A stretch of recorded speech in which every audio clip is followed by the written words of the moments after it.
know it's in the middle of a song, but I want to stop. I want to start. I want to stop the song and start the stream.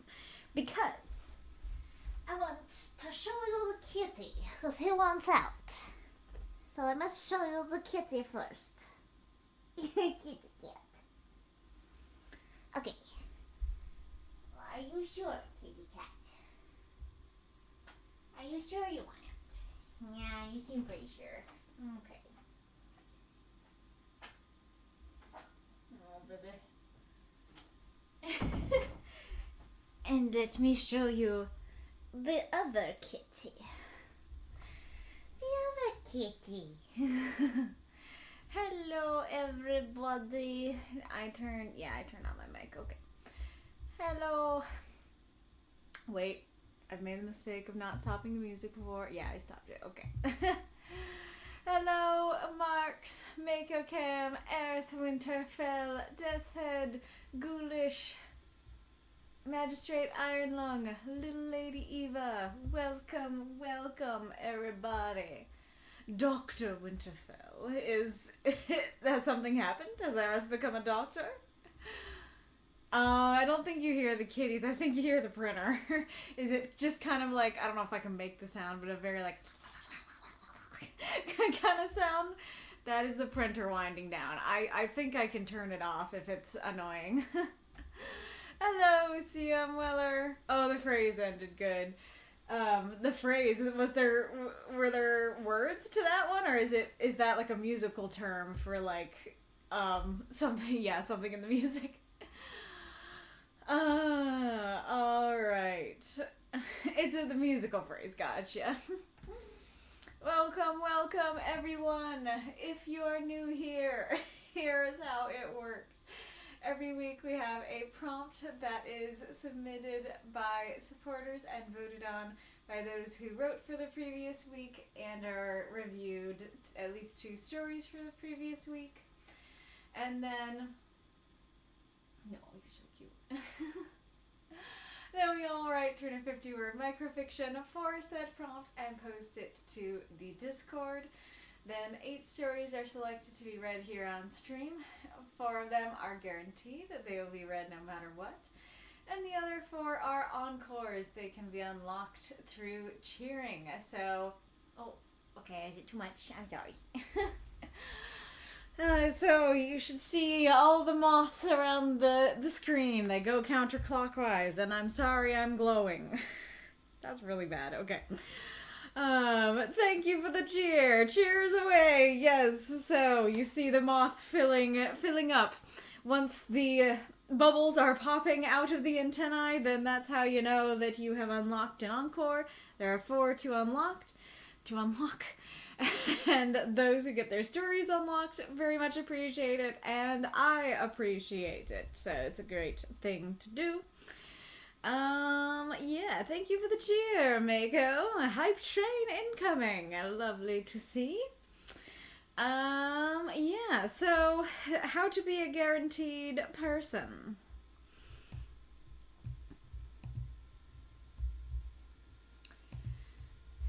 If you would like to be in the guaranteed section, go to the server shop in the Discord or the subscriptions page on Twitch.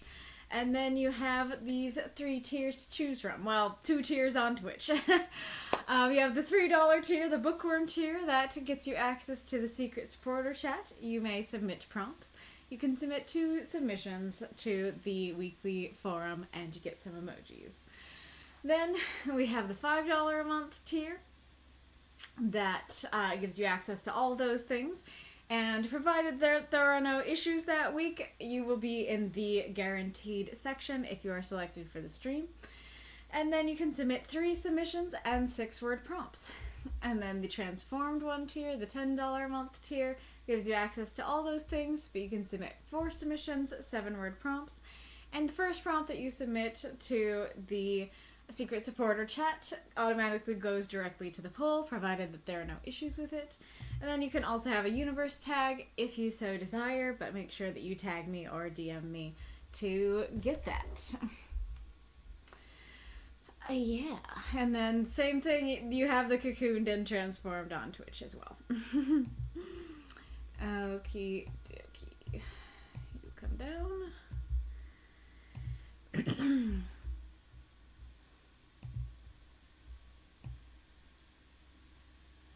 A positively glowing prompt. How to be a guarantee person. Or, no, you're sorry for glowing would be an interesting prompt indeed. Welcome, Norman. Hype train rolling. We got to level 2. Awesome. And thank you for the 16 months, I said. Okie dokie. Alright. I think we're ready. I feel like, oh, yes, there is something I'm missing. So this will be better to discuss at the end, but I'm a little nervous that Tired Brain won't remember this at the end, and so I'm saying this to help you all remind me. So remind me to talk about the seasonal Halloween fall story stream. Because basically I was saying that I don't like that I stream for the seasonal stories in the next season. So, like, for summer, I streamed in October. And for spring, I streamed in summer. You know, that kind of thing. And so I was like, yeah, I want to stream in November. And then I realized I forgot to put a deadline in the rules. But if I want to stream in November, it has to be next week. But right now, there are only 2 stories in there. Now, if you guys are cool with it, I'm fine. Or I guess there's 3. So yeah, if you guys are fine with it, I'm fine just reading, you know, like the 2 stories or whatever that's in there. But I don't know if you guys are okay with that, so if you'd prefer to cancel, that's cool too. But I was basically thinking that what I'd do is just, like, let you guys know, hey, this is your deadline, and if you want to post something for the fall Halloween event, make sure that you post it this week. You ain't getting an extension, kind of thing. Or, oh yeah, that means I didn't give an extra week for reviews either. And potentially there's only like 2 stories, or in one case only 1 story to review, so this is complicated. But, like, my birthday is the week after next, plus it's Thanksgiving, so I will not be streaming for, on the 29th. So, yeah, like, basically, next Saturday, that's our option. And so, at the end of the stream, I will revisit this, like, think about it, let it percolate, and then I'll come back to this at the end of the stream. But, yeah, I guess, I don't know. I'm kind of leaning towards just being like, this is your final week, both to post and review, and I might lift the, like, review, you have to review, a certain amount of stories. I do wonder, yeah, I'll look at it later, but I might have to lift some review bans, to let, you know, folks be eligible when there's only 3 stories in there. But yeah, so let it percolate. We'll revisit at the end of the stream, but that's probably what's going to be the situation next week. You'll probably have 2 weeks with this upcoming prompt, and next week will be the fall stream, unless you guys are like, no, I'd rather just cancel. Oh, alrighty, Rue. Nika, that's until I get home. Cash is too tight to buy hits on mobile. Fair. Oh yeah, there's like a thing where they're more expensive on mobile, isn't it? Gotcha, yeah, fair. Very fair. I appreciate you working hard on that review. Yes, remind Kaylee of the seasonal thing, for sure. Hello, Rink. I can stay however long necessary. Well, let me show you the list, and then I will revisit your statement, and we'll see if you can stay that long, if you need to be moved. Alright, our list for today is Little Lady Eva, Norman Gray, myself, and Reincarnator. I also have a bonus 5th lined up. I think I've only done the bonus 5th like once or twice since it's come up, so I don't know that that's gonna work, but it's a really fun story that I'd really love to discuss if we have time. And then for our encores, we have Aerith, Luna Bear, Spectre, and Nightwolf. So, yes. So, do you think you can stay until the fourth story rank? Will that work for you? Fine by me based on the list. No need to move me. Gotcha. It's just wrong seeing Aerith and the generals. I know, right? I mean, I don't know if I'm allowed to say why that's a thing. So Aerith is free to let you know what the situation there is if he wants to. But basically Aerith is not happy about it either. I guess that's all I can say. So this is okay if you want to share why. Gosh, yeah. Basically, it's just his bank is being fussy about it. So, like, he wants to continue to be a subscriber, but his bank decided to be weird about it and is not letting him. All right. Aw, that's too bad, Corianne. I'm sorry to hear that. Well, and I don't know if it's clear, but if the Halloween fall stream is next week, you won't have to write your writing group story next week. It'll just be, you'll have 2 weeks with it. But yeah, we have to figure out if you guys would rather, like, it gets canceled and stuff like that. Because in that case, then you would. But yeah, if next week's the Halloween fall thing, then you won't have to write for the writing group. You'll have 2 weeks. Good stories this week. I agree, Norman. Alrighty, Roo. Let's begin. I saw little Lady Eva a little while ago, so hopefully they've not wandered off. Alright, let us begin. Witch Heart by Little Lady Eva. 346 words. Long ago, I loved someone. I loved with such burning passion I could barely stand to be apart. Long winter nights when he would hunt with his brothers, I would sit by the fire, wrapped in furs, waiting for him to come home. One fateful day, his brothers returned to me with mournful looks. They gave me his cloak, slashed and bloody. A bear had taken him. My heart was broken, and the pain unbearable after that. I did not eat. I did not sleep. I only laid in my bed and wept. I withered, and my family feared I would soon follow him. When the pain I bore was too great, I carved out my heart. I placed it inside a gold locket with his picture and fed it to a pig, then set the pig loose where it was eaten by a bear, perhaps the one that had taken him from me. I felt my heart drift away. The unimaginable pain was gone. I returned to my life, my family overjoyed to see me. I ate, I slept, and I worked without pain. But soon, I began to realize I felt no pleasure either. I did not laugh at jokes or smile at a baby's laughter. When my own mother died, I did not cry. I felt nothing at all. My family, once overjoyed to have me back, began to stay away from me. There's something wrong with her, they whispered, or she's not even human.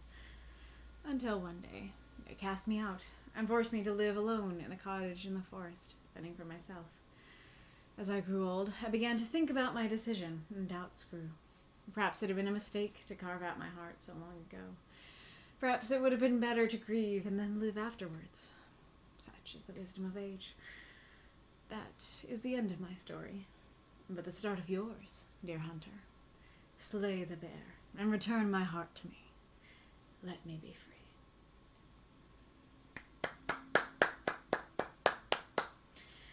Throughout those moths and monsters, cheer for this story if you loved it.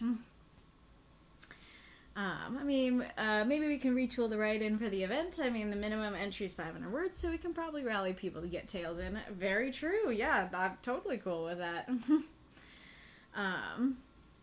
Sorry to hear work has been draining, Corianne.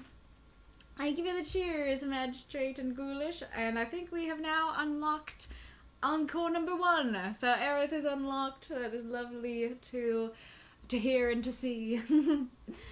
Alrighty, Roo. I greatly enjoyed this story.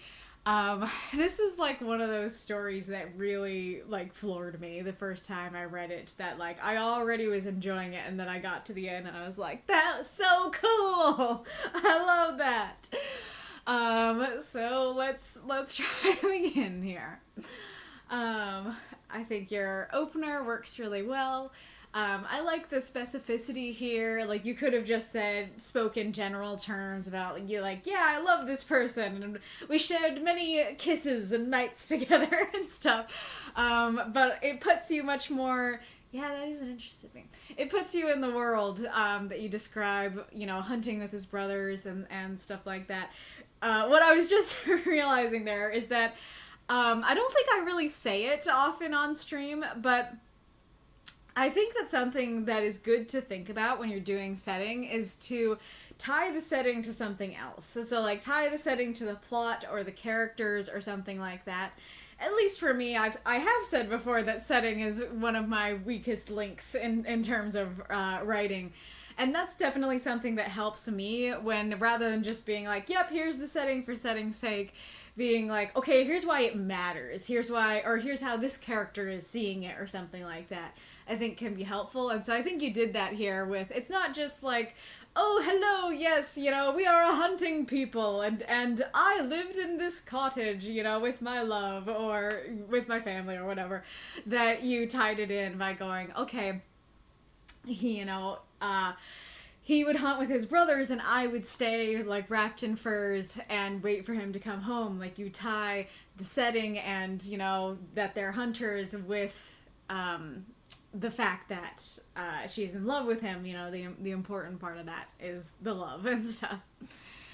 And then I also think it works well, a description of, what happened afterwards and just how bad everything was.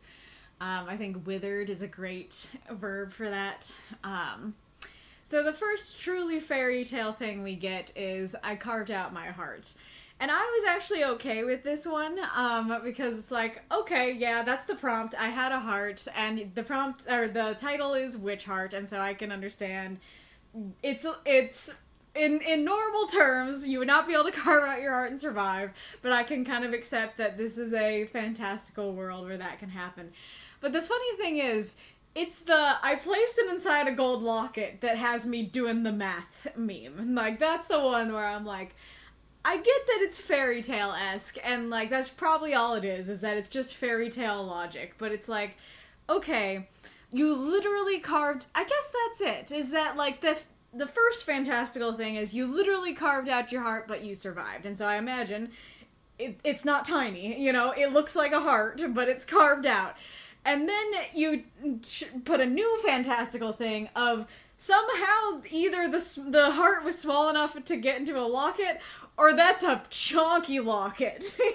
And so I think that's it. That I'm with you for the first fantastical thing, but the second fantastical thing contradicts my image of the first fantastical thing, and so I start to get, like, confused as to how that works. And so it's not a huge deal. There's I don't know, veneer doesn't sound like the right word, but there is a veil of fairy tale-ness over the story that I can kind of accept things as just like, well, fairy tale logic. But that was definitely something that gave me a question. Definitely very fairy tale-y, that it's like, I placed it in a locket, I fed the locket to a pig, the pig was eaten by a bear, maybe the same bear, I think that worked quite well. I like the description of, I felt my heart drift away, and that kind of hints to the fact that it's like, the heart isn't gone, it isn't, I just saw a hashtag chonky locket.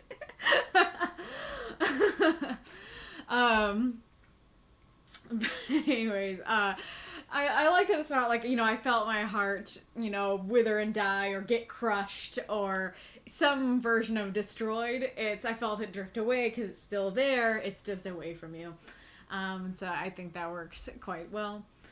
I really like this element here of, like, at first the family is excited to see her back, and it's like, yay, she's not withering anymore, she's eating again, we have our daughter back, or sister, or whatever. And then it quickly becomes clear she is not back in the way that they truly want her back. That basically this was a drastic long-term solution for a short-term grief in a way. And I think that works very well. I feel like that's very human to do something like that and pick a long-term solution for something that potentially you would be able to move on from if you were given that time and space to do so. So in general, I really like that idea throughout the story. I feel like, so I do not laugh at jokes or smile at a baby's laughter. That feels wildly specific to me.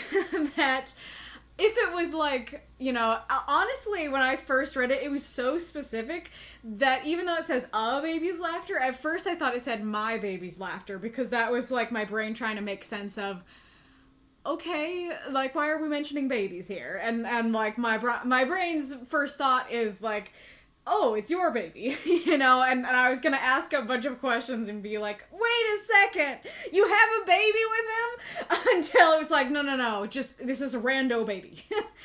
But it feels strange that we're mentioning rando babies here. I think it could work either if this was more specific or if this was more general. And I would probably go with general. I'd do something like, I did not laugh at jokes or smile at my family, or smile at my friends and family.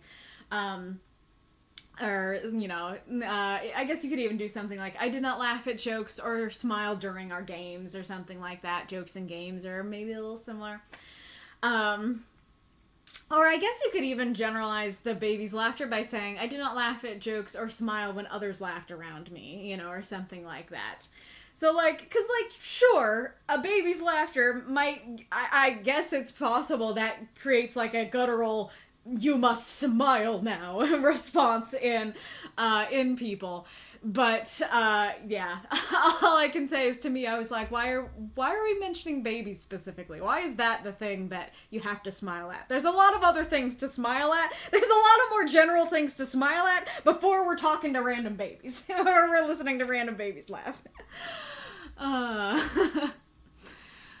I do think the specificity of this works quite well, though. I mean, it's a different sort of specificity, and now that I'm saying that, is it even really that specific? But I think it works well that it's, like, connected to the family thing, that, you know, when my mother died, I did not cry, you know. I like the little bit of dialogue you have in here. I think that works quite well. This is a little bit nitpicky, but I do feel like it would sound a little more natural if you said that the family cast her out, and then some version of, so she lived alone in a cottage in the forest. It feels a little odd to be like, get away! You must stay in this cottage! You are forced to stay in this cottage specifically. Rather than just, they cast me out, and so I made a home in a cottage in the forest, you know, kind of thing. And I do like that that is a very witchy image. So as I grew old, I began to think about my decision, and doubts grew. So my first reaction was I didn't really clock the line. My second reaction was like, wait. It took all the way until you were old for you to begin to think about it. Like, it's one thing if it's like, yeah, I had some doubts from the beginning, but only when I grew old did I really allow them space in my head. But the fact that it's like, I didn't even question it for a ding-dang second until I was old. You know, that feels a little strange to me. Now, my third thought is maybe the reason it took so long is because she doesn't have a heart. That it's like, yeah, she didn't even think that it was a problem and have doubts because she doesn't have a heart to doubt. You know, she doesn't have a heart to care.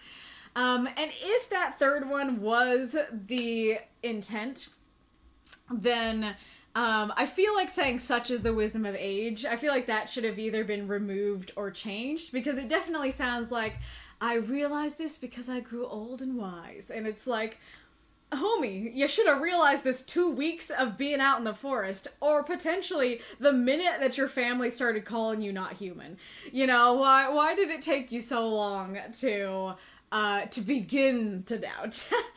And I think that potentially something that could have helped outside of, changing this line or changing this line would be that you don't really describe what she's doing out in the cottage. That you go from, okay, I'm living out in a cottage now, and now I'm old and I'm having doubts. And so it goes from day one in the cottage to I'm old and doubting. And so, and I guess that might be part of why I didn't immediately clock it the first time I read it. Maybe my brain skipped over the old thing and I was like, yeah, as you went into the cottage, your doubts began to grow. Makes sense, And so I think describing, oh, I made a life for myself as a witch or whatever it was, just like a sentence that kind of summarizes, okay, what was her life like, I think could also help the audience feel that passage of time and stuff like that so that it feels potentially less like, yeah, you just moved into the cottage, so you should be doubting now,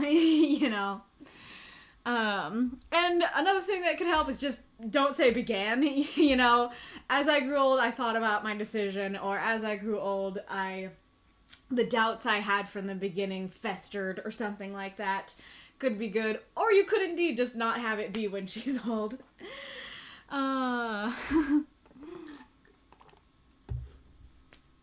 But aside from having the reaction of, you're just realizing this now, homegirl? Aside from that, I do really like the paragraph. I do really like the ideas within it of like, maybe that was a mistake. Maybe I shouldn't have carved out my heart because, yeah, it stopped me from feeling so grieved and awful, but it also stopped me from feeling joy.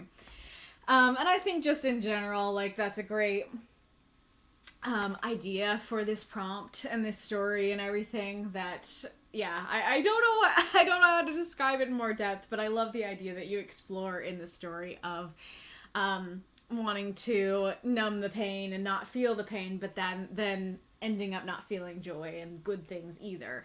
That, in some ways, in order to feel our joy and good things, we also have to feel the pain and suffering,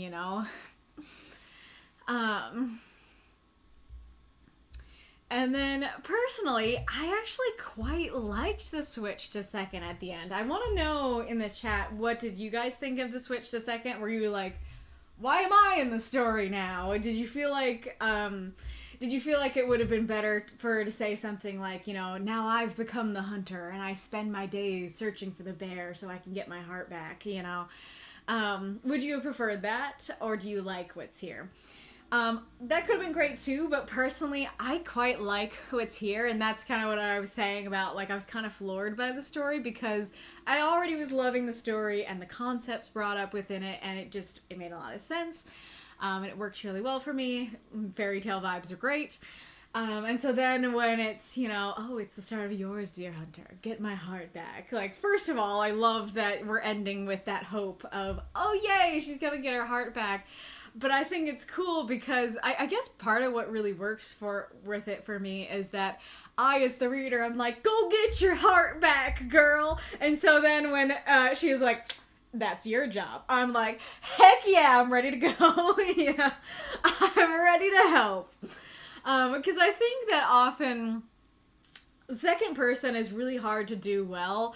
And I think part of what makes it difficult is that especially if you have like two characters acting and talking in a scene and one is a character and one is you, then the reader gets resistant to that and is like, well, I wouldn't do that, or I wouldn't say that, Did I give an example? No, I didn't. I think I was thinking of an example yesterday, but I can't remember. But anyway, so yeah, then the reader ends up being resistant to the story solely because you put them in it, And I think this really works for second person. First of all, because the whole story isn't second person. It's kind of a, like, secret second person.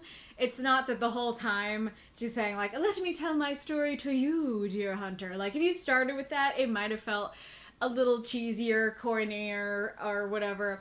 But having it be a secret and a surprise Granted, risky move, but personally I think it paid off, especially because I as the reader, I'm totally with it. I am ready to be the hunter to hunt for her heart.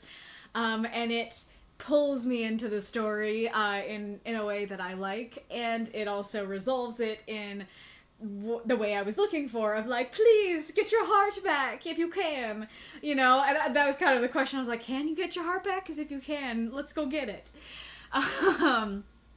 And so ending in that way, and it feels very, I guess it makes it feel more active as well, because if it was like, yeah, I spend my days searching for the bear, that would totally work, but I think it would feel less active and less like, all right, I'm packing my stuff, let's go, you know? What was the other thing I was gonna say? Oh, yeah.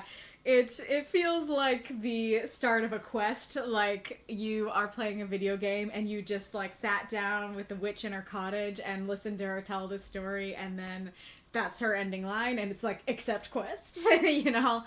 I think that, and I like those vibes personally. I think that works well, and that's something to consider for second person, and I think that goes along with why I feel like it works, because when you're playing a video game, you are controlling the main character, whether or not the main character is like a character in the game or like something you made, you chose, you know, what they look like and everything.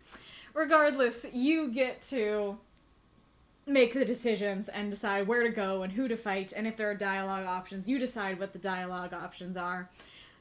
And so I think that that makes that vibe helps the second person work as well, because it's like, yeah, okay, like, I am being given the quest, and now I get to decide what to do with the quest. You know, I get to decide where to go from here, rather than, you know, you speaking for me or doing actions for me and me being like, I wouldn't do that, you know, kind of thing.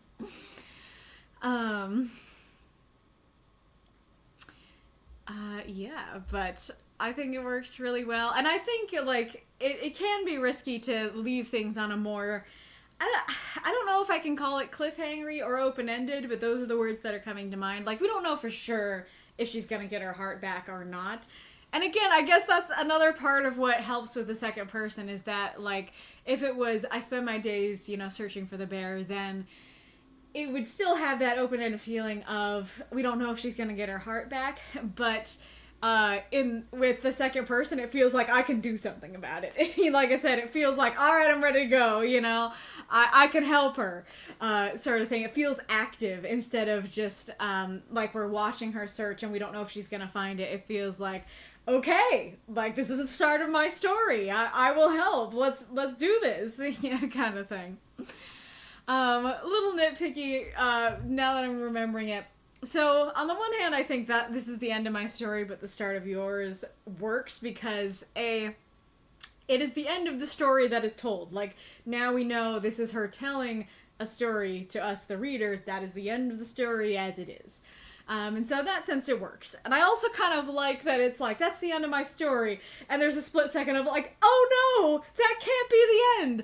And so then I think that makes it even more powerful when she's like, but it's the start of yours and you're gonna get my heart. Then it's like, heck yeah, that's where I wanted things to end. You know, I didn't want that to be the end. I wanted you to get your heart back. So in that sense it works. But it also isn't the end of her story in that sense. It's just, that's where we are today.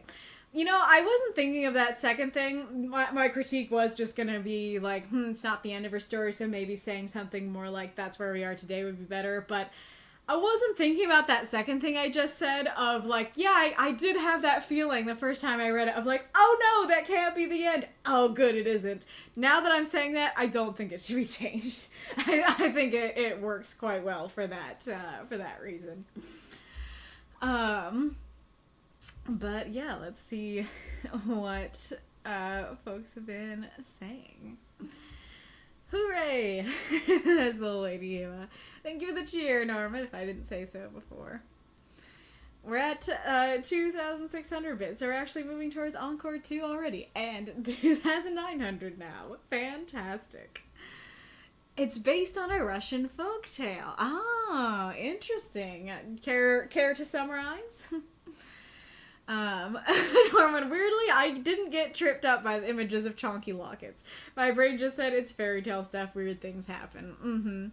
And Corian says the same. Okay, so it sounds like for you guys the fairy tale logic was enough to get you past that, but for me it wasn't. Which reminds me of the other thing that, like, again, I was like, part of me was like, it's fairy tale logic, whatever, and the other part of me was like, doesn't work that way though.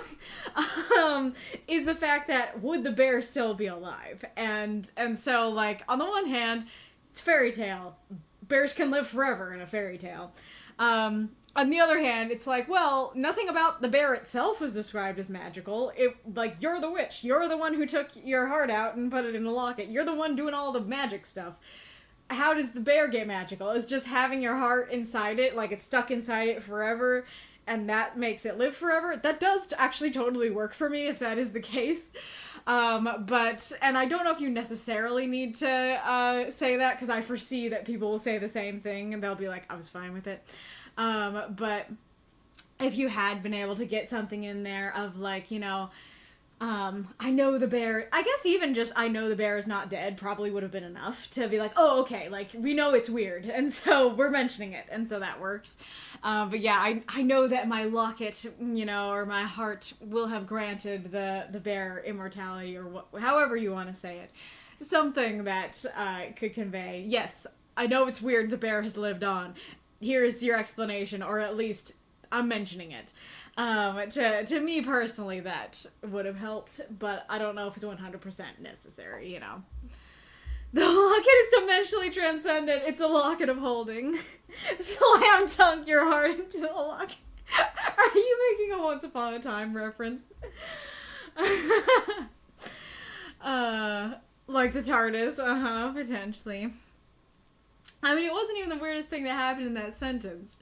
I mean, like I said, I can get behind I carved out my heart as just being weird fairy tale logic. I fed it to a pig, set the pig loose, you know, the pig got eaten by a bear. I can accept all of that. And honestly, like, well, I don't know how to describe that exactly, but it's just the fact that, like, okay, you carved your literal heart out, but you managed to survive. It's heart-shaped and sized. And then you put it in a locket. That, to me, I'm like, I was with you for you surviving, you taking your heart out, but I'm not so much with you with suddenly the heart that is, I am assuming, heart-shaped and sized, now fitting in a locket. It's just that, yes, they're both fairy tale logic, but the two fairy tale things happening, I need an explanation of the transition between those two fairy tale things, if that makes sense.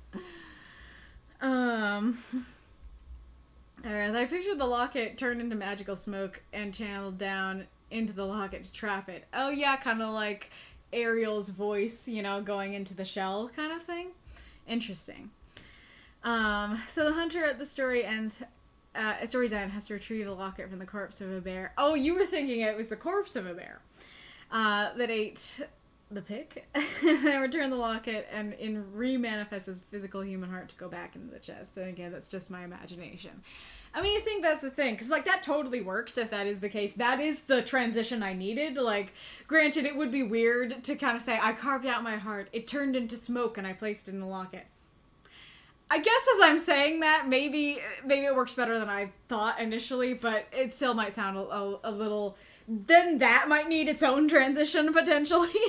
So, like, that explanation totally works for me, but you are getting something that the story doesn't tell us. Like, the story in no way says how the locket went. And, like, I assume that's kind of the point that you're saying, is that the story doesn't tell us, so I came up with an explanation.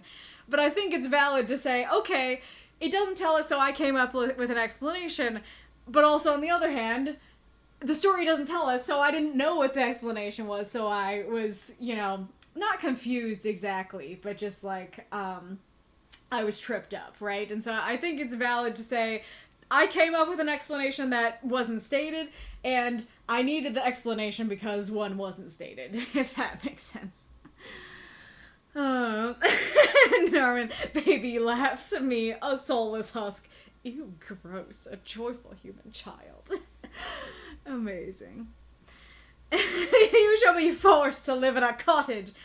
Some people pay good money for that. Witches are always brewing a cauldron's worth of potion. I feel like that's too much potion. Well, I feel like they stockpile it, right? That it's like you got your cauldron and you put it in a bunch of bottles and you put your bottles on the shelf and you potentially sell them. I like the switch. The switch to second person. I like the switch. I like the switch too. Could have been jarring, but I think it was a pleasant surprise here. Yep, that's my opinion too. Alright, I couldn't point as to why it works for me, but it does. Quest added, bearing my heart. Love that. That's great. Oh man, now I'm kind of... It's helpful that the word witch is in the title because it's not stated in the story. And that helps with the magicalness, but that might have been a better title. That's too clever. It doesn't really bother me because it feels more like a third-person story where one person is just monologuing to someone rather than a narrator telling me, the reader, what I am doing. I'm not sure I understand, because it's absolutely first-person. And, like, it's everywhere in the story. The first person is everywhere in the story, so I don't know what you mean that it feels like third person.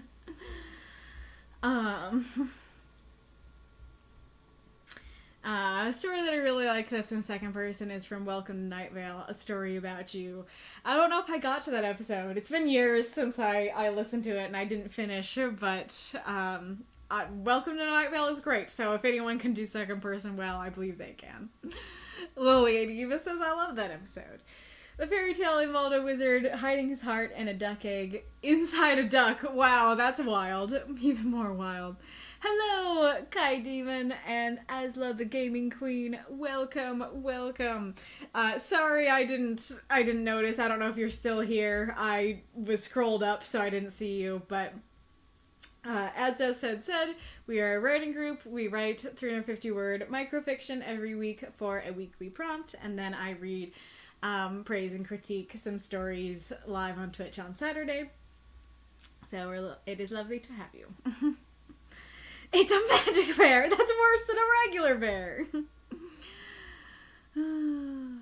Nice. Good job. Yeah, thank you, Mako.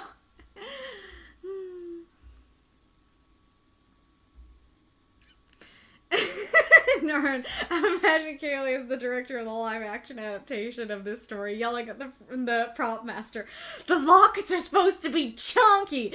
Chunky! What is this, a locket for ants?" That's great. There you go. I accepted fairy tale stuff for why she survived carving her heart out, but I was picturing her actually removing her heart. So when I read, I stuck it in a locket, I went, whoa, what? And then took a moment and went, okay, and accepted additional magic stuff. Thank you. I appreciate that I am not alone in that feeling. Oh, glad you're still here. The evil lurker. Oh no. Why are you evil? Yes. Rapper chain locket. Totally. Kind of crochet vibes with a chain of containers in a locket and a pig and a bear. I don't know what crochet is exactly. Please ping rank when I'm up. Gotcha. Yeah, so you only need to ping folks when it's their turn. Late evening here, freezing, -Celsius outside. Oh boy. Yeah, any snow? Snowy November? It was warm here. Which, in some ways, is more pleasant than what a lot of people have to deal with, but, I miss the cold. I miss the north. But wonderful story, little Lady Eva. Let's go on to Norman's story. Cachet the Undying, another Russian folktale. Gotcha. Alrighty. Sword Quill by Norman Gray. 350 words. I was a poet once. Long ago, when the mysteries of the world still enthralled me. I journeyed atop a hill, tall enough to mistake for a mountain. observing the quiet solitude of a woodland world, halfway between heaven and earth, in search of inspiration. Mythical creatures were rumored to hide in these high places, beasts of legend many spoke of, but few ever witnessed. I flinched when a shadow passed overhead, and the treetops swayed from the force of beating wings. Then it fled in an instant. The only sign of the creature was a single stray feather spinning through the air, passing through sunbeams, its edges glowing gold. I caught the end of the enormous quill. It was a sword's length, light as air, yet firm like iron, likely from a griffin's wing, if the stories were to be believed. A noise broke me from my trance. A man was standing before me, a poacher, I surmised. He was menacing, uncouth and unkempt, holding a blade in his hand. He said nothing, staring at me with contempt and envy. I stepped back. He marched forward. I thought to just hand over the quill, but the look in his eyes screamed violence, and as he closed in, my grip tightened. I'd never wielded a weapon in my life. My one hope depended on fables, but at that moment, I believed them. I had to. He raised his blade. I swung. The feather cleaved steel, flesh, and bone. There was immense bloodshed. They died that day, both the poacher and the poet. Beauty had become a veneer beneath which terrible truths hid. As naivety left me, so too did the wonder of the world, and I no longer cared to put ink to page. The feather's edge never dulled. It was alive, like a severed branch growing fresh roots, glinting anew, ever sharp and untarnished. A blacksmith's envy. I felt sick with power. I thought of tossing the quill away. I considered how dangerous it was in the wrong hands. I wondered if my hands could ever be the right ones.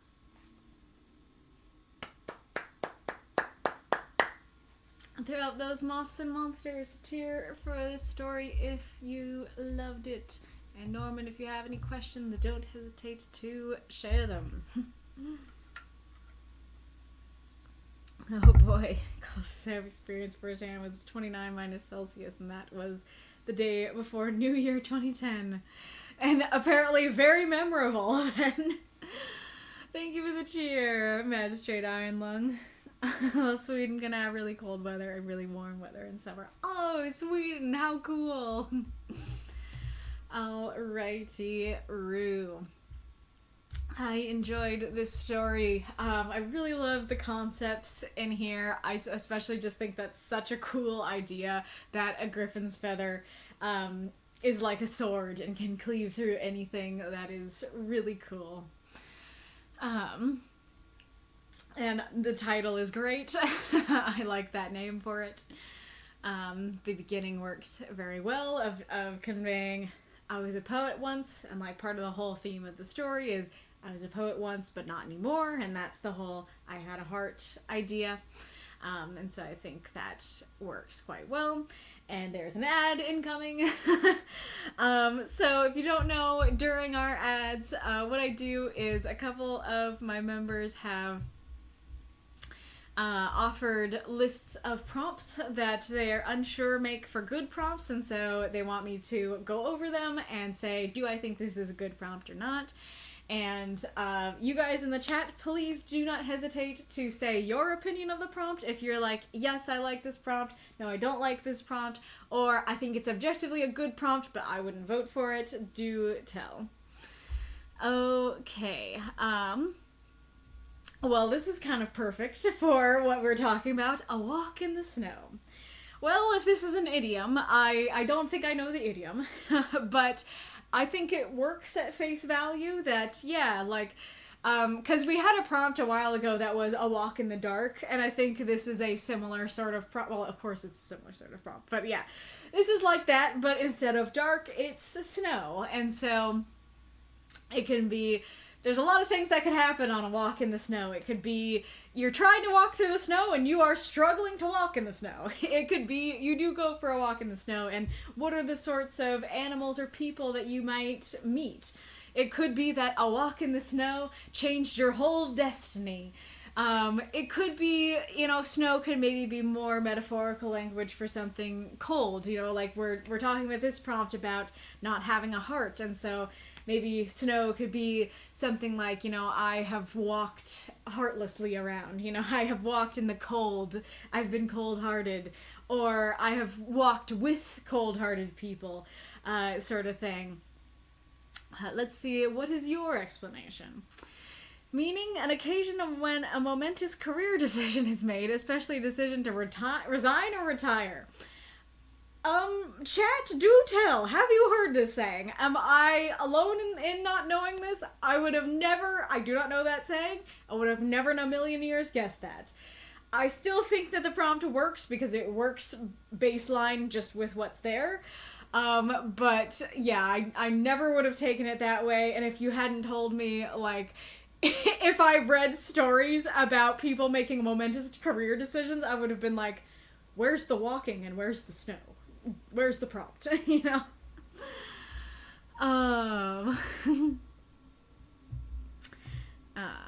Let's see. Never heard of the saying. It says, I didn't know it until I looked it up. Wolf says, well, I mean, I feel like it's unlikely people are gonna take it that way then. If even you didn't know it.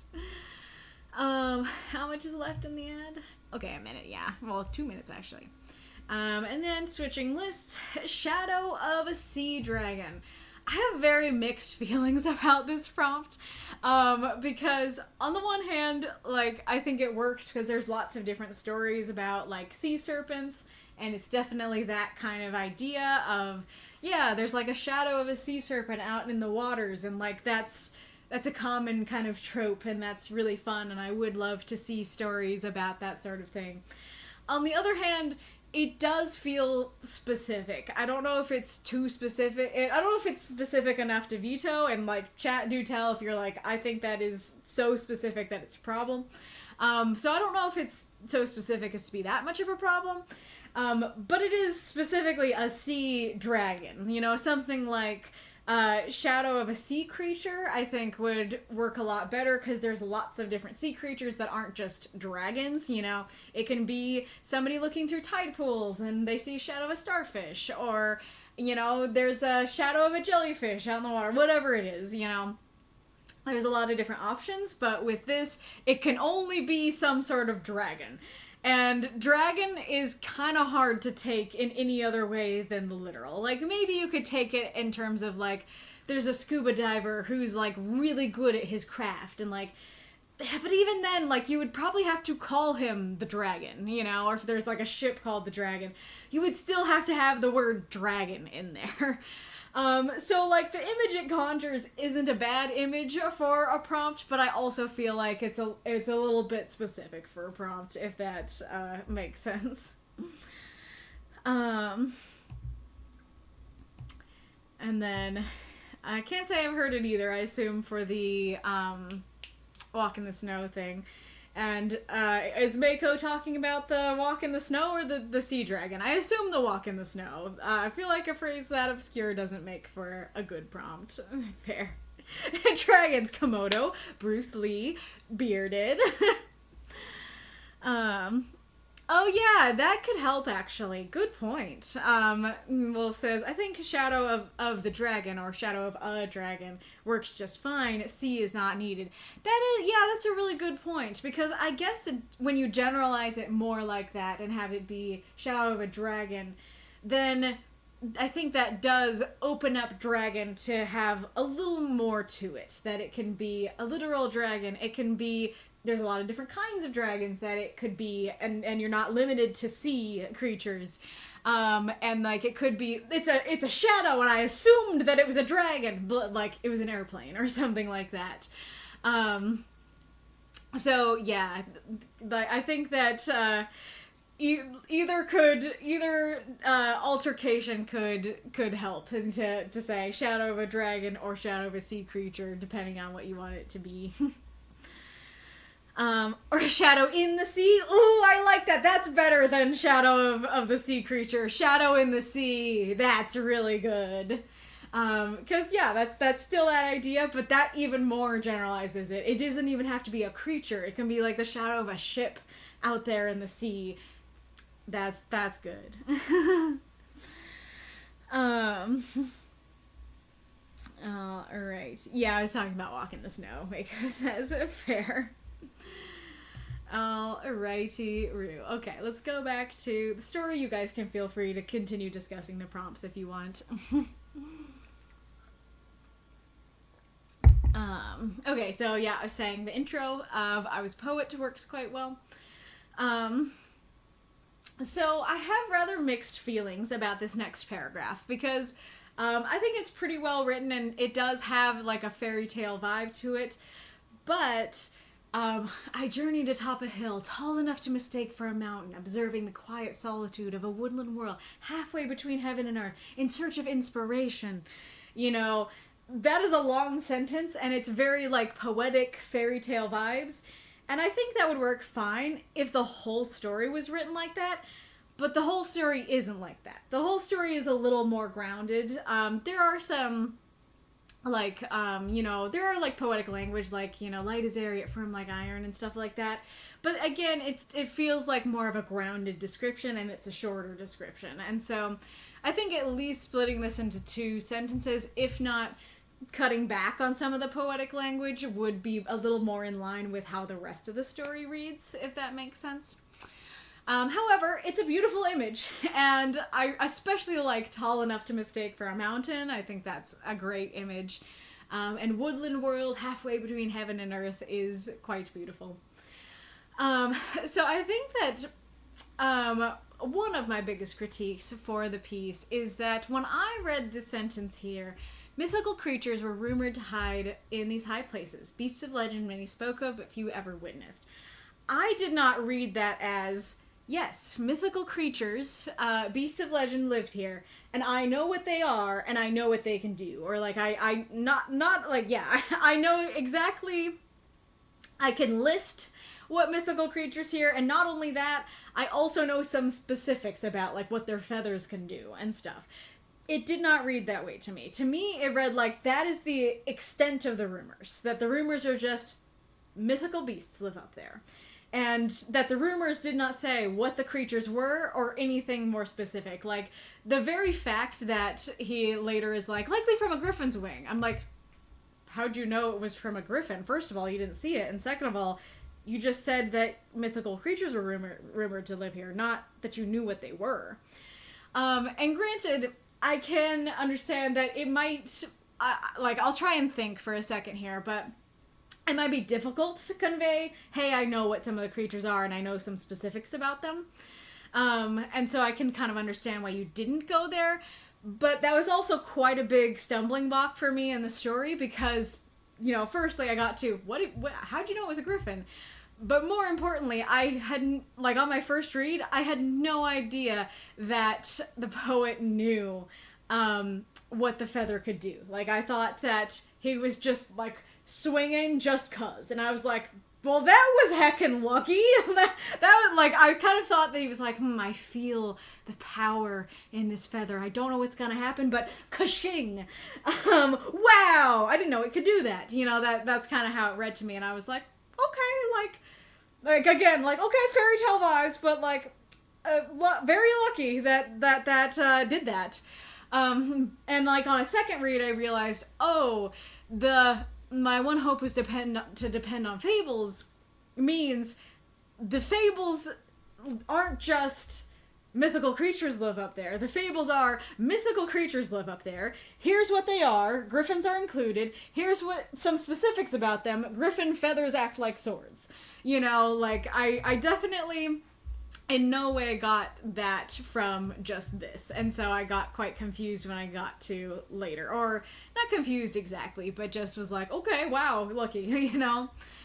I guess, like, maybe saying something like, mythical creatures were rumored to hide in these high places.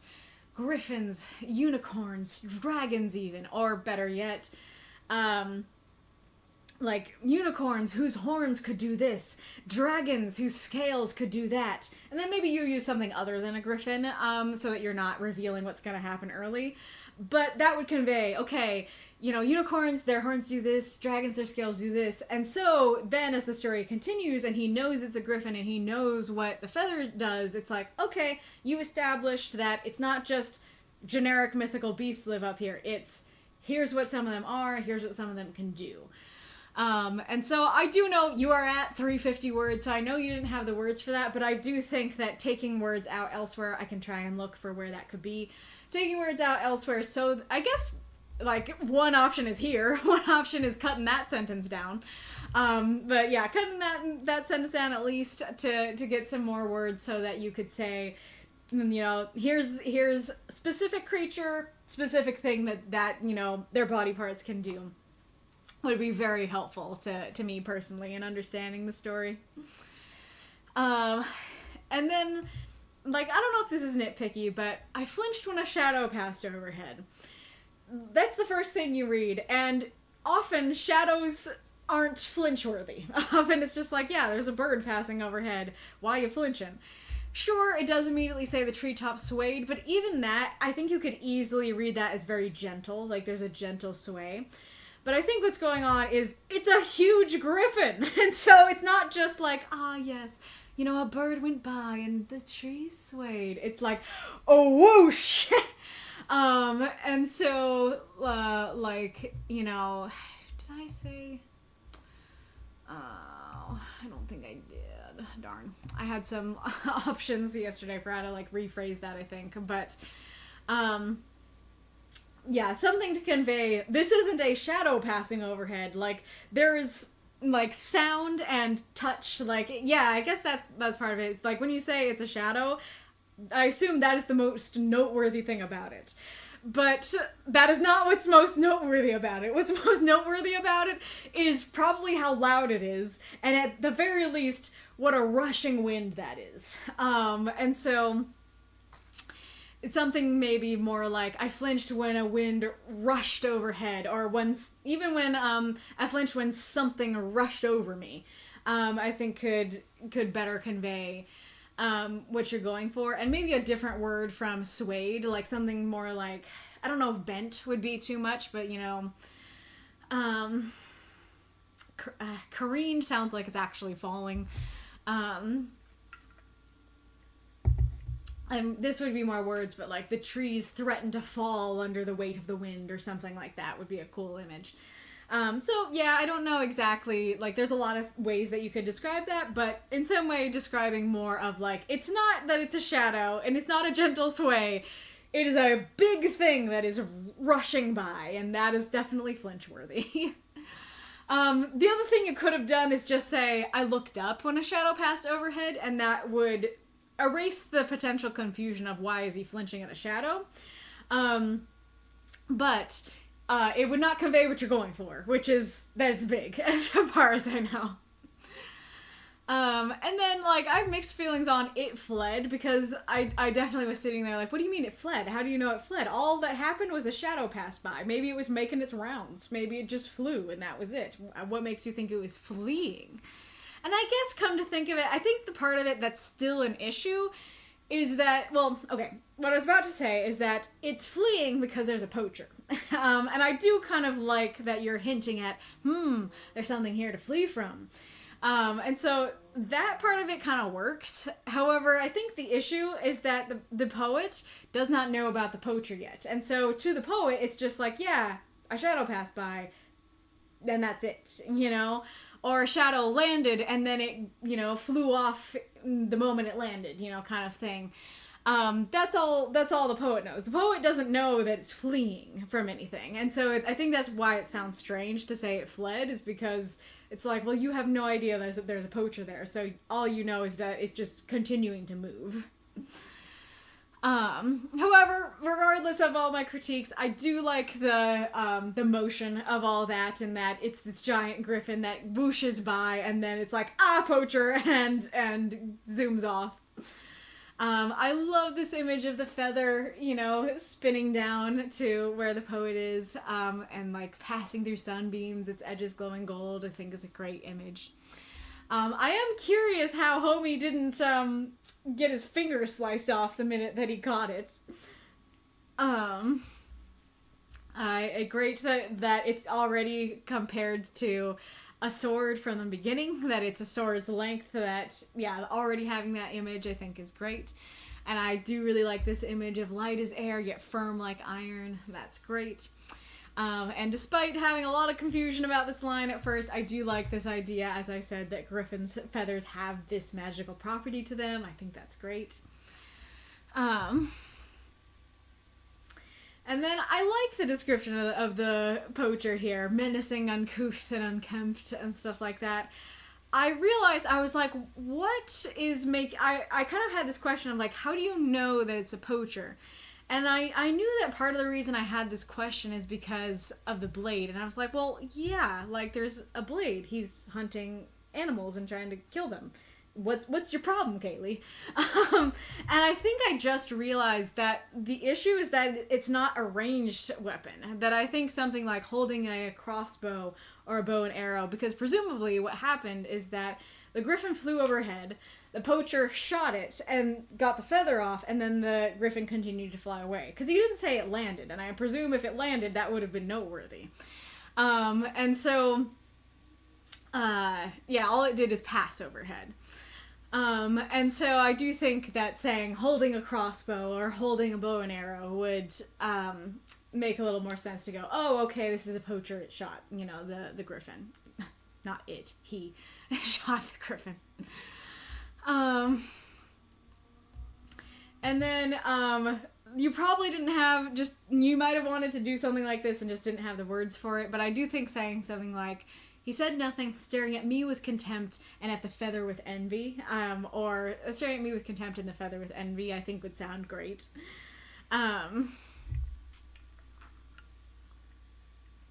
Because Homie is getting a lot out of a little here. Like, Homie is immediately drawing the conclusion that this is a poacher, and immediately is like, you hate me and you envy me. Just seeing his eyes for the first time. Maybe Homie had a bad day. You don't know.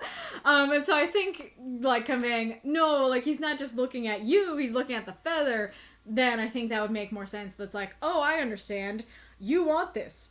You have a weapon in your hand. Oh, you're a poacher. You were trying to get this, I think would be helpful. I like the simple action of I step back, he marched forward. I like the thought here of like, yeah, I'm a little wimpy poet. I can't fight you, and just thinking like of handing it over. I think the action here, aside from that confusion about depending on fables, I like the action here of being like, maybe I should hand it over. But like this violence seems, on the one hand, his eyes are full of violence. So on the one hand, I should give it to him so he doesn't do violence to me.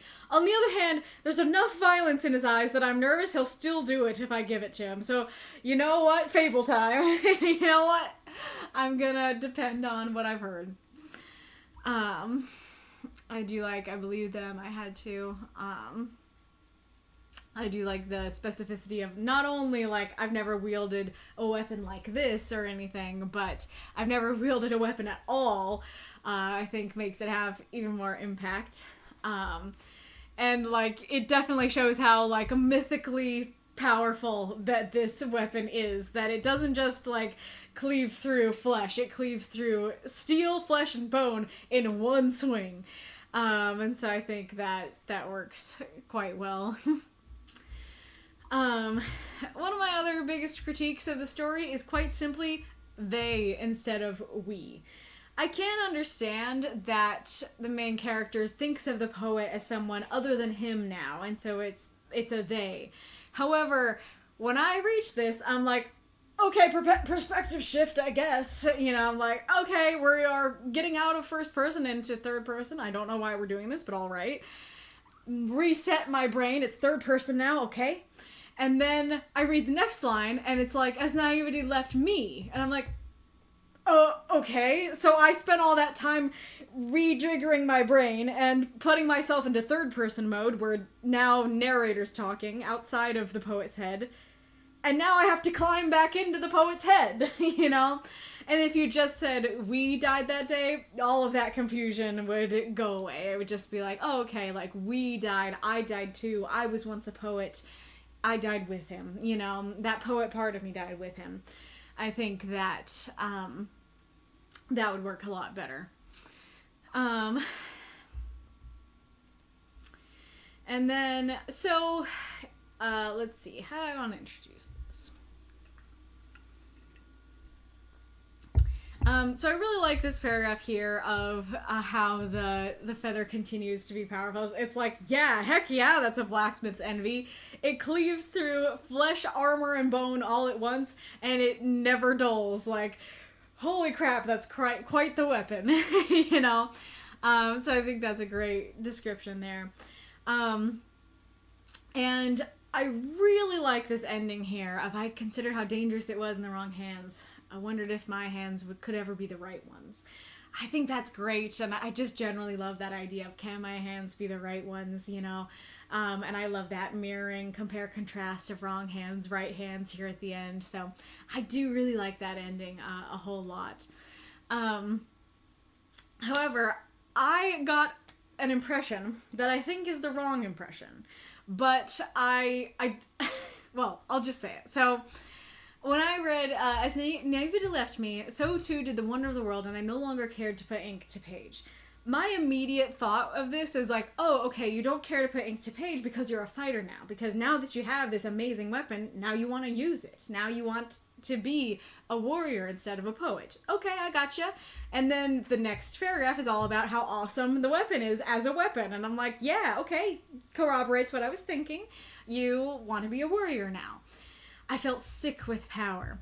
I read this and my thought is, yeah, you know, you're mad with power, you know, you're full of power, and you were this very sensitive and heartfelt poet, but now you are the cruel warrior who uses this weapon of fables, and you are super powerful and you love it, you know, kind of thing. That it's kind of that sickness of like, ooh, it's bad but it's good kind of thing, where it's like it's kind of similar to, not exactly this, but it's kind of like Thorin and the Arkenstone and like the gold sickness, the sort of thing, where it's like, you know, give me more gold, I have to sit here in my cave with all the gold kind of thing, where it's like you're sick with that, you know, kind of thing. Or I guess that is like called a sickness there, isn't it?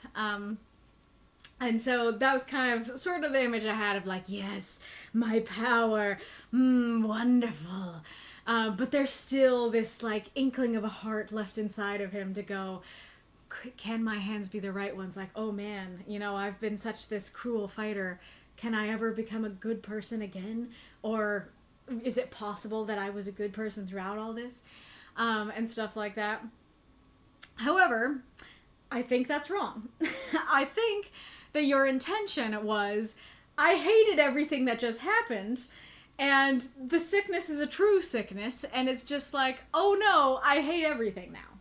That it's just kind of like, there's nothing that replaced the poetness. That it's not, I'm not a poet because I'm a warrior, it's just, I'm not a poet. And that's it. In which case, like, so, in which case, for me at least, I don't think that was quite just, I don't think I was taken on that journey well enough personally. Because, like I said, my immediate thought is that, okay, why would somebody no longer care to put ink to the page? It's because of the sword quill. Okay, so what would that mean? And sure, like, I didn't like what happened there is an option, but also, ooh, I love this, I'm gonna pursue that career now, is also a valid option. And so then when the next description is, wow, look how cool it is, it never dulls, it's alive, it's a blacksmith's envy, this is a good thing. To me, that makes me think of this, yeah, like, this is a good thing, I'm a warrior, I'm following this path. And I do understand that I felt sick with power could mean, oh no, I'm genuinely sickened with this power in my hands. I don't like what happened here. I think that the fact that the previous paragraph was again describing, ooh, yeah, it's awesome. Like, I understand that you were probably going for neutral. You were probably going for, like, neutrally, this is what happened. Personally, I don't like it, though. However, that I don't like it isn't clear, and so just the fact that you're using words like that, it's that like envy, and to me this reads as like it's untarnished, it never dulled, all these things sound positive, so immediately that makes me go, this is a good thing, you like it, you're into it. And so that plus the fact that mad with power is such a common phrase, sick with power is really close to it, and so that's immediately where my brain goes, is, oh, he's mad with power now. You know, he has this power and he's, you know, going mad with it. That he is, yeah, he has a thirst for power kind of thing. And so I do think that if you intended it to be, I didn't like it, you know, this is terrible, I can't believe this happened. First of all, I think part of it is that you're describing a negative. Like, it kind of goes back to, what I often talk about, like, if you say, the leaves beneath my feet didn't crunch. Well, you have only given me one image, and that's the image of leaves crunching. And so despite the fact that you're saying they did not crunch, now the only image in my head is of leaves crunching, because that's the image that's here on the page. There's kind of a similar thing here, where it's like, you're describing a negative. You're not telling me what happened in its place. You're not telling me that he became a shell of a man. You know, you're not telling me that he ended up living in the gutter after that. You're not telling me that he lived in his fancy mansion, but he wandered the halls purposelessly. You're not telling me what went into that space. You're just telling me that he's not a poet anymore. And so my brain ended up filling in the space instead. Since I'm not a poet, then my brain immediately went, okay, what were you then? Oh, well, there's a logical conclusion here. You're a warrior. You liked it. And so I think that if you wanted to, if indeed I'm correct that I was incorrect, if I'm correct that it's like, no, he hated it, then I think describing what he did instead, like what his life is like now that he's not a poet, would be very helpful. And then the other thing is describing it differently. So, like, as much as I love this paragraph, you might have to remove this paragraph entirely because it sounds too positive. Or you could just say how he feels about it. That it's like, this is going to be too strong language, but this is, like, the first thing that came to mind. Like, that repugnant feather's edge never dulled. The monstrous thing was alive, like using some adjectives like that convey, oh, I'm not into it, I don't like it, or it could be like a blacksmith's envy, but and then like something to mirror envy that's negative, like maybe a blacksmith's envy and my bane, something like that, I think would work really well to convey, I'm not into this. And then potentially replacing the with power with something that it's even just like, I felt sick. Honestly, if that was it, if that with power wasn't there, I probably would have done a double take and been like, wait a second, you felt sick? What do you mean? It's possible I still would have gone to that conclusion of mad with power, but I think if it's just, I felt sick, then it would have been like, oh, this is a bad thing. But that with power makes me go, yes, I'm the mad, powerful king. I love it, kind of thing. And so changing with power to something different, or rephrasing the sentence, like, even like, I don't know, I was going to say this power made me sick, but I think I still would have drawn that conclusion. So yeah, either taking out with power or rephrasing it, I think would be helpful. And when I first read it, I thought of tossing the quill away. I interpreted that as like, oh, I can tell that this is having a negative effect on me.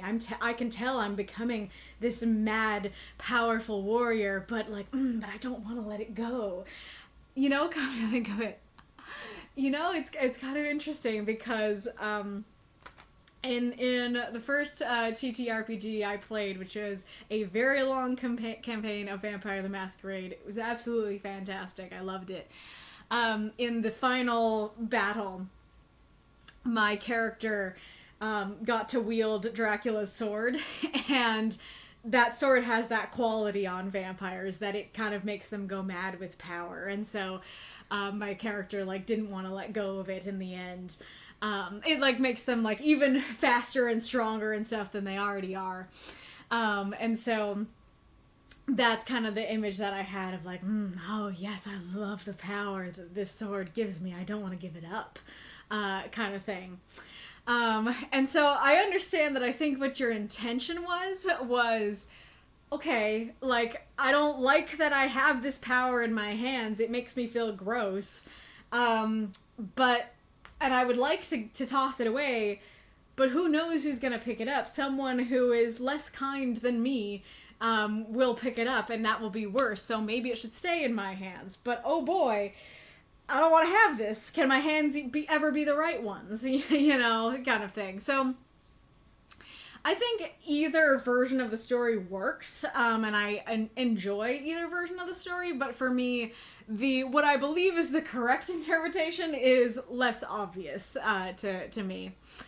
And I think the other thing is that perhaps part of the reason why I drew that I became a warrior, sick with power, mad with power. I think part of the reason that I drew that conclusion as well is because to me, that fits better with the I had a heart. Because it's like, once I was this wonderful, sensitive poet, and now I am this cruel warrior mad with power. You know, to me, that is a very stark contrast. And sure, like, once I was this sensitive poet enthralled with the world, and now I'm depressed. Now I don't know what to do because this happened. That does still work, but to me it works a lot less. I think probably partially because it's like, well, homie, you absolutely still have a heart. It's the heart that is making you unsure, making you not want to give it to somebody who's going to use it poorly, you know?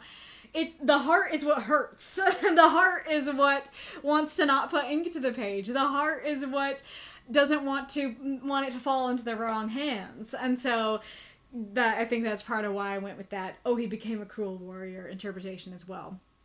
And I think the hopefully last thing regarding that to say is that I think this also to me conveys the passage of time. Like, especially just that start of the feather's edge never dulled. To me conveys it's been years now and it's never dulled. And so, especially because this paragraph to me is positive. It's positive and it seems like time is passing. It reads like, I became the warrior who wielded the sword quill that never dulled, you know, kind of thing. So I really enjoyed it, and like I said, I enjoy it whatever the intention was. I think it's still great either way. But that was like my main confusion with it. But let's see what folks have been saying.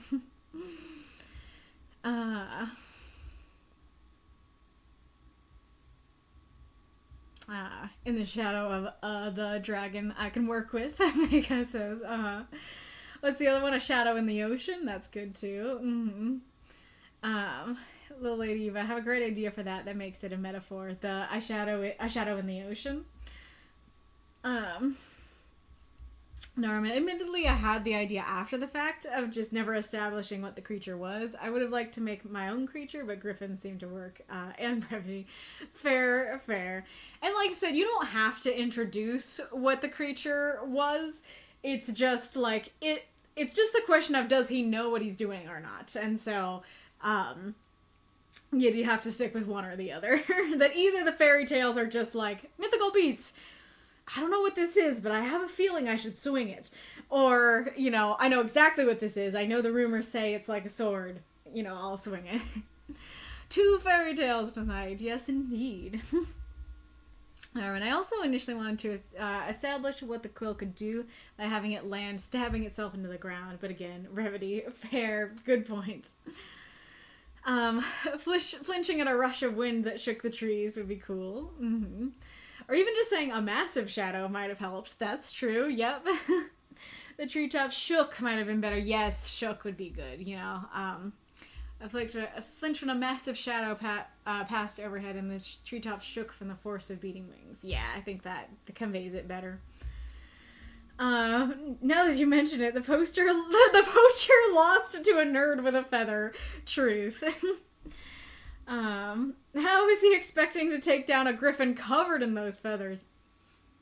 I wasn't thinking about this, but now you made me think. How come when the griffin beats its wings, it didn't slice through the trees? Like, it sounds like a more extreme version of the Timberjack in How to Train Your Dragon. Like, if you don't know, in How to Train Your Dragon, the Timberjack is basically, like, just wings and body, and the wings can slice through trees. And so it feels like that, but stronger, because it's like every feather creates like a slash in the air that can cut through armor. So presumably it would be like 1,000 slashes through the trees when it beats its wings. Or does like the griffin have control over it? It can either retract or magically like not do the slashy when it doesn't want to.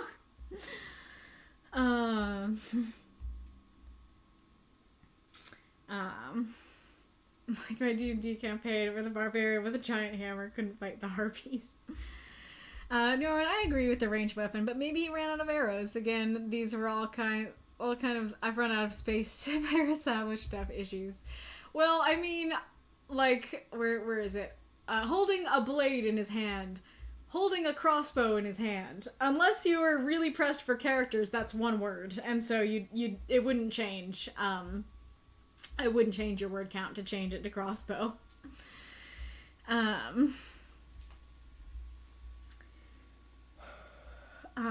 They might be poachers because all the mythical beasts are protected wildlife. Like,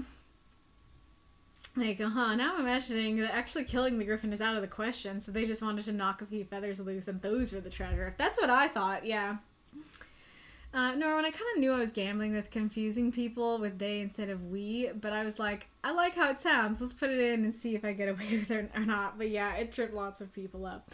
I mean, like, I don't know how clear I was before, but so it always goes back to what I always say of, there are no hard and fast rules in writing, but if there was one, it would probably be that your story shouldn't be confusing.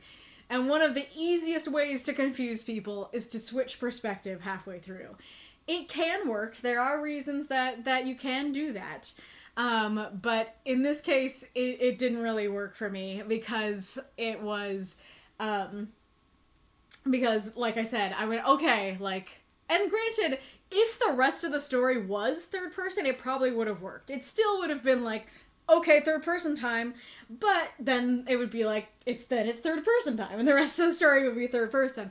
But making me go, okay, it's third person time, and then one sentence later going, wait, we're back into first person, is quite confusing. Feathers of endangered birds are also protected, so that works. I didn't know that. Maybe a bit purposely ambiguous about the type of person he'd become, but he definitely was not happy to have chopped that dude. Gotcha. The power made me sick. I don't know. Again, like, it's possible that would have been better, but I think having identified that it was actually before that point so that I got that impression, I think that the power made me sick probably would have still led me to the I love it idea, but the power terrified me. Yeah, the power terrified me would work. That's a good point about the implied passage of time. I think I had that thought at one point. That was long ago. I'm a very different person now, but I probably lost direction a little bit while figuring out how to package this piece. Fair. Missed opportunity there. Tons of falling branches along with the feather. That would have been a great image, and also maybe would have established the feather's capabilities. Sam. Fair.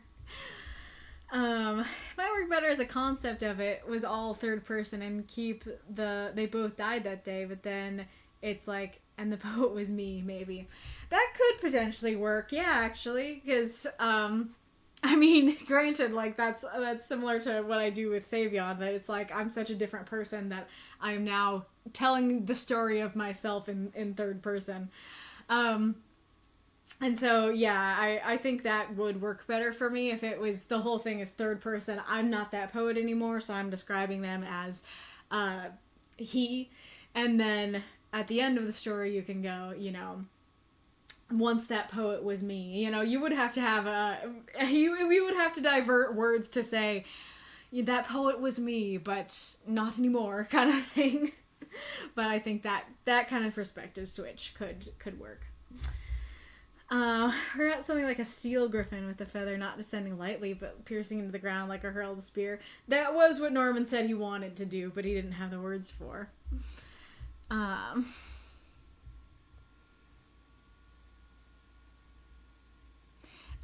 For the walk in the snow thing, Wolf says it was likely a fad or it's Canadian thing. I'd still submit it, but not for the idiomatic reason. Totally fair. Oh, it's almost exclusively used in a political sense. So yeah, I think as just a walk in the snow, thumbs up. But as the idiom, thumbs down. Likely save it for closer to Christmas. Heck yeah, that'd be a great one for Christmas and winter. Yeah, I used a different word than swayed. I used something like whipped. Yeah, whipped could work as well. Crossbow, bow and arrow, firearm, or spear are all more likely. Yeah, firearm would also be one word. Vard rolled a nat 20 on his perception and insight checks, yes. Was it implied or said if the griffin was injured? If not, never mind, it's not important. Gotcha.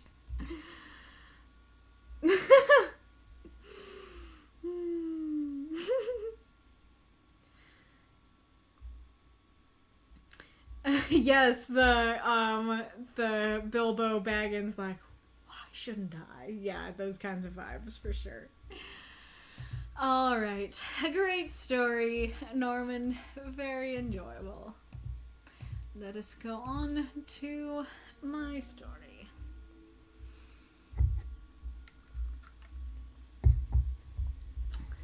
You know what?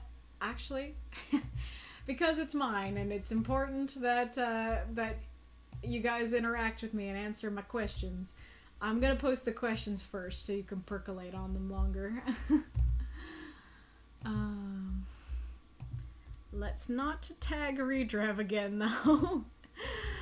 There we go. Okay. There's my notes. Okay. A Knave of Hearts. Ballad of the Monsters. Victor. I prefer the term anti-hero / Kaylee. 349 words. Victor marched around the apartment, making aggravated noises. Where is it? Would slip every once in a while, each repetition more frustrated. Kyra sat on the kitchen counter. What did you lose?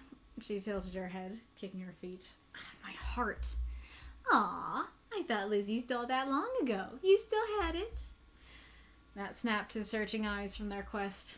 He lifted his head, his brows furrowed. What? He breathed. Then, realizing, shook his head.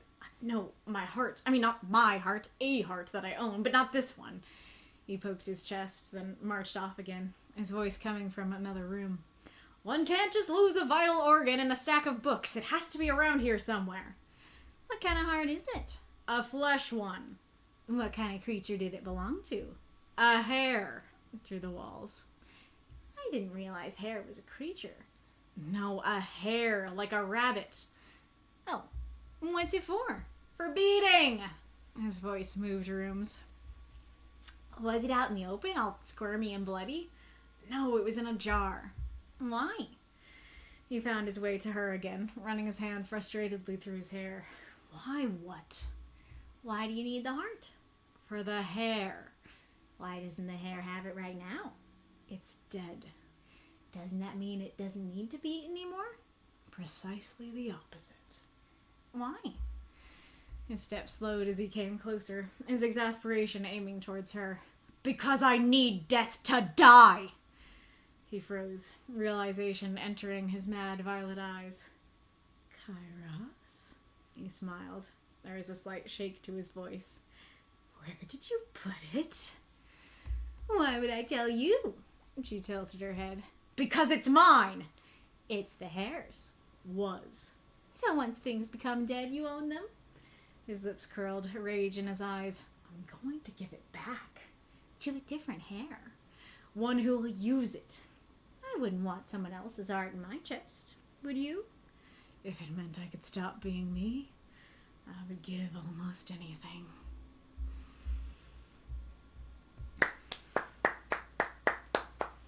So those moths and monsters cheer for this story if you loved it. So I will be going through my notes and questions, and please do not hesitate to answer in the chat, as well as just share any overall thoughts, questions, praise, critique that you had for the story.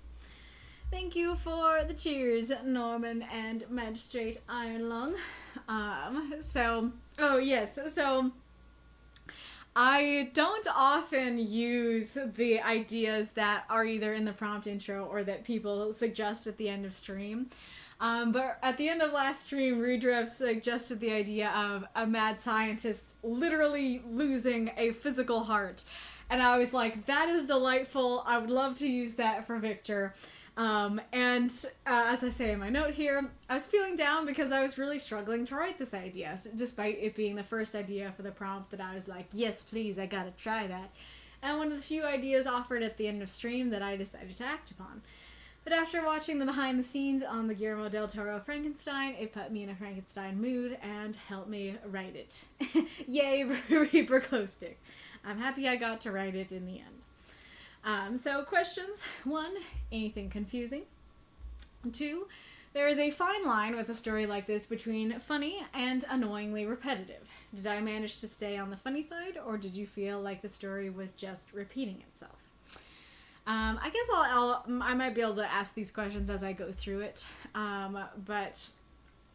So I've said before that in addition to setting not being my strong suit, I don't prioritize setting in these short stories because character description and setting descriptions are often the least necessary things. It depends on the story, and it depends on you as a writer, you know, whether you're going to include them and how much to include them. But especially because I already am, it's not my strong suit as a writer, it makes it me even less inclined to include it in a lot of my stories. And so I was hoping that him marching around the apartment and then the little details like his voice moving rooms and him speaking through the walls and stuff. And I don't know how I could have done that. I guess I could have done like, for beating. I don't know. I'd have to walk away like that. For beating. And, where was the walls one? Like, I guess I could have done that, but I wasn't sure. But anyway, so yeah, I'm curious if the, like, through the walls, his voice moving rooms, was that enough, you know, to give you the setting, or did you need more? And then, let's see. I did a little bit take a risk by naming a character who's not important to the story. I just thought that was too cute, the idea that she intentionally, whether she intentionally misinterpreted it or not, I love the idea that he's like, I lost my heart, and she's like, aw, you got a lady in your life, and granted, I was gonna have her say something more like that, but like, they both know about Lizzie, and that she's the lady in his life, and so I feel like she would mention Lizzie and not just like, wow, you found a new lady love. So did that work to mention Lizzie for a second, just to make that like silly little misinterpretation of like, ah, you know, you're in love. I thought you were in love with her since long ago. You still had your heart. You know, did that work, or were you like, who's Lizzie? What are we talking about? And then I guess, you know, did that work kind of the, Oh, you're so cute, kitty. Here, let me show you to the people. Kitty kit. did that image here work of like, I was going for this idea that he is so focused on his task of like, I need to find this literal physical heart, that when she's like, yeah, I thought Lizzie stole it long ago, he's like, what the heck are you talking about? And then he's like, oh, okay, you took it that way. No, I mean a literal heart, you know? So I did that action work and everything. And kind of like that same question here of like no, my heart. I mean, not my heart, a heart that I own, but not this one. You know, that was meant to be funny. Did that work, or was it just like annoying? And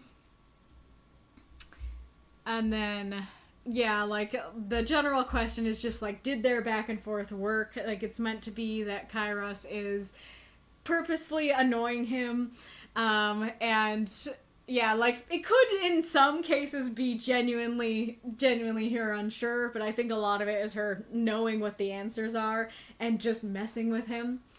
And so, you know, did that work? And did him responding in ways like just just like weirdly matter of fact of being like, it's a flesh one.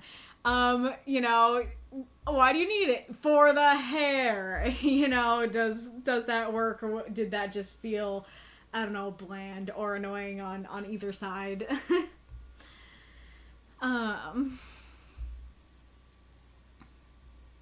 Yeah, the fur beating and stuff too. Did the conversation flow well enough? Like, as wacky as the conversation is, could you follow the flow of it, or were you confused anywhere, or did you feel like, what are we talking about anywhere? And then I recognize that Because I Need Death to Die is probably one of, if not the most confusing lines in the piece. I was gonna grab my original versions of the line, but I didn't. So let's see if I can remember them. I think one of them was because death can't be the end. And the other ones were different. I want to remember them. Give me a second. Let's see if I can easily pull it back up. Not there. Yes, here. Okay. My head. A heart. Yes, I did. Okay.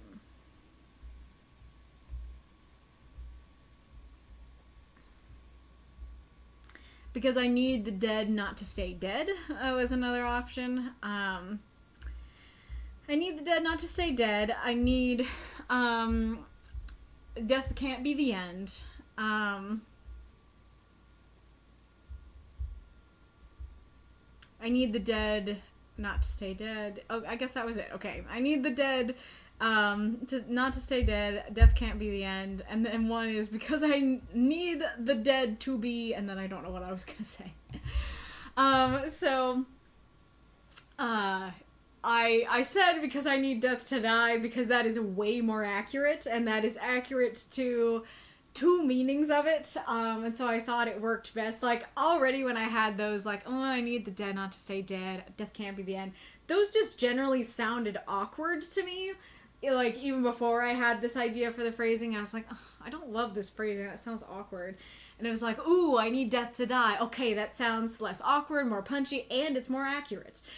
And so I used that. But I do feel like I need the dead not to stay dead, or death can't be the end. I feel like that's more clear. So how unclear was I need death to die? Did you really need one of those other phrases, or did you feel like it worked fine as it was? And would the line be less or more confusing if it was like this? Oops, we're not on screen. Okay, go back. Can you see it? Would it be more or less confusing if it was like this? If it was because I need capital death to die. He means both. He does mean I need lowercase death, just the concept of death. I need to conquer that. I need to cheat it. I need it not to be a thing anymore. And also he means it as the capital D death. So would it have been less confusing to capitalize the D or more confusing? And then I cut something out here. I if I recall correctly, it was Cairo saying, "Why do you need that specifically?" And he's like, "You know why." And then he realizes. But I needed words, and that felt unnecessary. So did the flow of it work to go, because I need Death to die, and he's like getting in her face, and then he's like thinking about her, and he goes, "Oh, you hit it." Does that work, or did you really need that transition of like, let that simmer for a second, okay, now you can realize? And like, I don't know. I guess this doesn't really work to ask, but I was hoping that even without me voicing it, that tone of like, where did you put it? Like, I'm gonna lose it. Would like, he's like trying to pretend to be polite to like make her show him, but he's gonna lose it, kind of thing. I'm curious if that description was enough to convey that, or if you need something else. And then, does the to a different hair come out of nowhere? Are you like, what do you mean you're gonna give it to a different hair? I don't understand. Like, I thought you were gonna revive the hair it came from. Was that confusing? Was that fine? Or did that actually clarify things? How was that line?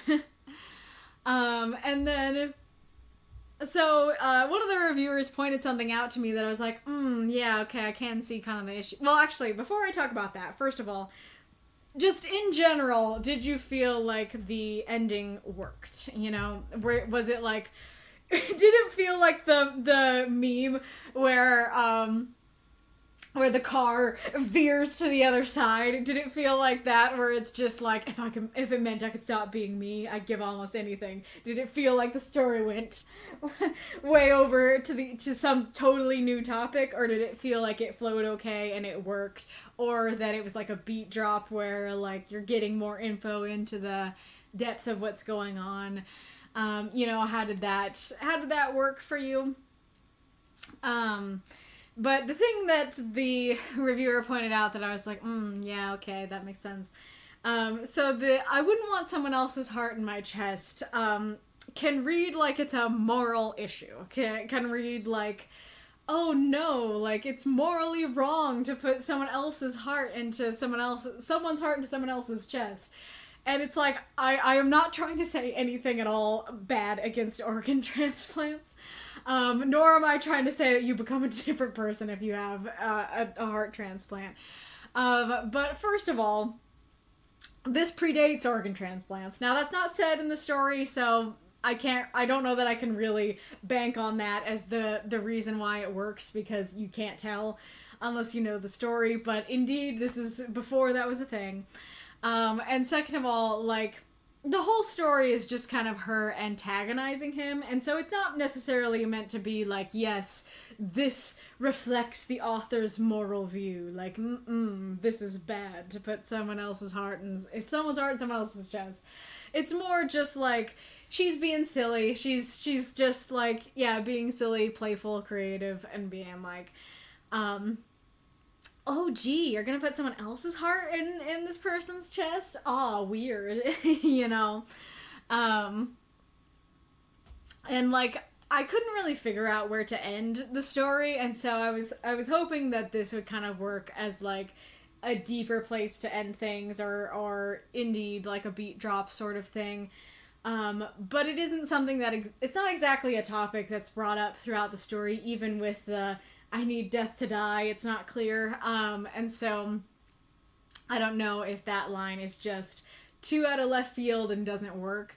Another question kind of related to that is that, did he need to find the heart for you to feel satisfied with the end of the story?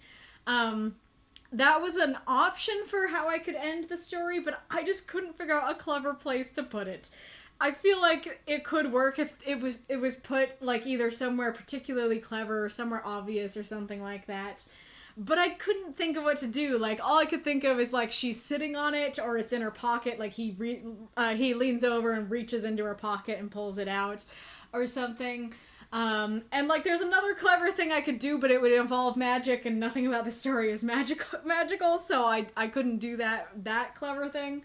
And so yeah, like I I couldn't think of anywhere else to put it, and so I decided not to go with that for the ending. But if you guys can think of a clever place to put it, then do let me know. And then do also let me know if you're like, I needed him to find it for the story to feel complete, or if you were like, it was fine with him not finding it. That wasn't a problem for me. And I saw the ad, so I assume that is about to happen. Alright, next prompt. Wake the Dead. Yeah, I feel like I've heard this in like different songs and stuff like that. And so I think the idiom is like, you're being loud enough to wake the dead, sort of thing. And so, but you could use it in a lot of different ways. That you could use it as somebody literally waking the dead. Why is the ad not showing up? Thank you.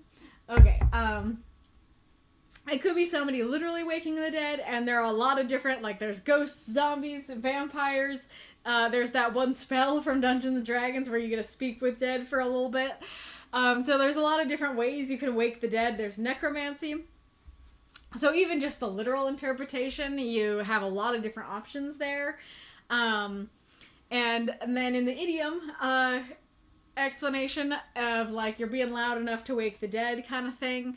I think that works as a prompt as well, that instead of writing about literally waking the dead, you can indeed write about just people being super loud, and that could be fun. I guess you could even write it as like a more positive thing, as like, you know, not necessarily zombies, but like somebody who's a loved one who is dead is raised to life, and it's like, yay, they're back with me, you know, kind of thing.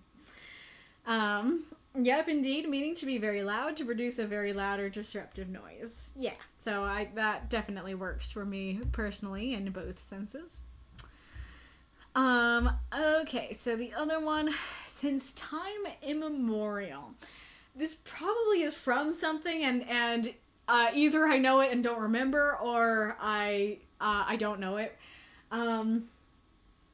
So it makes me think of just like kind of it's kind of like a once upon a time phrase. It's like, since time immemorial, like something that's been going on for a very long time, kind of thing. For me personally, I feel like it's a little too poetic, where it's not the kind of prompt that I would vote for personally, because there's a lot of things, like, I don't know. So basically, as far as I understand it, you can use that for just like, here's a thing that's been going on since time immemorial. Here's a thing that's been going on for a very long time. And it's like, there's a lot of things that you can do with that, but for me, that's kind of an overwhelming one, because it doesn't have enough specificity for me to be like, yes, this thing. You know, it's like, there's so many things that this could be. What do I want to write about? You know, a lot of things could be happening since time immemorial. And I guess that sort of like once upon a time phrasing also makes it feel less specific and more open, of like, once upon a time this happened. Like, so much could happen. What do I want to happen? Since time immemorial, something went down. What do I want to go down? Kind of thing. So I as per usual, I don't necessarily think that it's a bad prompt, but it's definitely not the kind of prompt that I would vote for personally. As always, I'm curious to hear what you guys think, if you agree, disagree, what have you. And the ad has now ended. Mako has gifted a sub to Firefly 9X. I don't think I know Firefly 9X, but welcome and congratulations, I guess. Thank you for joining, and make sure that your Twitch and your Discord are connected, and that you are on the Discord so you can get those perks. And there's also the gift sub to Aerith Winterfell. Lovely. Alrighty, Rue. Quest added herring my heart. Nice.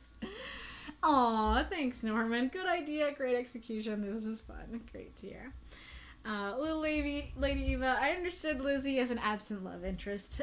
Teasing like that doesn't need an explanation. Good. Magistrate Ironlung, I found it somewhat funny. I am glad you found it on some level funny. Marks, I thought the back and forth was a lot of the fun and a lot of fun and what made it all so entertaining to read. I'm glad to. Oh, I see. It's a lot of like what made it fun and entertaining to read. Gotcha. I'm glad to hear that. I was fine with the anger behind I need death to die. Gotcha. Well, Lady Eva, that sounded personal. So are you saying that the way that I voiced it made it make more sense? Like, would it have made less sense on the page, but when I read it angrily, you were like, okay, this is personal. I mean, kind of like when someone says, I hope my cancer gets cancer. Yeah, exactly. Reincarnator, sometimes for death to die, you have to de-atheize them and die with them. Some red color. Roll a dice for die and death will die. Maybe death will die. The Lady of That. It told me that a loved one of his died. Because I need death to die. Gotcha. Like, that's what made it personal. Fair. Encore 2 unlocked. Wait, is it? I don't think it is. Thank you so much, Mako, for the cheer. Because it's 3,900, not 4,000. Oh, the 2 gift subs, that's right. What did we say that they were? Were they 500? Victor is a train wreck. That is not dead, which can eternal lie with strange eons, even death may die. Yeah, I felt like it wasn't too strange of an, I mean, idiom isn't the right word, but like a phrasing. Because I think I've like heard that phrasing before. Yeah, but Kairos is giving annoying little kid vibes with the Y game. Exactly. Oh, I should have asked that. That was another question. How old did Kairos read?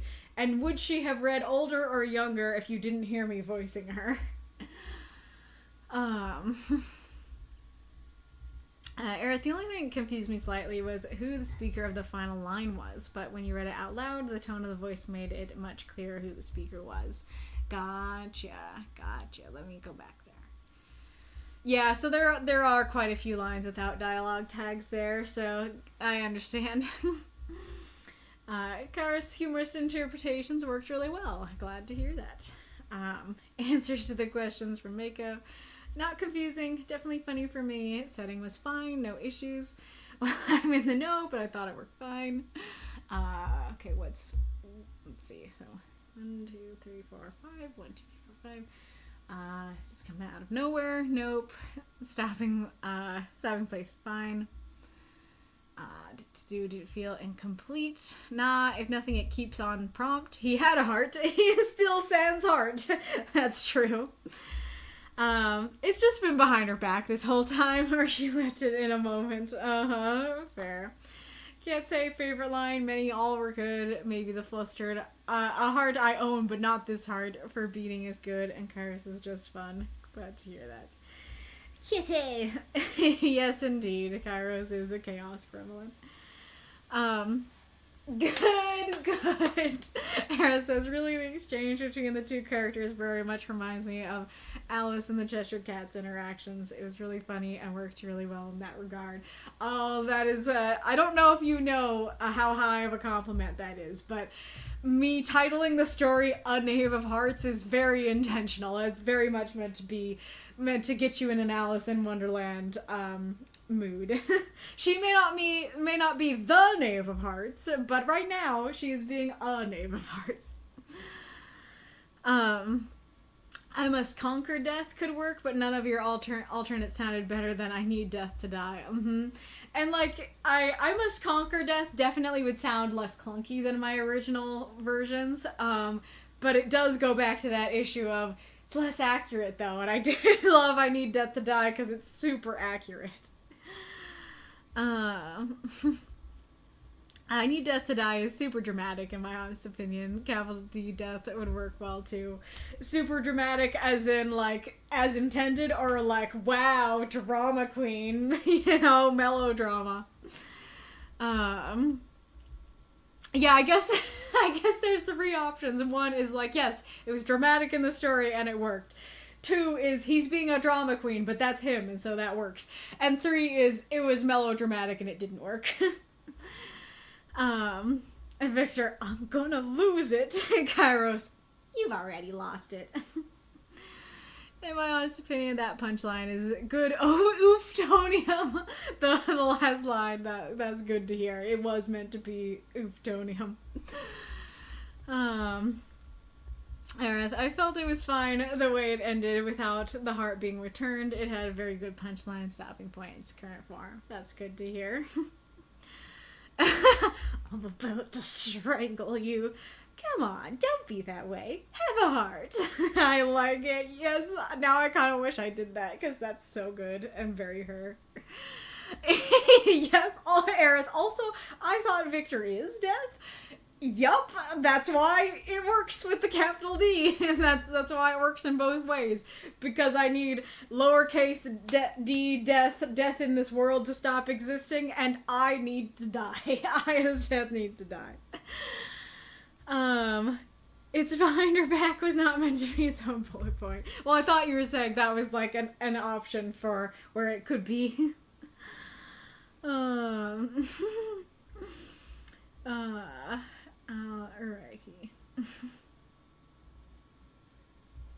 Yeah, it's the equivalent of 1,000 bits. Gotcha. So we are technically at 4,900, which is awesome. Thank you guys.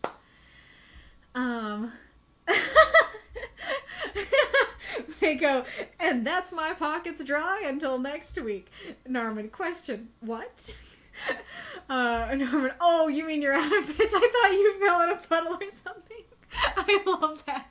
Specifically, my pockets got all wet and they needed to be dried. They're dried until next week.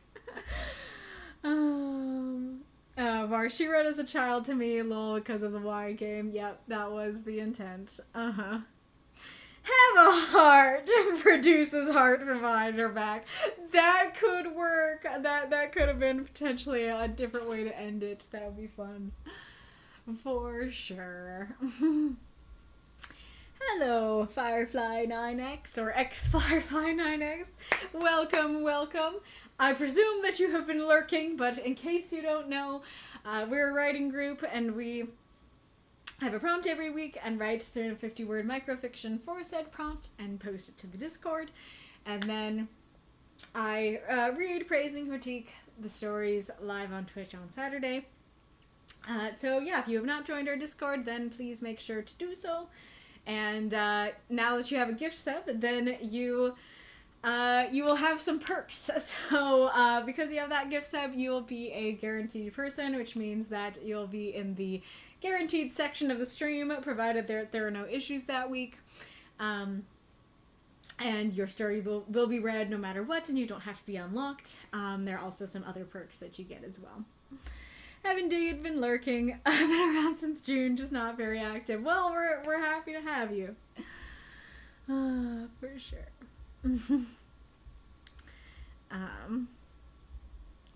Fair.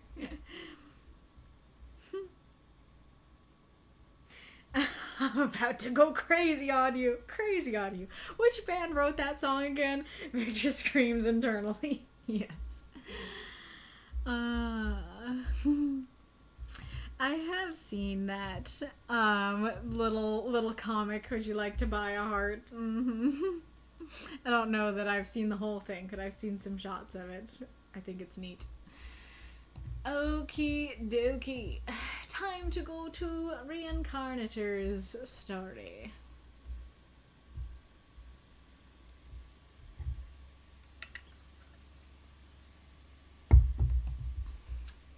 Trust. Agency X by Reincarnator. 349 words. X leaned back in his big armchair. Emma, the Guardian of London, floated before him, once again asking him the same question she had so many times before. And once again, X's answer was the same. No. Anyone else would jump on the opportunity to be my familiar, Emma said, irritation in her voice. I'm not anyone else. I'm not interested, milady. She narrowed her eyes. You'd be the first who isn't. There is always a first time. Why do you want me, of all people, to be your familiar anyway? Emma's hair flared up like a black flame as she leaned over his desk, getting dangerously close. Because you don't want my power! Her voice echoed through the room. X looked at her, confused, and she realized that her facade had broken. So she took a deep breath and calmed down again. Everyone who I ever recruited betrayed me. All of them tried to use my power for themselves. So I sent them to hell and looked for a new familiar. And her eyes grew distant and cold again. It's been that way for centuries. Hex wanted to chime in, but Emma spoke up again. But you don't care for my power. That's why I want you.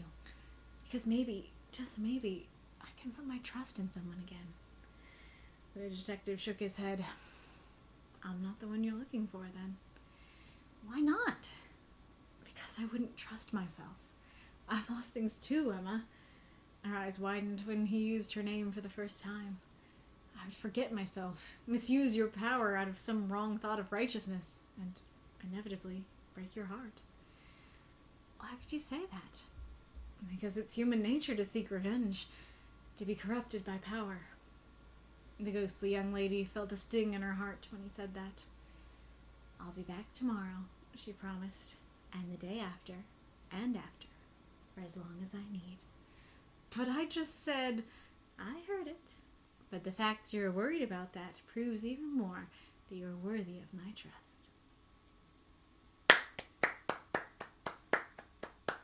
There are those moths and monsters cheer for this story if you loved it. I think we had some notes and questions. Let's grab those.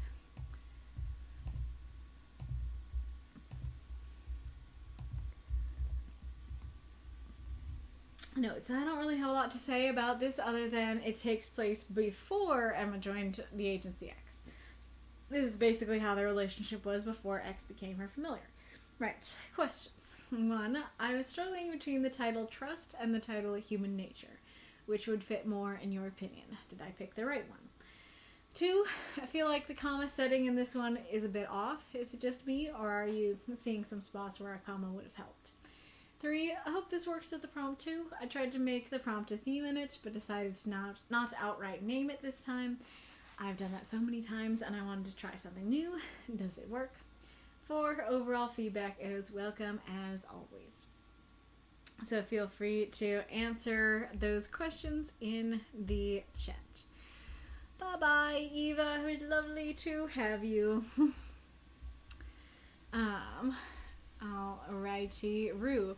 Well, I greatly enjoyed this story, Reincarnator, and I really love the concepts brought up in it. So let's begin. First thing is one of my few critiques for it, which is that we start by saying that he's leaning back in his big armchair, and then later we say that she's leaning over his desk. And granted, sure, maybe we're in an office and like there's a desk over here and there's an armchair in the corner and stuff, but oftentimes an armchair is not a desk chair. And I would presume that when she's leaning over her desk, she's trying to loom over him and getting close to him. I either needed more setting stuff or I just needed it to just be chair, not armchair. But anyways, I think you do a great job of introducing the title first. We've talked about before how it is important to start by talking about the relationship. So like when I write about Savion and Lestaire, the first time I introduce Lestaire, it should say my brother or his brother or whatever, so that you're like, okay, that's the relationship. And then I can say Lestaire. Whereas if I just say Lestaire, it's like, okay, who's he? And so I think you do a great job with that here, saying Emma, the Guardian of London, immediately telling us who she is and why she is a little different and powerful and ghostly. And introducing that she has asked this question before works quite well as well.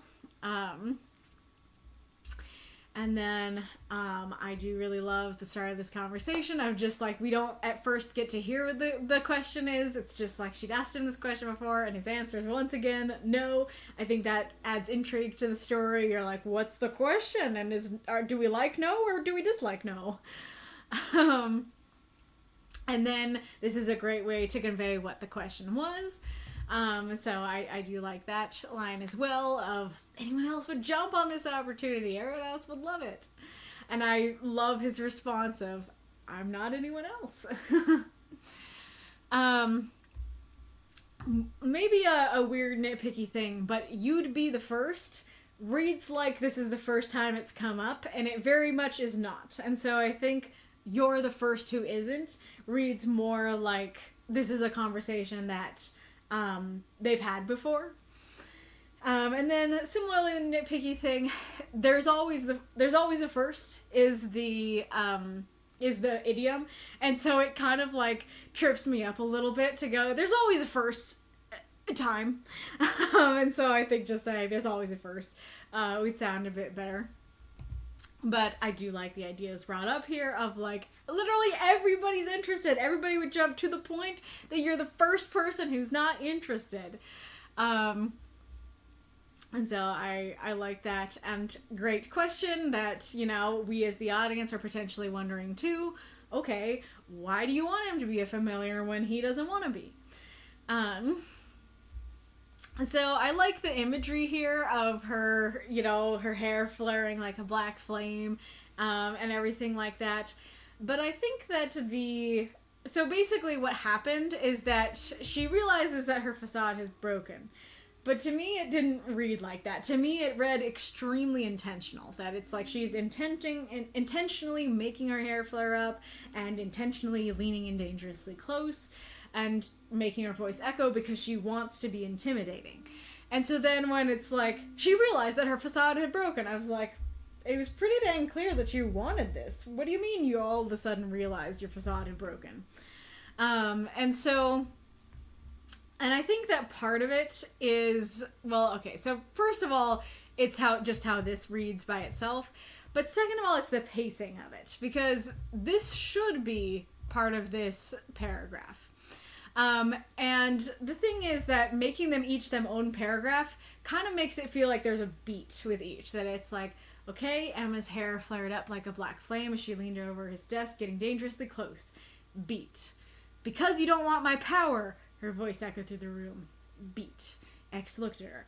And the second one works. The second one absolutely works to have a beat, but the first one shouldn't. The first one, just technically, it should be the same paragraph. And second of all, adding that beat makes it feel even more intentional. It makes it feel like, yep, okay, she made her hair flare up. Okay, now she's talking. Not because you don't want my power. And it just happens because she's saying it. And so, first of all, that would help. But I do think that just starting with, because you don't want my power, her voice echoed through the room, her hair flaring up like a black flame as she leaned over his desk, getting dangerously close. Like, I think that all should be one sentence after the line, and I think that would read a bit more like, oh, it just happened as a result. So, like, she just was shouting, and it just so happened, and then she realized. I think that would work better for me. But I do like the imagery going on here.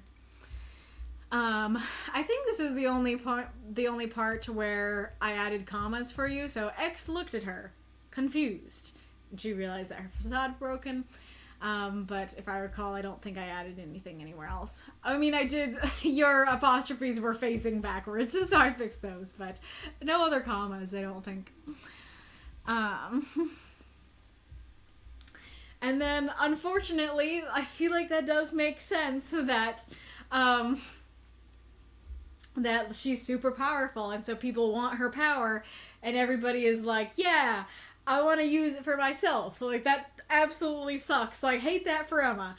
But I can also understand why that has happened over and over again. And I think that it's already, already at the beginning, I'm interested in enjoying it, and I love this concept of, I want you to be my familiar because you don't want my power. And giving the actual explanation of why, like, this matters to her and why it was a problem before, I think works very well. I feel like I don't know how to feel about it. So I send them to hell and look for a new familiar. I don't know if that's meant to be in the more idiomatic sense of, like, go to hell. Like, I send them away. You know, I kick them out, kick them on the curb. Or if it's meant to be, so I literally sent them to hell. And if I literally sent them to hell, like, that feels like that needs at least an eyebrow raise from X. Like, that's quite a lore drop to just suddenly and casually say in the middle of a sentence. It's like, yeah, okay, I sent them to hell. And then I look for a new familiar. It's like, I'm sorry, you did what now? This makes me less likely to want to be your familiar. I don't want to get sent to hell. I don't want to have a go straight to hell, do not pass go card. So it's like, that sounds like a tad extreme. Like, on the one hand, okay, they betrayed you. I understand totally why you're angry. That wasn't okay for them to do. But you could have just kicked them out. You didn't have to send them to hell, you know? And then I do definitely feel bad for her that this has happened for over and over again for centuries, and she's had nobody who you know, is kind to her, doesn't want her for her power. That absolutely sucks. And then again, really like just this idea of, you know, you don't want my power. Like, I have always liked that idea of, I mean, I guess it's like described well in, like, Harry Potter, of, like, those who don't want power are best suited to it, or whatever the quote is. And so I really like that concept in general. I think this is a great exploration of that. And I was already loving the story and loving the concept that you have here of, I want you because you don't want my power. And then you took it even deeper. You made it even better. You made it deeper. Oh, I guess, okay, before I say that, I guess I did add a comma here. But you made it even deeper because you had him go, I'm not the one you're looking for because I'm human too. And I wouldn't trust myself. Like, oh, that's so powerful and deep and realistic, and I love it so much.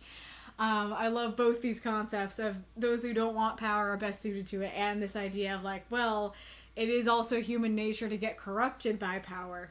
And so that works really well for me as well. I love bringing up that concept of, like, yeah, I'm not the one you're looking for because I'm human too, and I could, even though I don't want your power, one day I might misuse it, and I don't want to do that to you. And I think that's powerful. The one thing that I have a question of is, well, I guess that's later, so we'll come back to that. Oh, no, it's right here. Yeah, okay. So the one thing that I had a question about was, it's human nature to seek revenge. Nothing in this story has conveyed why you need to seek revenge, and it's not going to be explained. And so I do think saying it's human nature to be corrupted by power would work a bit better, because it's like, yeah, like, we're just talking about, I don't want your power, but if I had your power, I might be corrupted by it. That would work a bit better for me, because I don't know why he would want revenge. And, like, I guess it goes back to, like, it's human nature to seek revenge. Yes, if you are wronged. It's not human nature to just seek revenge without any preamble, you know, without anything before it. And so then that makes it sound like he's just saying, like, just in general, nothing happened to you, but it's human nature to just go get revenge. Just in general, you know? And so it's like, well, were you wronged, though? I don't think it's human nature to just go, like, get some power and go, it's revenge time, when you don't have anything to avenge. And so I think that's part of what makes it sound a little strange. And so I think just going straight to, it's human nature to be corrupted by power would work really well, require no explanation, and be quite punchy. And then I do love, and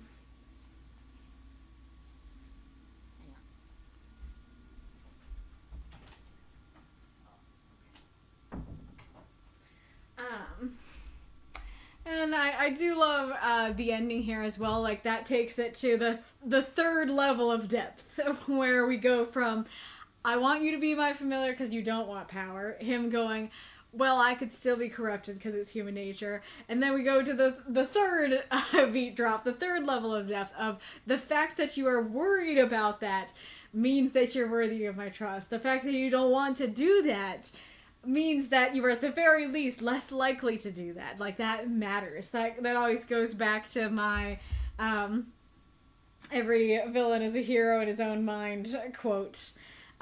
Where if you think that you're villainous, then that actually makes you more heroic. And so if he's like, I'm afraid of becoming a villain, I'm afraid of what this could do to me, then that makes him more heroic. And I think that is really cool. I don't know that so like, on the one hand, it's kind of cute that she's like, yeah, I'm gonna keep coming back because you are the one that I want, and I don't think I'm gonna find another like you, so same time tomorrow. So on the one hand, it's kind of cute and I like it. On the other hand, it does potentially kind of mess with the consent of all this, because yeah, if somebody comes to you every day and is like, do this, do this, do this, anyone, no matter how vehemently they're against it, is probably gonna say yes at some point. And so then, like, I don't know if you've written the story of him accepting, and I don't know if I had read that, if I would feel differently, but not having read it, but knowing that he does accept, it kind of makes me go, oh, so he didn't actually consent. He didn't actually want to do it. She just wore him down. And there's a little bit of ickiness to that. I think there are still ways that you can do it and have it, even with her pestering him, that make it feel more like it's his choice. But if it really is that she just says it over and over until he can't take it anymore, then that does kind of mess with him truly being able to consent to it, if that makes sense. As for your questions, I was struggling with the title Trust and the title Human Nature. Which would fit more in your opinion? Did I pick the right one? I absolutely think you picked the right one, because basically in this story, like, the human nature is the bad thing. The human nature is the villainous thing. And the thing that we don't want. We don't want him to fall into human nature. And so titling the story Human Nature would make it read more like that's what wins out. Like, that's what the story's about. You know, the bad thing is what's gonna win in the end, kind of thing. But calling it Trust reads much more, I think, it fits the whole story, because the whole story is about, I couldn't trust them, I feel like I can trust you, and maybe in trusting you, I will in general learn to trust again.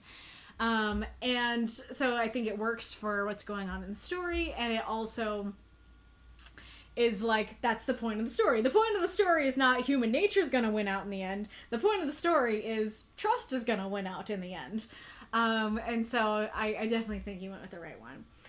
I said where I changed the commas, and then hope this works with the prompt too. I tried to make the prompt a theme in it, but decided to not outright name it this time. I've done that so many times and I wanted to try something new. Does it work? I'm especially curious to hear what chat has to say about this, so don't hesitate to say. So, first of all, I have a compliment for you, which is that one of the highest compliments that I can give a writing group story is if I was enjoying the story so much that I forgot about the prompt. And that is exactly what happened here. I was just enjoying the story so much that I completely forgot about the prompt as I was reading it. However, unfortunately, once I started looking for the prompt, it was hard to see. Now, on the one hand, I can see it in the sense that she's like, it's that trust idea, that she wants to trust again, that she's had her heart broken and she wants to trust again. But even that phrasing there, if she had her heart broken, like, the whole story, I don't know if I can find them easily, but he says, you know, I would inevitably break your heart, and she feels a sting in her heart, and there's another heart thing somewhere. But basically, like, a broken heart is not the same as a missing heart. And so this reads like people broke her heart, not like her heart was missing. And What was I going to say? And especially because you're saying she feels a sting in her heart. I would break your heart. Well, that means she has one. That means that she has a heart. And so I don't know that you needed to say it directly, but I don't think that the prompt is totally clear here. And so I do think I needed something more to see the prompt in this story. Unfortunately, even though I think I get what you were going for with the trust thing. I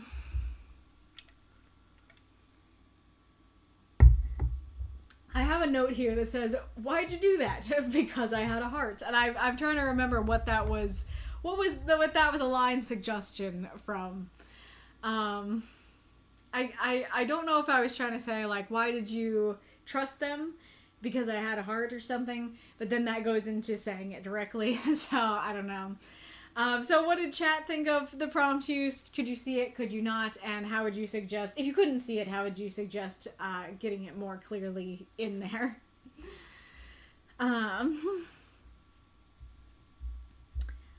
So let's see here what folks have been saying. Thank you for the cheers, Magistrate Ironlung and Reincarnator. She needs to go get advice from Matt. What is... I'm not sure exactly what you're referring to. I mean, I know you're referring to Marx as Matt, but what advice does she need? But trust is part of human nature, so it is about human nature winning out. Not in this story. This story is very much saying it is human nature to be corrupted by power. Like, in this particular story, that, like... being corrupted by power equals human nature. The story is not about trust being a part of human nature. It's about the opposite. And so, in a different story, perhaps that could have been conveyed, but in this story, to me, human nature would be about being corrupted by power. I also am not sure, I mean, I don't want to get into a big conversation about it, but I'm not sure if I agree with that statement that trust is part of human nature. I mean, I feel like wanting to be in community is part of human nature, but is trusting people an inherently, like, yes, we all inherently, I don't know, like, as I was gonna say we all inherently trust, but it's like, I guess we do, but I don't know if I'd call it a human nature thing. I don't know, it's interesting. Why are we posting pictures of Squidsmith, and why are we saying damn it? What's this about?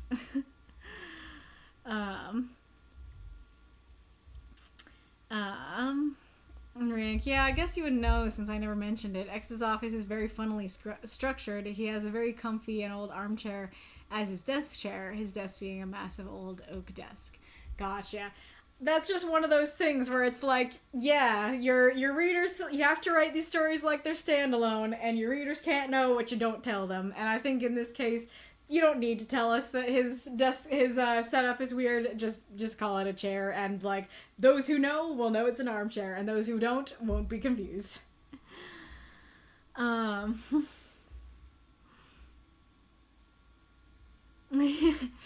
You're noted. I am always grateful for helping with correct grammar. Fair.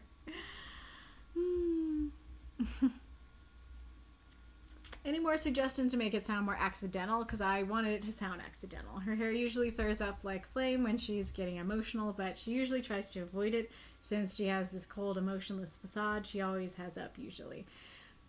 It's almost never intentional. Yeah, so maybe you said this before I said it, but I think just putting it after, like putting everything after and putting it all in the same paragraph, I think would make it sound more accidental. It would sound like what came first caused it, you know, the getting emotional and saying because you don't want my power is what caused it, you know. And then, like I said, yeah, not splitting it up into 3 paragraphs. What faced backwards? I'm not sure I remember what I was talking about facing backwards. I was imagining a Ghibli hair floofening. I was imagining, like, a much more of a, like, I don't know exactly how to do it, but it's like the hair goes up and, like, looks like a flame. Maybe has some black, you know, flame magic around it. Usually Emma's power is to send beings that threaten London's balance between the supernatural and what we consider normal to hell. She can only do so by channeling her powers through a familiar, since she cannot influence the real world with these powers without a vessel. Oh, interesting. The only thing she can influence on her own with those powers, well, are her familiars themselves. So that is her main power and duty. She may be able to do some mild ghost stuff on her own. Should have left revenge out because I didn't go deep enough to what happened to X. Something bad happened to him, but I forgot to specify the statement he did on himself and accidentally made it to overall. Fair. But yeah, that's very interesting. I didn't know that about this world. So what can familiars do? Just send people to hell too? And then they can basically share her power, wreak incredible destruction. They can't, on their own, send people to hell. They receive immense destructive capabilities, which is why it is so dangerous. To simplify it now, I want to write about one of the betrayals one day. That would be interesting to read about. I'm kind of confused, though, because you said Emma can't do anything on her own. So she can't send people to hell on her own. She has to channel her power through a familiar. But the familiars can't send people to hell. So, so Emma's job is to send supernatural things that shouldn't be in London to hell. But she can't do that on her own. She doesn't have any power besides ghostly, lights flicker and stuff on her own. So she needs to channel her power through a familiar. But familiars can't send people to hell. So it sounds like nobody's getting sent to hell. And especially it sounds like this, okay, so I sent my familiars to hell to look for a new one. She can't, though. You just said she doesn't have any power on her own. Or, any power but ghostliness. So I'm confused. But going back to something else Frank said, I honestly don't even remember if I wrote that part already, but to quickly explain. First, he accepted because he needed her strength to heal Nia, his assistant. Then after some time, Emma realized she cares about him and released him, something she never did before. And because of that, because she showed such compassion, he returns to her aid and bonded with her again as a familiar, fully accepting it this time. Totally works then. Oh, that's great. So that's fantastic. You know what you're doing. Because that totally works, that he just needs it for a second because he doesn't want his assistant to die or whatever. And then she's like, okay, I know you don't actually want this though, so I will release you, kind of a Beauty and the Beast thing. I will release spell, and then he's like, oh, you cared about me enough to release me. I'll come back to you. I will choose it,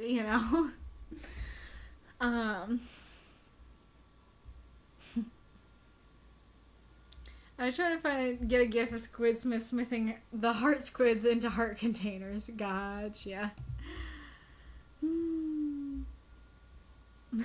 Yes, exactly, like the Hades fire thing. Comments are back. Oh, the apostrophes, yes. Where is one of those? So, I don't know how well you can see it. Where... I can't even tell where I am. It's very tiny for me. Oh, I can't see my mouse. Okay, it's up here. Yeah. Okay. If you can see it. It was I don't even know if I can do it wrongly now. Yeah, okay. So there you go. It was like that. It was backwards. And so then I fixed it and made it this way.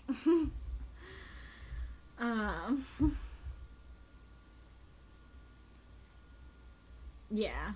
The apostrophe is I apostrophe M. That's what that is. Yep, exactly. That's closer to what I was imagining. Here, I'll show it on screen like that.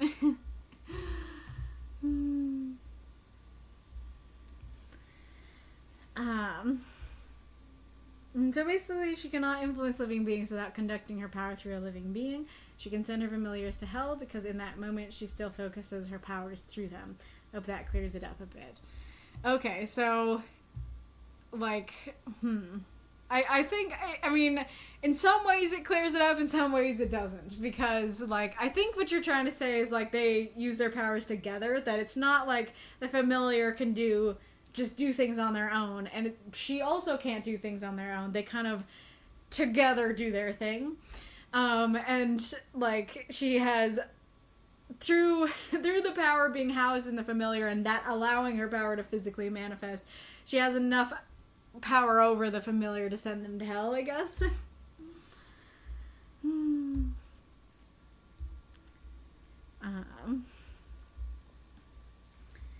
Alrighty, Rue. Well, I think that 15 minutes is not really enough time for bonus fifth. I might revisit it at the end of the stream if I'm still having time and energy, but especially because I've been so late for the last couple streams, I'm definitely of the mind of let's move on to midstream and maybe revisit it later. So my apologies if you are really banking on that. But I guess I did warn you that it rarely happens.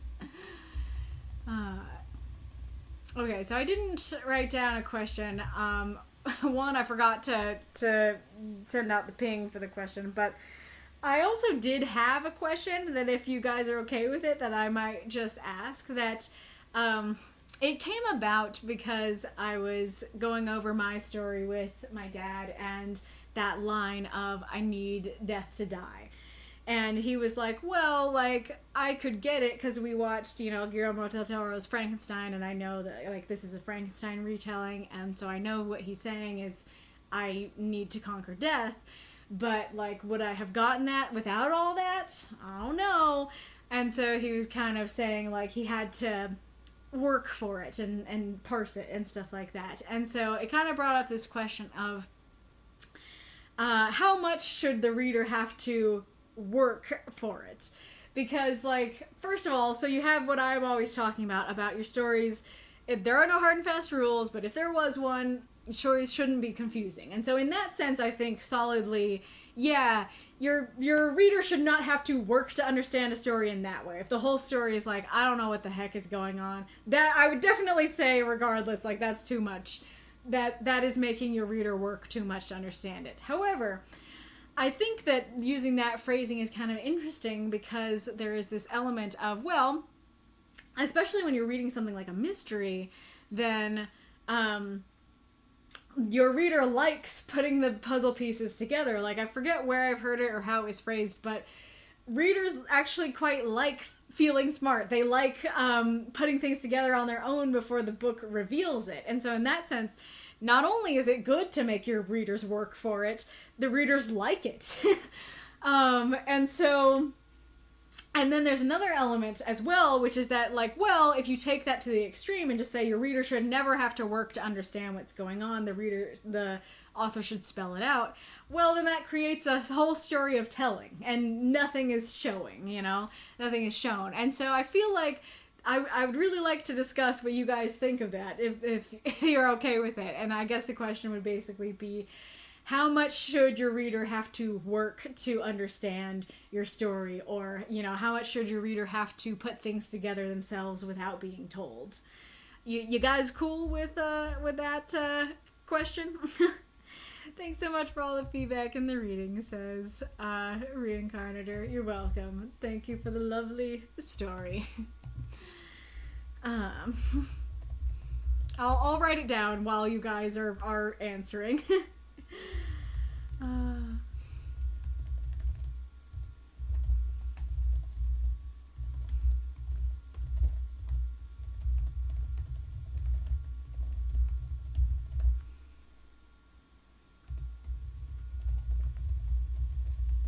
I'm totally cool with that, says Rink.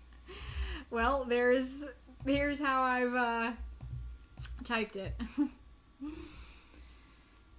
Like that. I don't know if that conveys what I was saying well enough or not.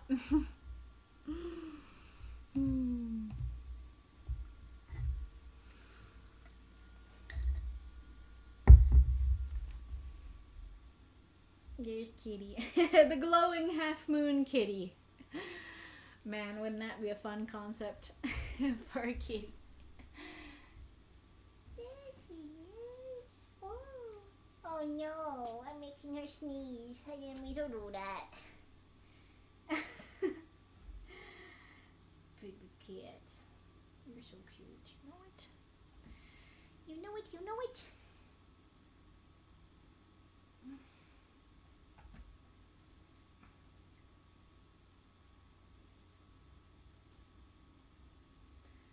The cat stream. An entire stream just filming the kitty sleeping now.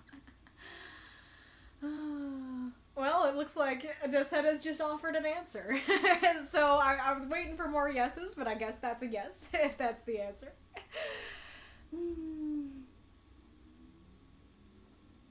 I'm waiting on at least one more yes. One more yes before I leave. Oh, the kitty. I think there are some streams out there that are just like kitties and just cat cafes and stuff. I think I've rated one before. Right, cutie patootie. Cutie kitty. Yeah, you're so precious.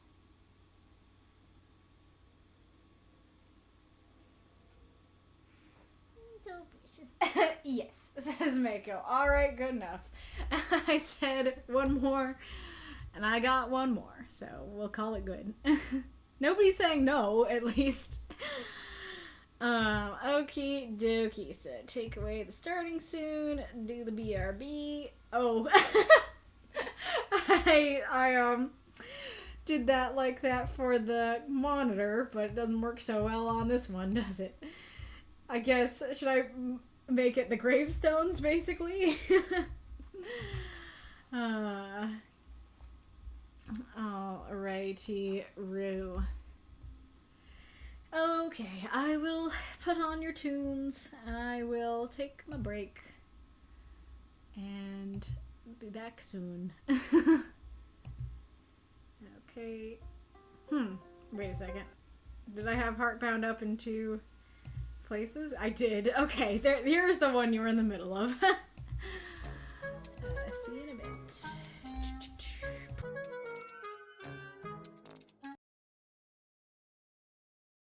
I have returned. I almost said, I have returned. Welcome back. The tiredness is starting to settle in.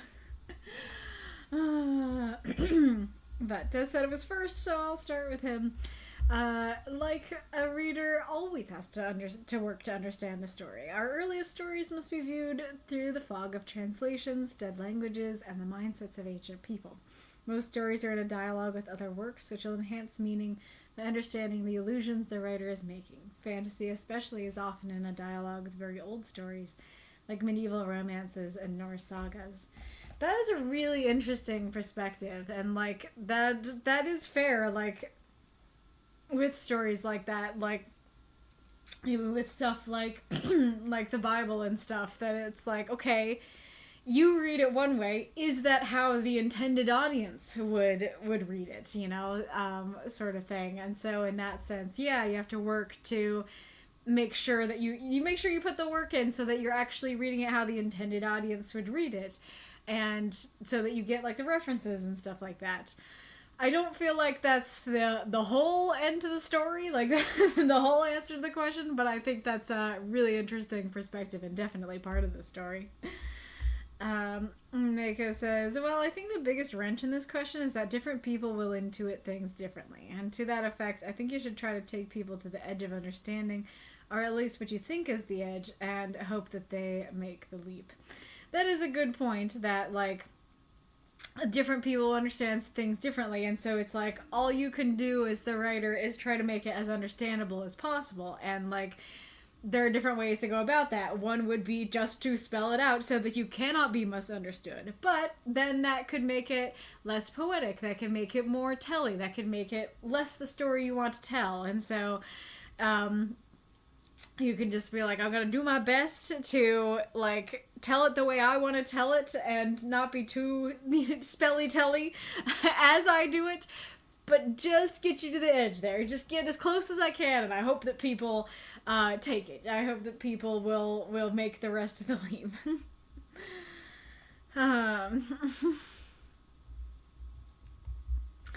This question reminds me of a line from the second chapter of Dispatch. I've never felt stupid wearing this. ... Until now. I was trying to imply that with the silence, yes.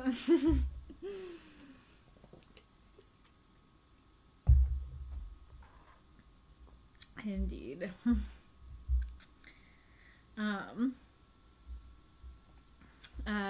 What should a reader work on in order to know things about your story? In my honest opinion, or maybe humble opinion, I've been saying honest, but maybe it's humble. Pay attention to the narrative. Some things can be implied without spelling them out. Readers can catch that vibe. It's trickier with the shorter stories we do here. I try to keep the spelling out to a minimum because of word limits. Yeah, very fair. With these short stories, it can exacerbate on both sides. Sometimes it's more grievous if you spell it out. Sometimes you need to spell things out more because it's so short. Very fair.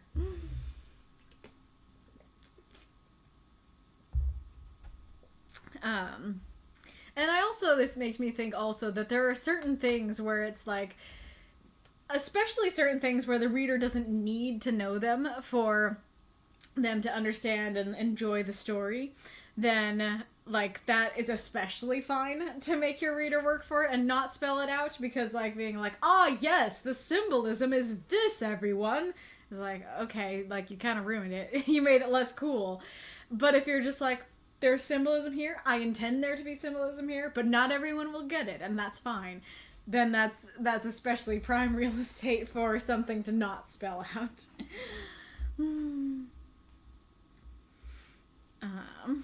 Rank, that is a question I myself struggle with all the time. As you may know, I'm actually learning right now, and with all your help to write my scenes better for the reader to understand certain things that I in the past never mentioned. Because I was wrongly assuming that everyone must get the same conclusions like me, but not everyone has the same thought process. Many things, like what characters are, must be explained when mentioning them. What I usually do now is to write the name, then comma, and then immediately a short title, then that describes who they are. Same with places. Yeah, that's what we were talking about earlier, that people, if I just say Lestaire, you're not gonna guess that this is Savion's brother. You're gonna be like, person is here. So, yes, great point. Spelling out everything is, of course, rather difficult and, in my opinion, also unnecessary. It ruins the immersion with a scene, book, story, which a scene book story also needs. But as I said, I'm currently myself learning how to do it and where to draw the line. Something like the armchair didn't even occur to me, yet when you mentioned it, that it would have been better to just write chair, I totally understood. The moment writing such things still seemed trivial. Yeah, I totally get that. I've had that happen to me before, too, where I'm just like, this is a thing that's part of the universe that is totally natural to me, and of course it's there, and I forget, oh, yeah, whoops, that didn't need to be mentioned, or that I didn't remember. That would be confusing if you don't know, because it's so natural to me. It's also a thing about getting into the mindset of the reader, and in all honesty, getting into someone else's mindset was always something I struggled with. I have little empathy, but I believe that also is important. Well, there's like multiple layers to it, right? That it's like having empathy, but also just like getting into the way another person thinks, and sometimes that can be hard, and especially for something like our universe stuff, right? We write in a universe, we write in a series, and we're so close to it that sometimes we just can't get into someone else's mindset because we just aren't there, you know? So in conclusion, small things must be explained, or maybe even more explained. For example, when a room is described or the story will take place rather often, of course that should be thoroughly described, so in future scenes, readers don't struggle with what's happening. But explain too much and it loses all magic. Some things like backstories, intentions, certain character goals must be left in the dark to have even greater impact later. Very fair. And that's a great point about like descriptions. I wasn't thinking of it in terms of like laundry list, but that's probably a good example that when you're describing a character, a lot of readers don't like laundry lists. They don't like, okay, you know, he has blue eyes and brown hair and he's wearing this kind of shirt and he has this kind of jaw. You know, if you just sit down and list all of that. A lot of readers don't like that. And like that could kind of apply here of like, that could sound like you're spelling things out, that it's like H-E-R N. You know, it's like, just say Henry. Just say his name is Henry. You don't have to spell it out for me. Whereas if you sprinkle in nuggets of like what Henry looks like throughout the story, then sometimes readers respond better to that than it being spelled out from the beginning. And then, yeah, great point that if you say too much, that part of the problem with that is that it loses the magic, though it's important that... It's that I also agree that it's important, like, when you're first introducing, like, a room or something, if you give nothing about what it looks like, and then you keep talking about the room, it's like, either your reader will be like, what am I supposed to imagine, or your reader will slot something in there that's incorrect, and so you definitely need to at least start from the beginning.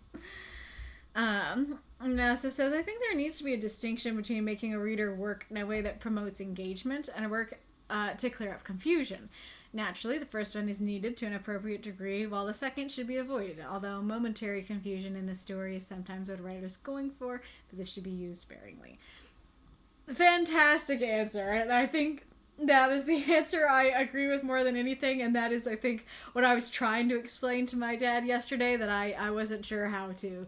Yeah, great point. I think that's exactly the important distinction, because if you're making your reader work in order to engage with the work, and that makes them more intrigued as to what's going on, and they're engaging with it, that's different from like, I don't know what's going on, and so I'm trying to put these puzzle pieces together. That, yeah, for sure. And yes, like, I don't, it's easier to just say no hard and fast rules, but it shouldn't be confusing. But yes, there are times, and that's why I say, even that isn't truly a hard and fast rule, because sometimes, yes, you can intend something to be confusing and it can work, but, I mean, I guess I kind of do it too, where it's like, basically, it's not something I think that new writers should attempt, or writers who are still... I mean, everyone's still learning, but... if you don't have many years of writing under your belt, I would not attempt to write something intentionally confusing. And even some people who do have many years of writing under their belt, still, like, it's still a problem if they try to write things intentionally confusing. So, like, can it be done and can it work? Yes. But that is like one of the top tier hardest, that is like a black belt thing to do in writing, is to make your story intentionally confusing and it work.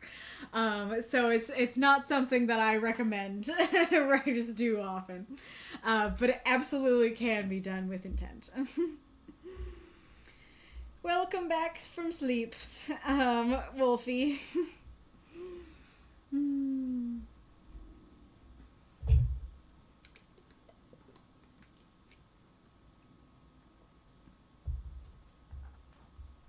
I think another thing that I often talk about to bring up with regards to this is that I talk about the Flurmler thing, right? Where, okay, so you're writing your story and there's a word, or let's say reading. You're reading a story and there's a word that you don't understand.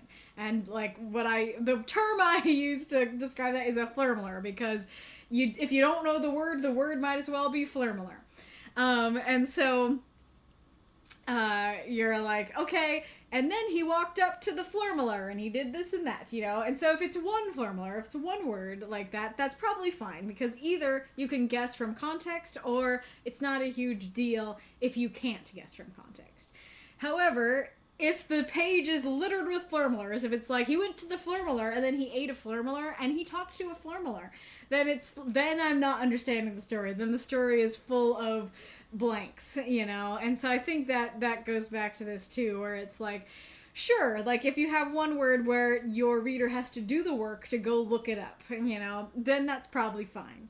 But if you are making your reader work so hard that they are having to look up every other word or something in every other paragraph, or even every other page maybe, then I think that you're making your reader work too hard, you know? Yes, and it is spelled like that. I go, remind me to share that one Halloween fanfic I wrote that was full of confusion. I assume intentionally then. We You need to backronym that thing. What make this backronym like make it into an acronym even though it wasn't intended as one? Be my guest if you wanna try your hand at it. Very so gotcha. But yeah, like yeah, I mean, I probably already talked about it enough, but yeah, like, there are certain scenes where the writer might intend to cause confusion, and, like, there's a couple reasons why it might work, where it's like, A, you have one scene that's meant to be confusing because it's confusing to the main character, too, and it'll get cleared up for both of you later, or it's meant to be confusing for now, but don't worry, it'll be cleared up soon, but that's the intention now. There are some stories, like, you might count Alice in Wonderland in this category, that are meant to just kind of not make sense, and they can work, and obviously, like, Alice in Wonderland is a classic and stuff like that. So, yeah, you can write a story like that and intentionally have it not make sense, but it's incredibly hard to do that and have it work. And have your reader enjoy it. Because, I mean, I think what I always say is that, like, the whole point is, like, what do you want from your story? Like, the main thing you want is for readers to enjoy the story. And if your story is confusing, then readers aren't enjoying the story. They're just trying to baseline understand it. And, like, that's generally not what you're going to want, you know, from a story. You want out, kitty? Yeah. You're cute. You are very cute. Yes, you are.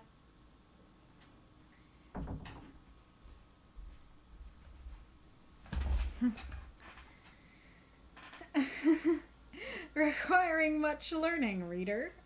What's the F part? Fantastical lexicon requiring much learning, reader.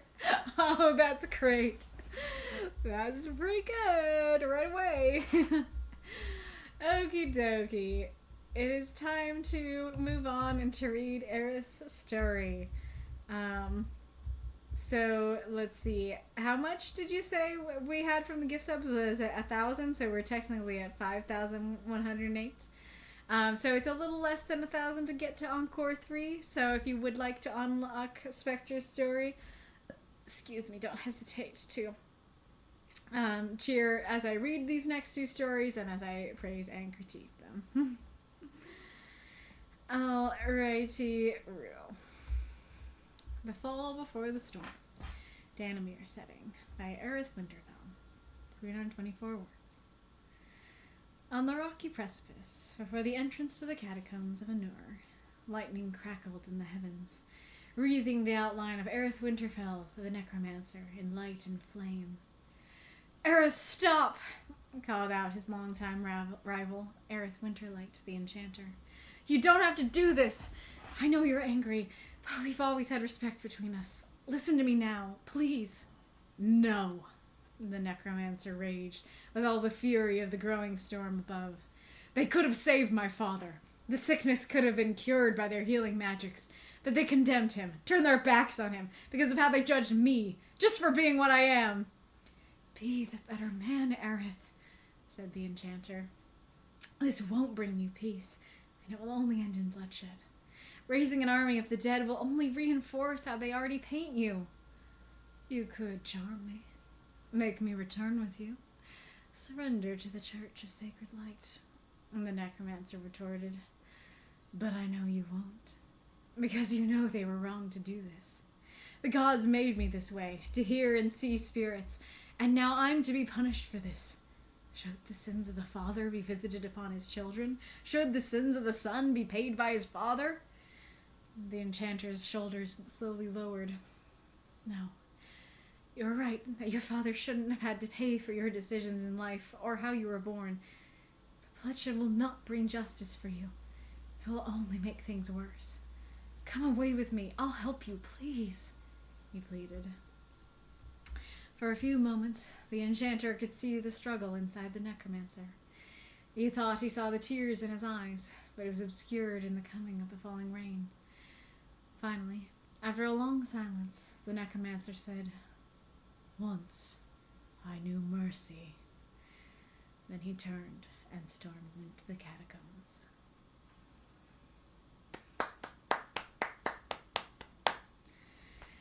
throw up those moths and monsters cheer for the story if you loved it.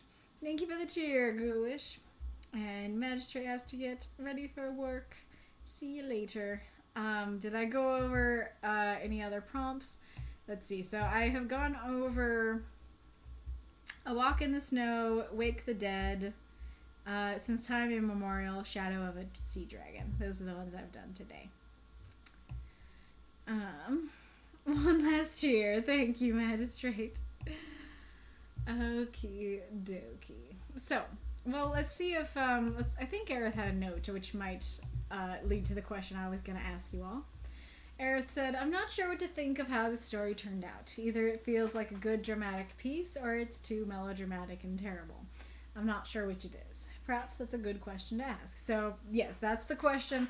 Did you feel like this story was just dramatic and it was good and worked? Did you feel like it was melodramatic and it didn't work? Or did you feel like it was some combination of the two? This is meant to be Aerith Winterfell's fall from goodness towards evil and vengeance. Though I feared the similarities in name would be too confusing, so I largely stuck to referencing their wizardly professions to keep the story as clear as I could be. In the past, these two were rivals at a mage's academy, mostly sparked when they were young and due to childhood teasing over the similarity of their names. It became a friendly rivalry as they grew older. I tried to hint at their relationship in the story. Alright, I like the title, The Fall Before the Storm, so instead of The Calm Before the Storm, it's like something not at all calm. And it's like a fall from grace before the storm comes. I like that. I really like your setting here. I think it's very powerful in just like a sentence. And I can really imagine just like the growing, rumbling sky behind them, and I really like this setup of like the storm is coming but it hasn't arrived, and it only really starts to arrive at the end. That is a fantastic scene setting for the story, that the setting and that goes with what I was saying earlier, that the setting mirrors the characters, you know. So I think that works very well, that it's like something's bubbling and it's kind of inevitable that, you know, the storm is gonna happen. Two thoughts about this first paragraph, though. One, you don't need to name the catacombs. It kind of goes back to the naming thing, where it's like a name is unless that name will continue to be referenced and or explained throughout the story, you don't need to mention something by name. You can just say the catacombs. We know that. If you say of Anur, then we're going, where's Anur? Why Anur? How's Anur? You know? And you're not going to tell us, and so it doesn't matter.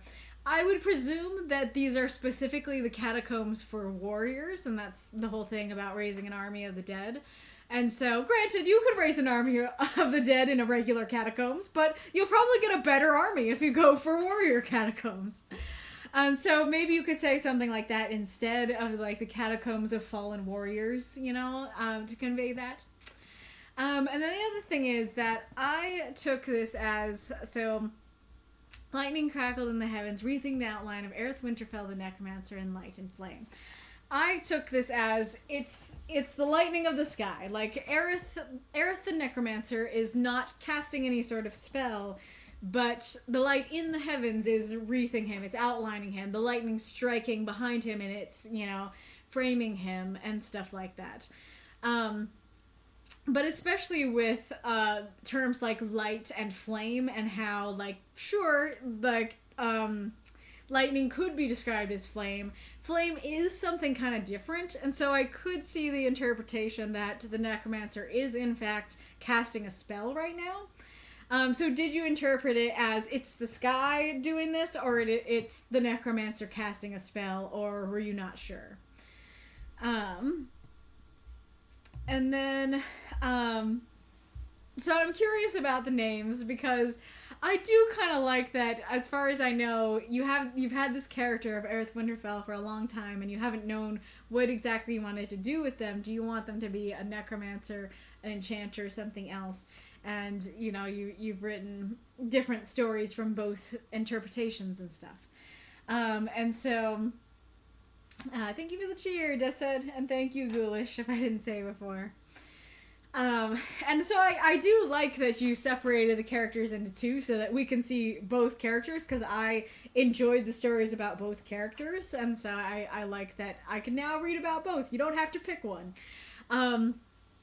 However, in universe, Winterlight and Winterfell are very similar, and like the thing is, I can believe that they both have the name Aerith. People have the same names all the time. It really is that winter part that begs me to suspend my disbelief. And I think that if you don't already intend this, that you should start thinking about this. I think it would totally work if winter is a common prefix for last names. That it's like, yeah, you've got Summerfell and Summerlight as well, you know, like all the seasons are part of surnames in your world. And so it's totally fair to get two winters in the same class. And like, not only were these two winters, you also got two Aeriths, you know? So there are totally ways to make it work and make sense in universe. But in our world, like, there might be some, like, I mean, I don't know that I've really heard winter last names, and I don't think that these are real life last names, though forgive me if they are. And so, like, having them be fantasy last names and not ones I've really heard, then it makes it seem a little implausible that they would both have, like, both their names the same. So I think if you do want to keep this, you should play with that kind of explanation where, like, seasons are a common prefix in this world. And then I am curious, so first of all, I compliment you for using Necromancer and Enchanter, because yes, if you said Aerith and Aerith, it would make no sense. And if you said Winterfell and Winterlight, I might be able to get it, but especially newcomers, I think, would get confused. And so I think the Necromancer and the Enchanter was the best way to go about it to make it clear. And that goes back to what I was saying about use the relationship or the title. Use the relationship, the title, or the job, or maybe it'll be all three in one, to identify the character. I think that works really well here. I am curious if Enchanter and Necromancer were different enough for everybody to understand it, though, because I could see some folks going, well, that it could be like a all squares are rectangles, but not all rectangles are squares. That it could be like all necromancers are enchanters, but not all enchanters are necromancers. And so I could see some people being like, is this the same person? You know, a necromancer and an enchanter, isn't that the same thing? So did you get confused even with the necromancer enchanter thing, and how could that be cleared up better? Also, I just realized how funny it would be, like, in school, where it's like, okay, so, like, we have two Aeriths here, so you'll be Aerith W, and you'll be Aerith W. I bet you that their friends and stuff called them Fell and Light, which could be kind of cute. But anyway, so,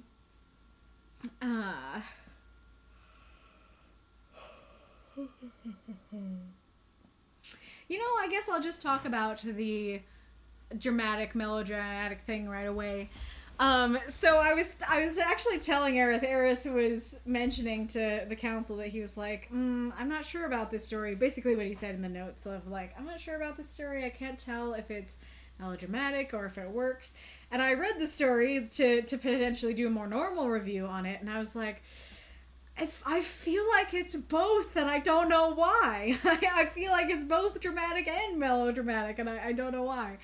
And I was really hoping I would get to read it on stream, because I knew that if I really got to sink my teeth deeper into it like I do on stream, I would probably be able to figure out what it was.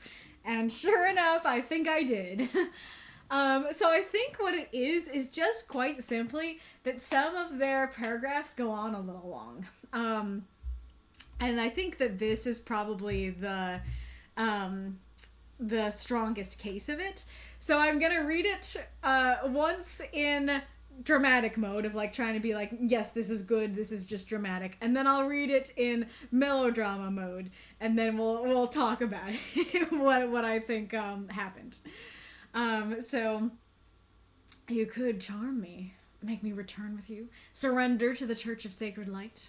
The necromancer retorted. But I know you won't. Because you know they were wrong to do this. The gods made me this way, to hear and see spirits, and now I'm to be punished for this. Should the sins of the father be visited upon his children? Should the sins of the son be paid by his father? And now, melodramatic voice. You could charm me, make me return with you, surrender to the Church of Sacred Light, the necromancer retorted.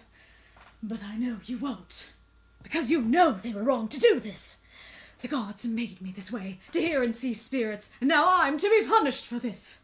Should the sins of the father be visited upon his children? Should the sins of the son be paid by his father? So obviously there's an element there of like, yeah, if you read anything in a silly voice, it'll sound silly.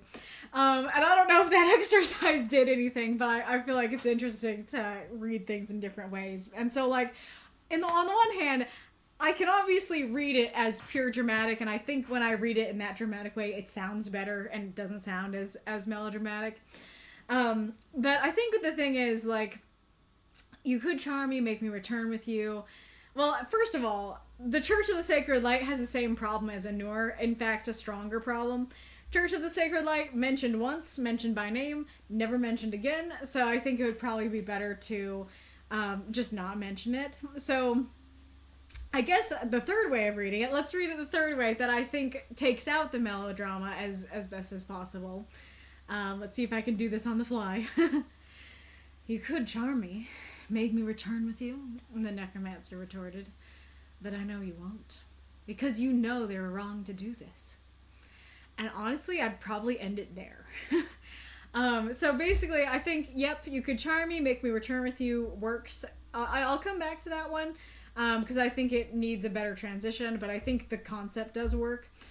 I don't think we need a second make me return with you, period. And then when you add the extra name, then it just makes it, like, a little too long. And then, but I know you won't, totally works. Because you know they were wrong to do this, totally works.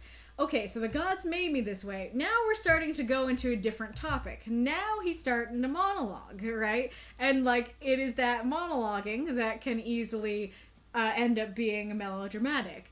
And so, yeah, now he's starting to monologue. I think this one kind of still works because it still can go with, like, hey, I was born this way, like, you know, I can't help it, kind of thing. And it does provide some helpful context.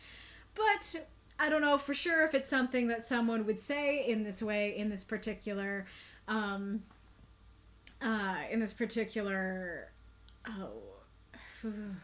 setting.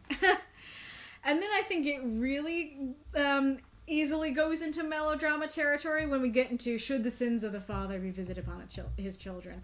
I know what he's going for of, like, you know, yeah, that literally his father died. And so he's talking about, like, the sins of the father. And this is a reversal of the sins of the father idea. So it's not strange that he's thinking about this, but this is quite a, like, idiomatic, philosophical thing to bring up in the middle of a fight. Like, you are on your way to the catacombs in the middle of a storm, and you're fighting with your best friend.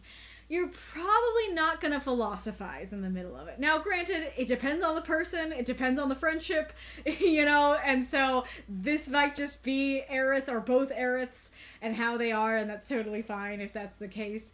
But in general, like, that's probably not something you're going to do while you're fighting with your best friend. And so I think that's what adds that potentially melodramatic sound to it, is that, okay, we're philosophizing about, you know, the sins of the father all of a sudden, especially after we already veered into the topic of the gods made me this way. And so, like, and I think that's the case in a lot of the paragraphs here. So, like, Era, stop, you don't have to do this. I know you're angry, but we've always had respect between us. Listen to me now, please. So I think I know what he's going for here. I know you're angry, but we've always had respect between us. That he's saying, we were rivals. I know you don't exactly like me, but because we're rivals, I know you respected me. And please listen to me because I know you respect me. And so I don't think that's, like, a inaccurate or bad thing to bring up exactly. But again, it doesn't quite feel natural to like what someone would say, especially because it makes what he's saying amounts to stop it. And so this adds more time and words to what he's saying, and so that adds that overly dramatic feel potentially. And so just saying, Aerith, stop, called out his longtime rival, Aerith Winterlight the Enchanter. You don't have to do this. Listen to me, please. That sounds a lot more natural to me.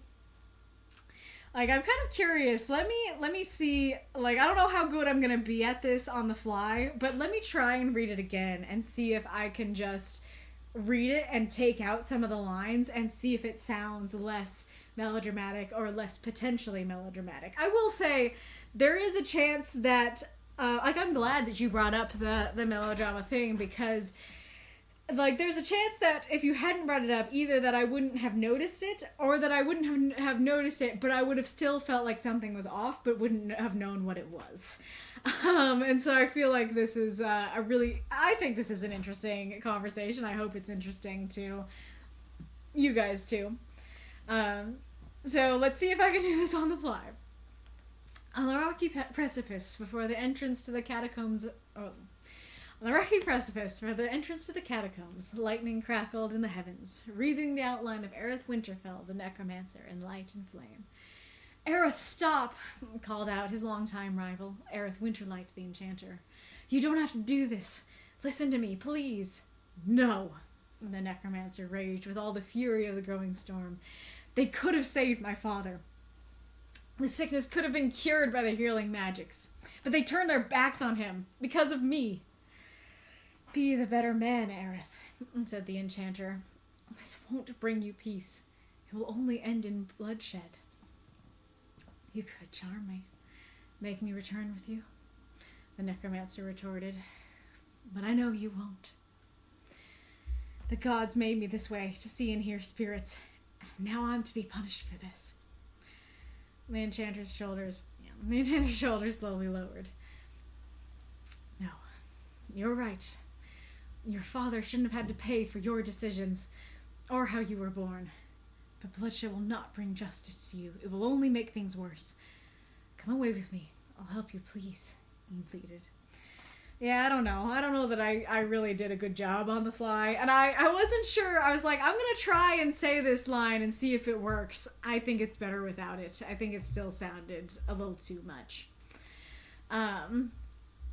So, yeah, anyway. So, at the end of the day, basically, I think they just go on a little too long and they get a little too philosophical for the setting, for the fact that, okay, it's one person heading to the catacombs, the other person trying to stop them, they're in the middle of a storm, they're fighting. Like, it would be snappy, it would be snappy, dramatic, and stuff, and so I think that you would probably remove the potentially melodramatic feeling entirely if you just made some of their lines and paragraphs just a little more snappy and took out some of the middle lines, some of the more wordy lines, some of the more philosophical lines, if that makes sense. Going back to the top, I think it would be good to put some setting detail here because we don't know where Aerith Winterlight is. Like, we know that Aerith Winterfell is on the rocky precipice, and like that's kind of like a Lion King image of like, oh yes, you're on Pride Rock sort of thing. And so it's like, okay, how there's questions of like, how big is the rock? How high up is Aerith Winterfell? How can they talk? How can Aerith Winterlight, how can they hear each other? That all that sort of thing. And so just a little note of like, Aerith, stop, called out his longtime rival, Aerith Winterlight the Enchanter, as he climbed up the rock, or as he walked up behind him, or from below, or something like that, I think would help. Really like, with all the fury of the growing storm above, I think that's great.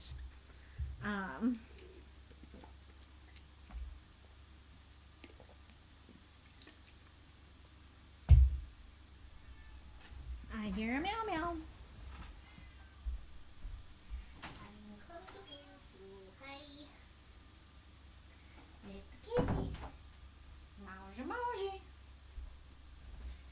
Baby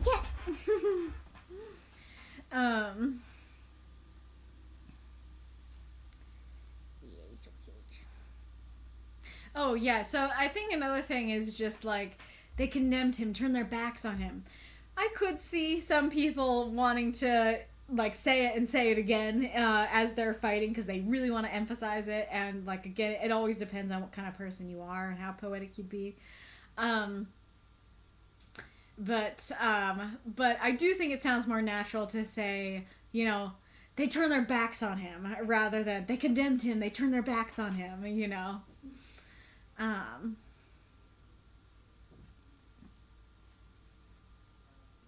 Hi. It's Carrie. so I do think it's, I took out this line when I was reading it. I do think it's kind of important to mention that he wants to raise an army of the dead, and so I think that should still be in there somewhere. But it does feel like a lot to be like, you know, this won't bring you peace, it'll only end in bloodshed. Raising an army of the dead will only reinforce how they already paint you. Like, on the one hand, it totally makes sense and works and is like, yeah, true, that's what he's doing, and that's what it will do. That's what he's doing will ultimately do, and I actually quite like it'll only reinforce how they already paint you. But I don't know, raising an army of the dead just kind of feels like a lot to throw into like a quick snappy fight like this. And so I think like either take out that it'll only end in, like take out the whole beginning and just go straight to this, or like maybe, or do only this, or maybe rephrase a little bit.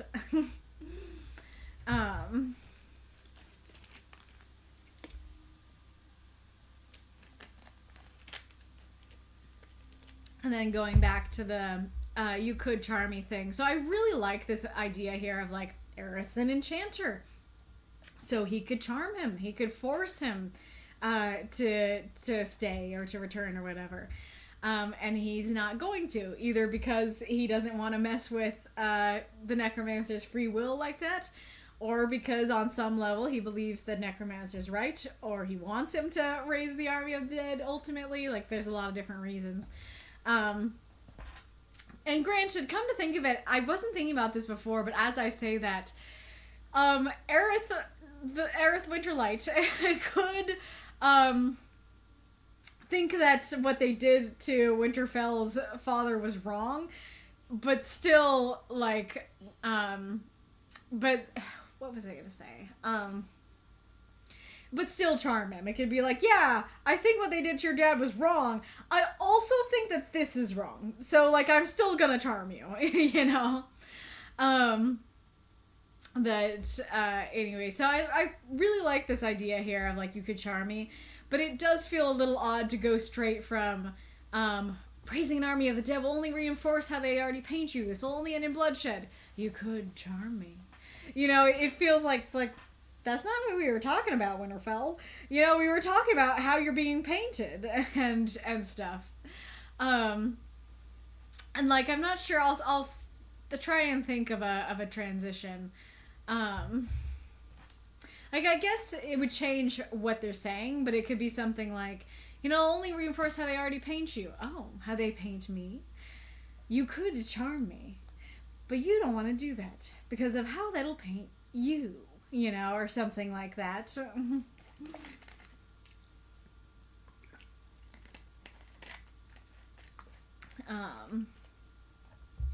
Or like if you wanted to end on the bloodshed, then it could be it will only end in bloodshed.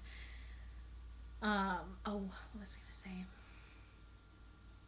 Something along the lines of like, you have a peaceful option.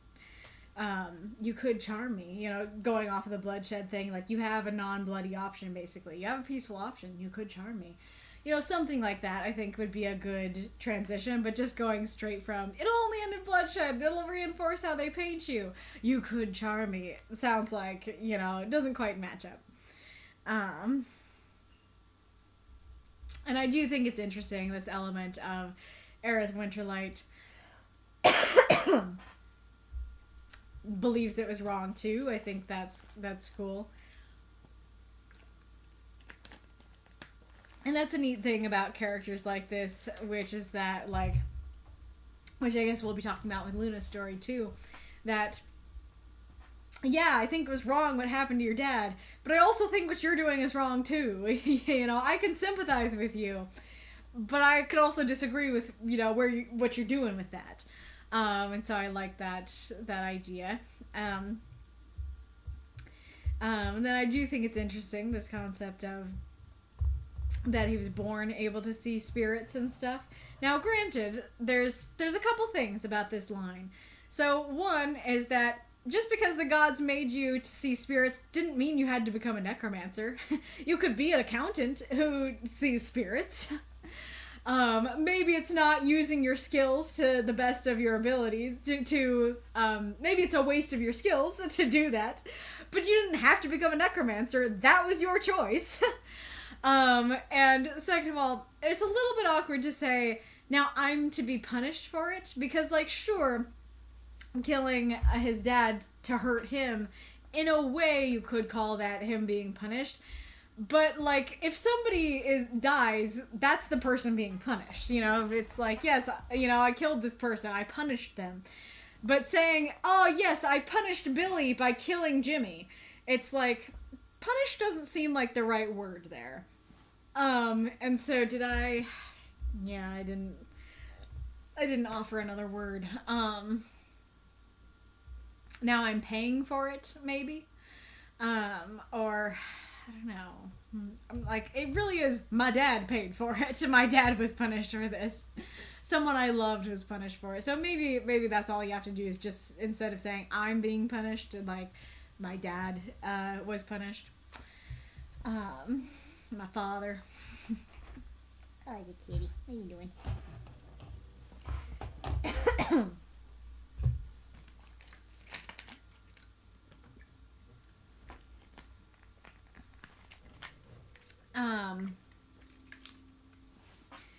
And then I think that the other reason why, once I read it, I was like, no, that one should be either taken out or changed, is because the gods made me this way to hear and see spirits is a little bit of an awkward phrasing. And so, and not punchy in the middle of a fight. And so, like, I'm trying to think, because, like, the first thing that I'm thinking of is just saying I was born this way instead of the gods made me this way, but I'm trying to think of how to rephrase the to see and hear spirits thing. Because, like, saying I was born with the ability to see and hear spirits is still a little bit too clunky. I mean, I guess just saying, like, I was born like this, I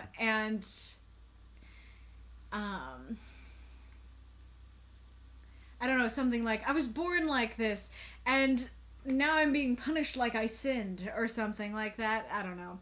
But then again, that doesn't explain to the reader. If you just say I was born like this, then the reader would be like, you were born a necromancer? I don't think so. And so you do kind of need that to see and hear spirits, so it's difficult to figure out. Like, I guess you could do something like, I was born like this, and now I'm being punished for it. Or now,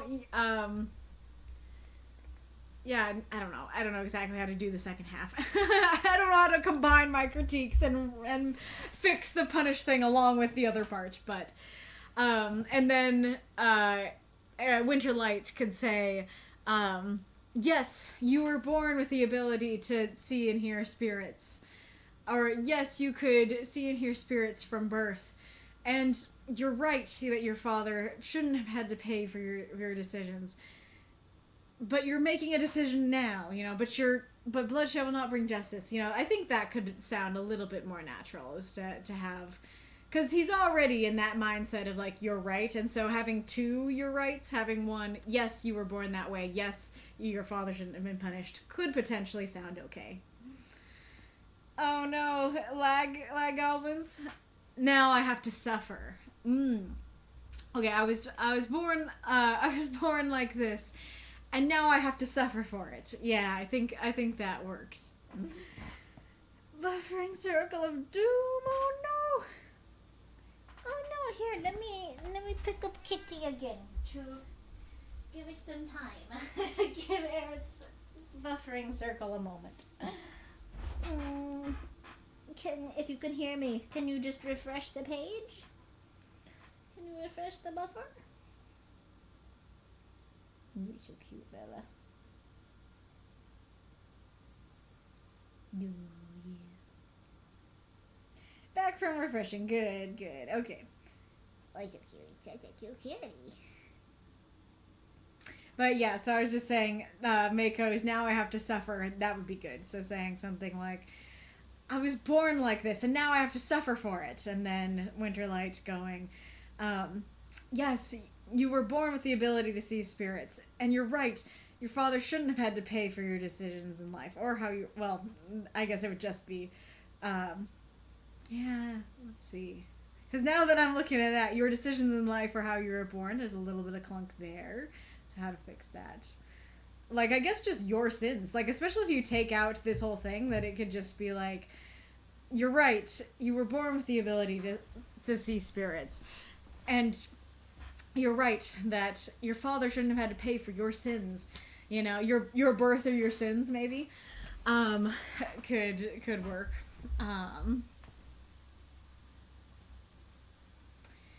And then I like that we get to see the struggle, that this isn't just like a one and done decision, that the necromancer's still struggling. There is kind of an element of like, I still don't know how far away they are from each other, and like this light show of, you know, the light show of lightning around him also would probably make it hard to see his tears, but I do like the idea of like, it looked like he was crying, but then the rain dropped on his face, and I couldn't tell if it was just raindrops. So I think that works well. And I absolutely love this last little bit here. So first of all, like, if you didn't have this line of "Once I Knew Mercy," I probably would be going, I don't know if I can see the prompt very well. But just that "Once I Knew Mercy" is enough to go, okay, I had a heart. Like, once, it's in the past, and mercy pretty easily can pretty easily equate to having a heart, you know? And so I think that works quite well to convey the prompt, and it's just a dramatic and fun and interesting line to end the confrontation on, because like you could have had something more like, no, you know, or he doesn't say anything, or just something a little more generic of like, you know, he's doing his thing.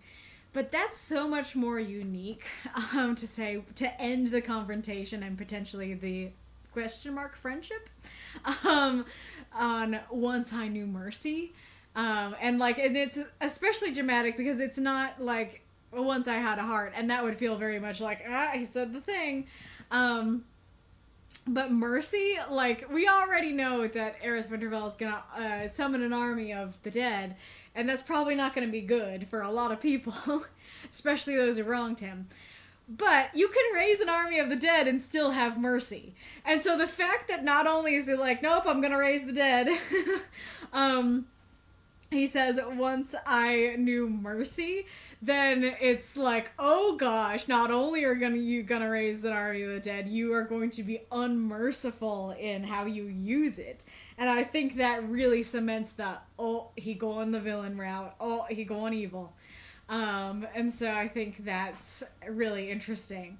And then I really love the ending on that he turned and stormed into the catacombs. I think that's great, because like, we don't need to see him raise the dead. We don't need to skip to the dead raised. All we need to know is that he's walking in, and there's just so much action and motion in him doing that, and it tells you exactly his decision without him having to spell it out for you.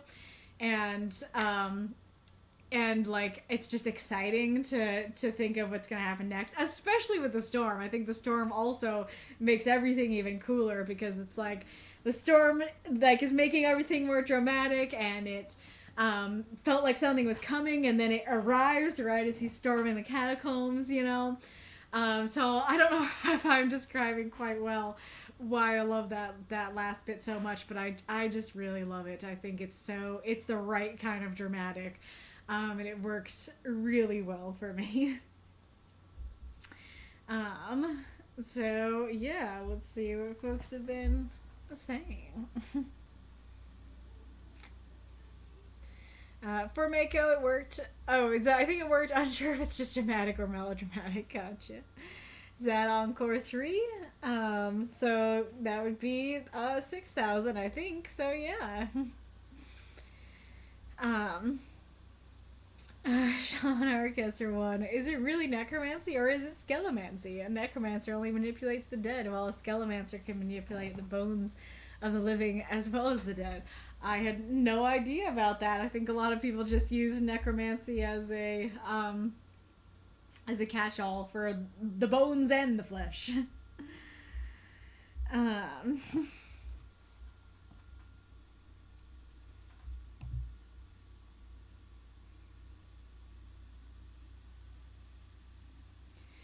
Aerith, there's meant to be a dramatic image of lightning striking, not a spell, but thank you for highlighting the possible confusion. What? Aerith, you had a gay fanfic problem going on in there. What does that mean? Did Kaylee become Jerry Irons from the Cursed D&D movie for a moment? I don't know. I don't know what we're talking about. Oh. You sly dog, you got me monologuing.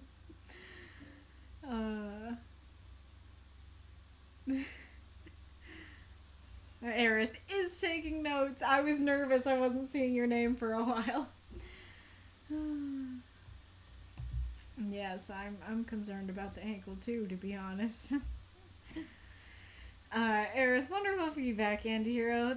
This was great. I've taken notes so I can rework this in the future. I wonder what was meant by gay fanfic issue. I don't know what that means. Yes. Spirit Caller is another class that only deals with spirits, not the bodies. Gotcha. Yeah, I think in this case, Aerith Winterfell can manipulate probably the spirits, the bones, and the flesh. Well, I'd say awesome answer for a bone wizard. What does the awesome mean? I assume bones, but I don't think I've heard that. I mean, I guess, yeah, like osteoporosis is a bone thing. I see the ad incoming. I think saying he a lot and referring to two different male characters. Gotcha. Well, I think that one worked, like, because you say the enchanter and the necromancer, but if other people got confused, do tell. Two characters with the same first name. Gotcha. Also is bone. Very fair. Kitty kit, are you just wanting me to be done? I think so. Okay. Alright, Twist in the Wind. I'm trying to remember, because I feel like there's a similar idiom, but it's not the word twist. It makes me think of like, oh yes, there's something on the wind, but instead of it being like there's something on the wind, it's like the wind is making a ribbon and there's a twist in it, you know? I don't know. We're starting to reach, you know what? I just drank a lot of Propel. I have to go to the bathroom again, so you know what? I'm just gonna do that. I might have to save the upcoming prompts for new streams because we're getting to the point where I'm too tired to think properly. All right. Un momento.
Wow, that was perfect. I returned exactly at 2 seconds. Okay, come back.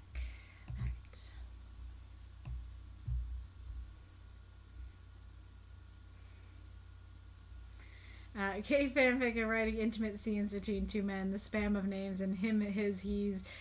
People resort to honorifics. Fair. Ossuary was also a place that bones of the dead were stored. I'm glad it was helpful, Aerith. Okie dokie. Wait, I was talking to my brother. What happened? Why are we BRB? Yep, bathroom break. BRB, bathroom break. Alright, Hiru. Great story, Aerith. Let's go on to Luna Bear story. Somebody tag Luna. FYI, I wasn't sure if I should change it. I'm not sure if I'd call it small. But there's blood.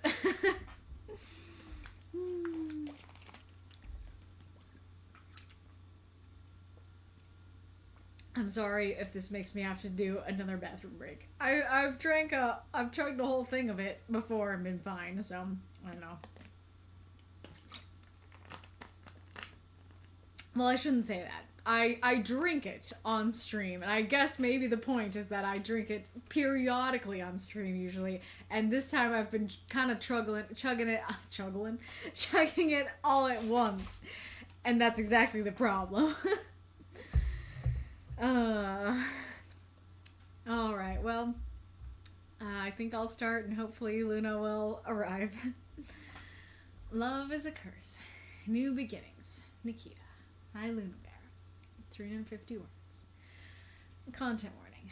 A small amount of blood, snapping bones, murder. It's funny how one ripple can affect so much change. Nikita looked up to the cloudless, partially dark sky. The moon wore her black dress tonight, with stars twinkling like diamonds. Usually, on nights like this, she'd take solace in the stars' presences, but her mind was too full. Her panicking prey ahead of her was also a distraction. Someone help me! Heavy pants and tripping feet. Maybe, if I hadn't been turned at such a young age, I'd have an adult body. Partner, a love, a home all of my own. Nikita's sighs were frustrated as she leapt from branch to branch until she could drop her full weight onto her dinner. She snapped a femur on one leg and the tibia on the other. Her prey's gagged screams were nothing except background noise as her thoughts tumbled over themselves. No one has worked out for me. Brayden, Hamilton, Damien. I don't even know where Zane is now. Zane, her current vampiric protege, had closed their mental link to the point that it was a phantom thread, something that could be mistaken as a fleeting chill. Breaking an arm of her prey, she sank her small fangs deeply into its carotid. More screams littered the forest. Maybe I treat people this way because my heart is dead. I just empty, and my thirst so strong that it overshadows my need for blood. The heart of Nikita's prey slowed to a crawl. Its blood was strong, virile, as it was in excellent shape. Even with the hunger abating, her thoughts began to spiral. You're so unlovable, so despicable that no one wants you. It's what you were told by the bastard. You couldn't believe it until now. Nikita, having had her fill, removed her fangs and sighed in satisfaction with closed eyes. She shook her head to clear away her encroaching despair. She was much stronger than that. Zane will return to me. He has nowhere else to go. It's our destiny. Her prey's heart stopped, welcoming the forest's quiet song. The sky recaptured her gaze, and she returned a serene smile.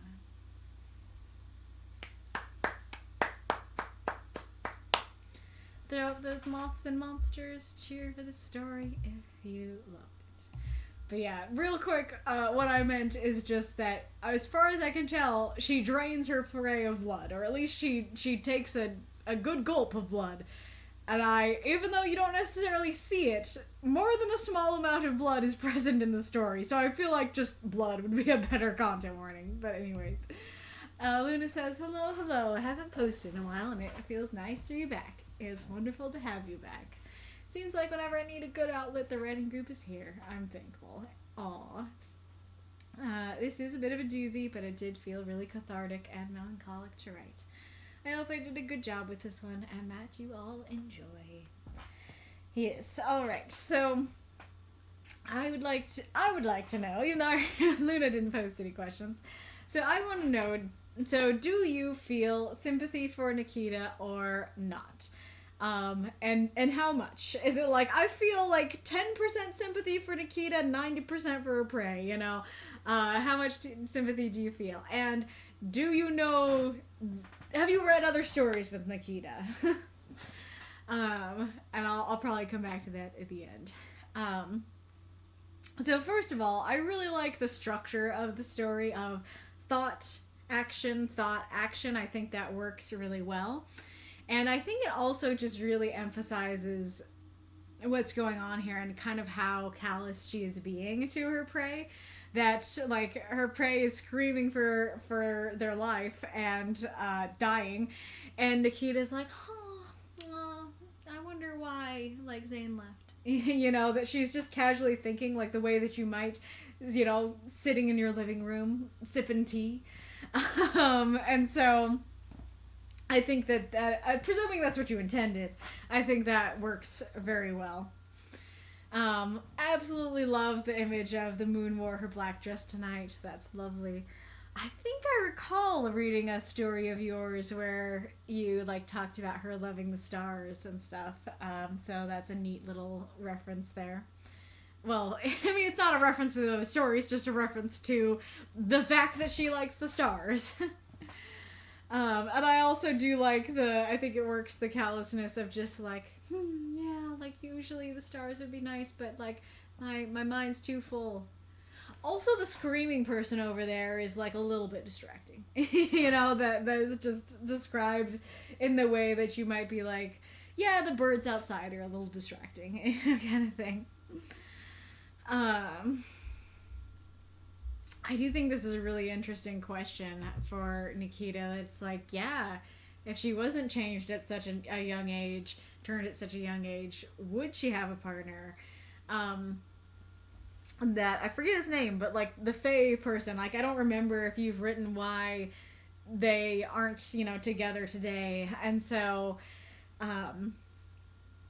yeah, like there's a question of like, did her Fae friend and potential boyfriend break up with her because she was too young, you know, or was it some other reason? Were there other people who could have been in love with her if she was older, but because she is in a child's body, then it's like, not messing with that, which is good. And so, and I think it, like, at least to me, it just really conveys the tragedy of a vampire being turned as a child, that it's like, yeah, like, you are just a child forever, and you'll never get that back, you know, that you're stuck this way. And granted, it depends on your magic system, so maybe there's, like, some magic that in your world that can make her look older or something, but I'm presuming if she's having this thought, she at least doesn't know about it. And so, yeah, I think it just shows the tragedy if she can never have what so many people have. And then, so, Nikita's eyes were frustrated. She leapt from branch to branch until she could drop her full weight onto her dinner. Oh, here's tea.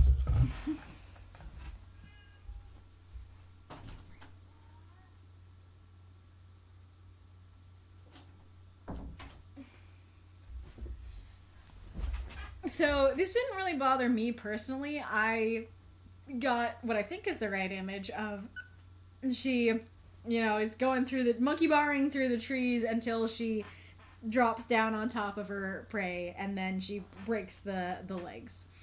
And so, but there is kind of an element here of the, she left from branch to branch until she could drop her full weight onto her dinner. There is a sense in which it doesn't say that she did, it says that until she could. And so saying something like, she left from branch to branch until dropping her full weight onto her dinner. I think might work a little bit better, but it's not a huge deal. I think another thing that makes this a little bit clunky is that Nikita sighs were frustrated rather than Nikita sighed frustratedly.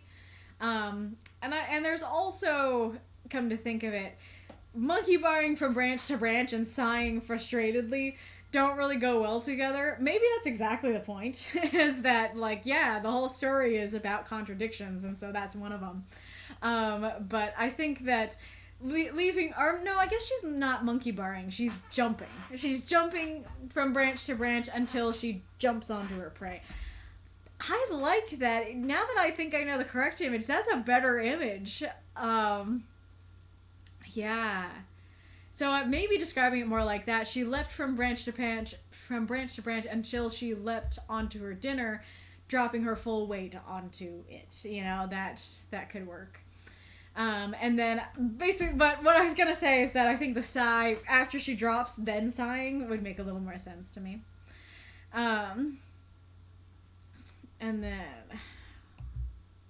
oh yeah, and it also could help make it clear, she snapped a femur on one leg and on a tibia on the other. A little nitpicky. I was fine with it, but it could read as she snapped a femur on herself when she dropped. And so I think saying she snapped a femur on one of her prey's legs and the tibia on another would just clear it up totally. And then I don't know why the screams are gagged, because a moment ago they could speak very audibly, and you just said that she snapped the legs, not that she gagged them. And so I think that either removing that or saying something to explain that would be good. This is also a little bit nitpicky, but so first of all, her face gagged through were nothing except background noise. There you go, you say it directly, that's exactly what's going on here, of the main thing that's going on is her thoughts, and you as the reader can feel that the thoughts are the more interesting thing, the main thing, and the chase is just the background of the story. And so I think that works very well, and again conveys how callous she's being right now. But the other nitpicky thing I was going to talk about is that as her thoughts tumbled over themselves, her thoughts don't really read like they're tumbling over themselves. With your structure of thought, action, her thoughts feel actually very measured and ordered. It's, at least to me, it's like, okay, here's a thought, okay, doing a thing, here's another thought, okay, doing more thing, another thought, kind of thing, rather than just a chaotic tumble of thoughts, if that makes sense. I really like the image and the verb of her thoughts tumbled over themselves, but I don't really get that impression while reading the story, if that makes sense. I am curious if you've written about her other vampiric proteges, and if I haven't read those stories, but curious about those. The name Damien sounds familiar to your world, and I'm not sure if he's one of the people in the band too, or if there's another vampire with a D name that it's not Damien, but it's a similar name or something. So yeah, curious about her other vampiric proteges. And I have to applaud you, because introducing something like a mental link, that's something that can easily be universally confusing. And that easily could be something that I'd just be like, don't bring it up. And granted, it would work without it. You didn't have to bring it up. But I personally, and let me know in the chat if you disagree, but personally, it really worked for me that it's just mental link is pretty clear that they have a link between their minds, and this is some version of closeness, of relationship, and so him closing that link clearly is him closing off the relationship. And that's really the important thing here. It's not the magical stuff that's important. What's important is that he closed off the relationship, and that's exactly what you get from that line. And so I think that works very well. I am curious about it feeling like a chill, though.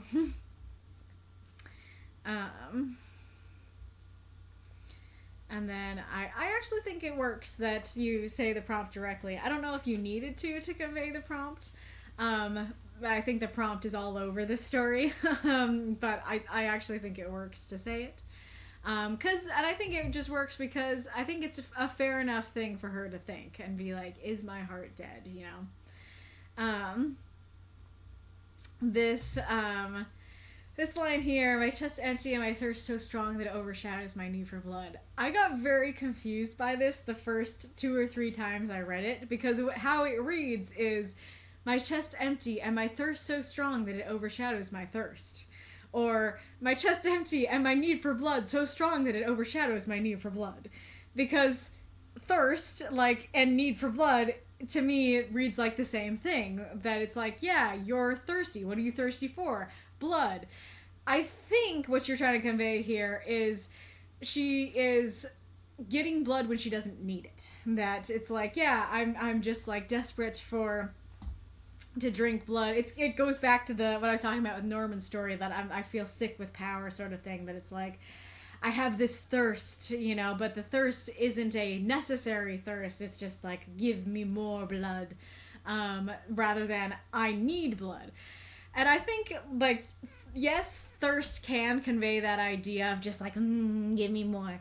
But the problem is that thirst is also used for a necessity. Thirst is also used for, I need water. And so it very easily is just like, yep, thirst is a need. Thirst equals need for blood. What do you mean it overshadows, you know, my need for blood? And so I think that changing the phrasing on one or both of those would help convey that better. And honestly, actually, I think something that could be quite an easy fix is that you could say, my chest empty and my desire for blood so strong that it overshadows my need. I think that would work. And then I think it works in a terrible way that it's like, oh yeah, like it's got some good blood because it's like in excellent shape. And it's like, oh no, like it's a healthy person who is like, it's a young healthy person who really like had their life ahead of them. Oh no, you know, so I think that works well. I do think Spiral works better than Tumble because You're So Unlovable, So Despicable is very much those are inherently spirally thoughts, regardless of the structure of the story. And I think we'll come back to that. And then, I am curious about the It's Our Destiny, because I'm curious if there is some sort of magic or fates or something that she has seen or talked to that, like, no, she knows the future, she knows that he'll return to her, or if it's just kind of her being, like, hopeful. It's her being like, no, it's fine, he'll return to me, of course, like, it's destiny, you know? That she's kind of just saying it to comfort herself, because they're, like, on the one hand, if she did see the future, scary for Zane. If she didn't, then it does just kind of feel like, well, did you think that it was destiny for the other ones? Because it didn't do a lot of good for them, it seems. And then, so regarding the prompt being all over the story, like, you have Nikita literally asking, you know, do I have a heart? You have her acting heartless throughout the story, and you have the person's heart going out, you know, stopping beating. And so I think that those all work. So regarding the whole, like, sympathy thing, so I think it's very interesting because I have read at least a little bit of Nikita's backstory, and her backstory is so sad and tragic and traumatic, and so, like, inherently baseline, I feel sympathy for Nikita. And when I arrive at a story like this, it's all the sadder because I hate to see her like this. And so, but the thing is, if I didn't know Nikita, I don't think I would feel much sympathy for her at all. And so I don't know exactly what your intent was, you know, for readers. If you wanted people who don't know Nikita to still sympathize with her, and if folks in the chat did or didn't, you know, if you don't know Nikita. And so, like, this line here of, you're so unlovable, so despicable that no one wants you. So knowing Nikita, I hate to hear her thinking this. Like, that's terrible. Like, I don't want anybody to be thinking this. And like, that's also part of the thing is like no one is unlovable, truly unlovable. And so do I think that Nikita inherently as a person is unlovable? Of course not. You know, obviously, like, I care about her. Like, you know, I find her lovable. But the thing is that it's like, no, it's not that, like, you're unlovable.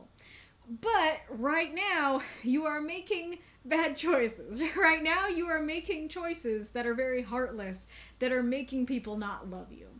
And so, like, kind of, I guess, like, one of my immediate thoughts is just, like, you know, like, no, you're not unlovable. But it would really help if you stopped calling this person it. You know, that it's like, you inherently are not unlovable, but you're calling this human being that you are killing an it. Like, you can't even give them the courtesy to say he, she, or they. And so, like, that in and of itself is like, yeah, you're not seeing them as a person. They are just prey. They're just dinner.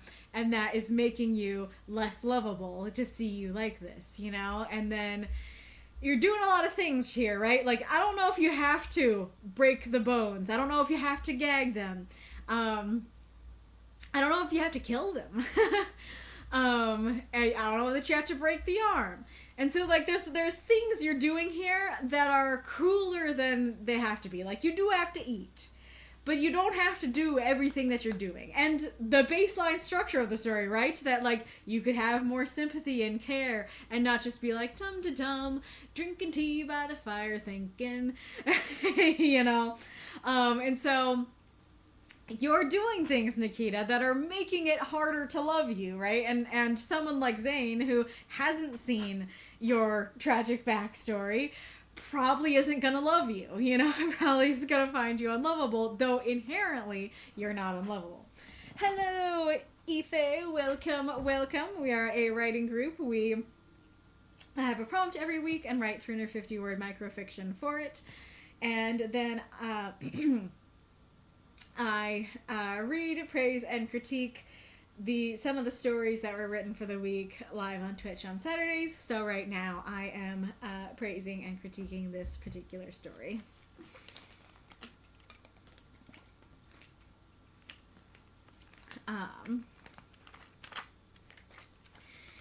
And so, like, and so yeah, it's like this vicious cycle, right? So it's that vicious cycle of, okay, I guess we're gonna call him the Bastard.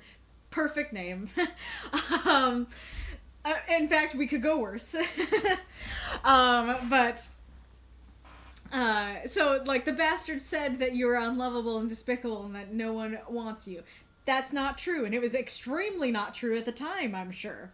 However, because of the horrible things that he did to you, now, like, you are kind of, unfortunately, ending up following in his footsteps. You are, I mean, I don't think she's as bad as him, but you are being crueler than you need to be, you know? And so you are doing things that are creating that cycle and making you more despicable and unlovable, even though inherently you aren't, you know, if that makes sense. And if that's what you were going for with this story, I think that works phenomenally. And I think Nikita is, like, an amazingly written character. And Zane, too. I also love Zane. But yeah, so I think if you were going for that idea of, like, hey, girl, like, you're not inherently unlovable, but maybe stop calling people it. You know, that you're doing things that are driving people away. Then I think that works incredibly well. Now, if you did want Nikita to seem sympathetic to people who have never read about her before, unfortunately, I'm not certain that you accomplished that. But as someone who knows and loves Nikita, more than anything, I just feel sorrow reading this story. I'm like, no, I hate to see you being so cruel, and I don't want, I don't want things to be like this. I'm also curious if, like, the destiny thing is, like, that Nikita will go to Zane, you know, with the band, because if I remember correctly, I remember you saying that Nikita would join the band, or that you were considering it. And so I'm curious if she has seen some future that will happen, and it's like she thinks Zane will come back to her, but actually she's gonna go to him, sort of thing. And I don't know if you intended the ending to be, I don't know how to describe it, like dark, I guess, that she like killed the guy and feels unsorry about it, unapologetic about it, and then it's just like, dum-de-dum. You know, there is something kind of dark about that ending, but I think it totally works for the story. So let's see what folks have been saying. Fair enough, but hope you have a good time with whatever you're doing, Ife. If I remember correctly, Damien is a member of the vampire band in Luna's works. Nice. Aerith, really a minor point of confusion. The praise heavy pants and stumbling feet. I thought it was pants as in clothes, not panting breath. So I kept picturing the prey running and stumbling because they had heavy pants that kept falling down. Maybe she'd be heavy panting instead of heavy pants. Drugs, a great story, just minor silly confusion on my part. Fair. Let's see, where is that? Yeah, heavy panting and tripping feet would work just fine and clear up any potential confusion. I hate to see her like this. Same. It's a really good story, very sad and dark, but very good. Agreed. Yes. Alright. I thought I was saying Damien was the Fae boyfriend. No, I think that Damien and Zane, like, they're both in the band. Damien and Zane. And there's other people in the band, too, that I don't remember the names of. Maybe Abraham's in the band, actually. I don't know. But yeah, I don't remember Faye boyfriend's name, but I want to say it like starts with an S or something. It doesn't start with a D. But anywho, thank you so much for submitting, Luna, especially because it's been a while. I was very happy to see your name. Let us go on to Spectre's story. The Heartless by Mortalkin Janaea by Spectre. 347 words. Content warning, dehumanization, mention of decapitation. The ropes around Janaea's wrists, torso, and legs were tight, cutting through the fabric of her tunic.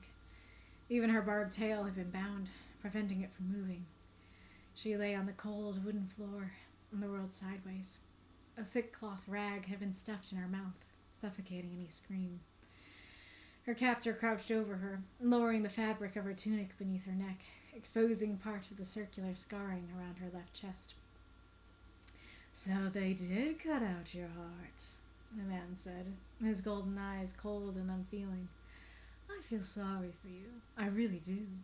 It's a shame you were turned into this." Janaea grunted through her gag, her hand balling into a fist. Her red eyes gleamed with rage. "I wonder if that's how you escaped the exile," the man continued, rising to his feet, the vicious, toothed dagger twirling in his fingers. Feigning emotion so effectively is impressive for a demon spawn. Janaea could have kicked him. Instead, she sunk her fangs into her gag, imagining it was his neck she was biting. She tugged at her arms, trying to free at least a hand. Her breath quickened as she grunted with effort, pulling at the ropes holding her. In her mind's eye, she replayed yesterday in her mind, always one image coming back again and again. Jackal's head on a pike. Her best friend decapitated, his dead eyes staring at her as she watched, tied to a tree, unable to move or even scream. Janaea glared daggers at her captor, an angry tear running down her cheek as she leaned in over her. He leaned in over her. He put the knife blade to her cheek, catching the tear and lifting it close to his face. "Remarkable," he said. "Almost real." Janaea lunged with her legs, kicking him hard. He staggered, and before he could regain his balance, she kicked him again, sending him to the floor. His neck broke with a vicious crack. Janaea crawled over to his corpse, grabbed the knife, and began to cut through her bonds. Her soul ached the entire time.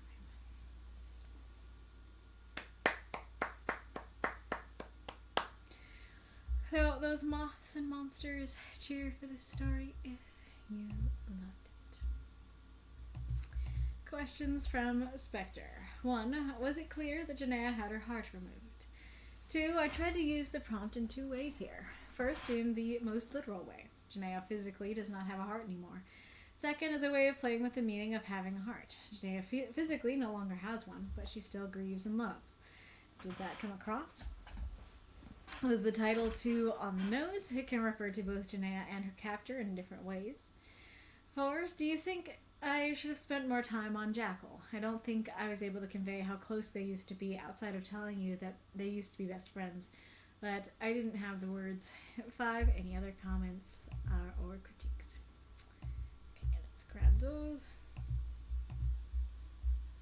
I wasn't sure if I should add, like, at least kidnapping to the content warnings, because dehumanization can both apply to her, you know, having her heart removed and stuff, and to, like, how he's treating her in the story. But I feel like, you know, a heart being removed and kidnapping, like, better conveys the content of what's happening in the story. So, yeah, anyways.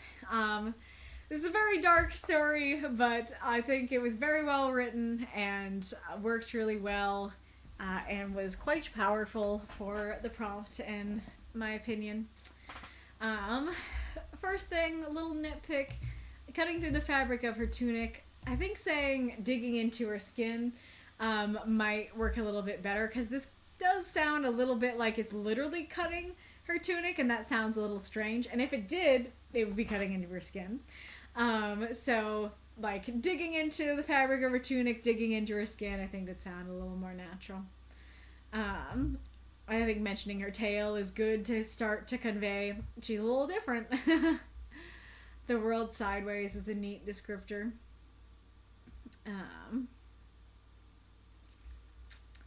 I applaud you for not making it sexual, because, like, truly, it's not just her left chest. He's presumably seeing her boob. And so I appreciate that you just were like, nope, it is her left chest. He is looking at the scarring there. This is not about anything sexual. I was very surprised, because I've read about Janaea before, and I never had any impression that her heart was literally removed.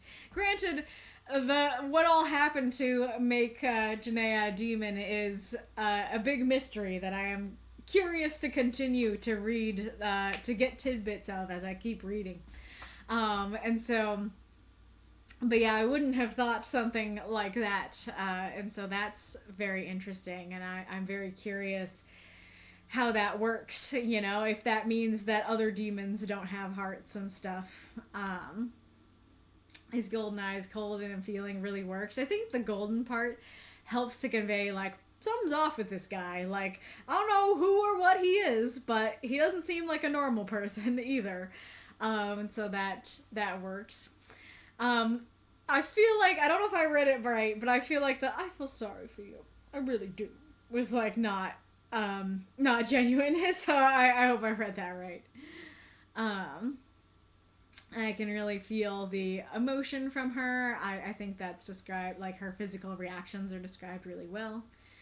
On the one hand, knowing the story, I think it's interesting that it's like, oh, okay, so, like, this is after she's escaped the exile, and this might be how. But I also feel like, first of all, any newcomer won't know what the exile is, and you don't go on, like, first of all, the newcomers won't know what the exile is, and, how she escaped or where they are now. And even people who do know a little bit about the story, like myself, don't know how your heart being cut out would help you escape. And so I think that not mentioning that would probably be better, because you're not going to explain it. The vicious tooth dagger twirling in his fingers is a great descriptor, that it's making, like, the dagger itself into a monster, and that's neat. I like this concept here of him being like, oh wow, like you're feigning emotions and like impressive. That it's a backhanded compliment, but ultimately he's wrong. She's not faking it, you know? Also, I'm curious how it starts with, oh, they did cut out your heart and demon spawn. Because as far as I know, she was not born a demon. And that's what, like, cutting out her heart is about. And so I would presume that he's like, wow, they cut out your heart to make you a demon. And so why would he then call her a demon spawn if he's aware that she was not in fact spawned from a demon, you know? She was not born a demon. I think just saying for a demon would work better. I do think it's kind of interesting that she could have kicked him and then she proves it later. And I like the image of her sinking her fangs into the gag. Slightly awkward phrasing on she tugged at her arms. I tripped on that when I was first practicing it because it's like she tugged at her own arms. What do you mean? And so she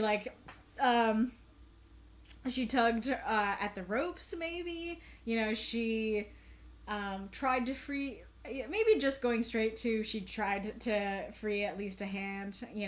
Perhaps. I think it was just a typo. You repeated her mind.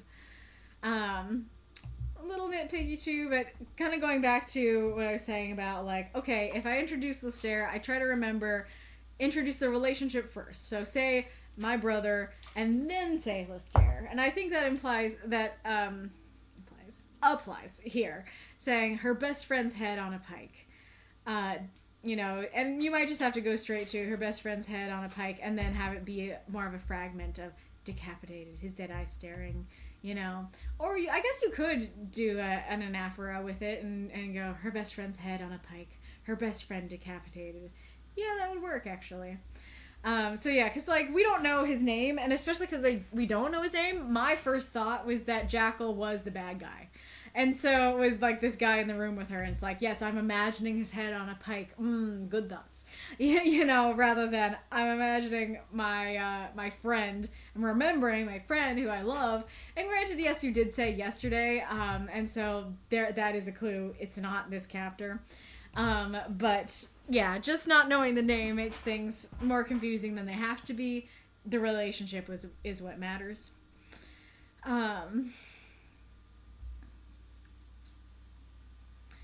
And then I think it works well, this dynamic of like, oh wow, you're feigning emotions, and wow, this is almost real and stuff. I think that works really well for the story. And for the most part, I think the action here works, though there's an element, it sounds like him falling on the floor broke his neck. And granted, I'm not super familiar with this kind of thing, but I feel like you'd have to fall in the exact right way or the exact wrong way to break your neck. And so I think, making it more clear that her kick broke his neck or made him fall a certain way might be good. And that last line really is a punch. I was tearing up when I got to that last line the first time I read it. And so I like that a lot. And it's interesting because on the one hand, I think it totally makes sense so that it's like, well, maybe your heart's not what holds your emotions, it's your soul. And so despite literally not having a heart, that doesn't mean she doesn't have emotions, because she still has a soul, and that soul still aches, And so on the one hand, I think it works.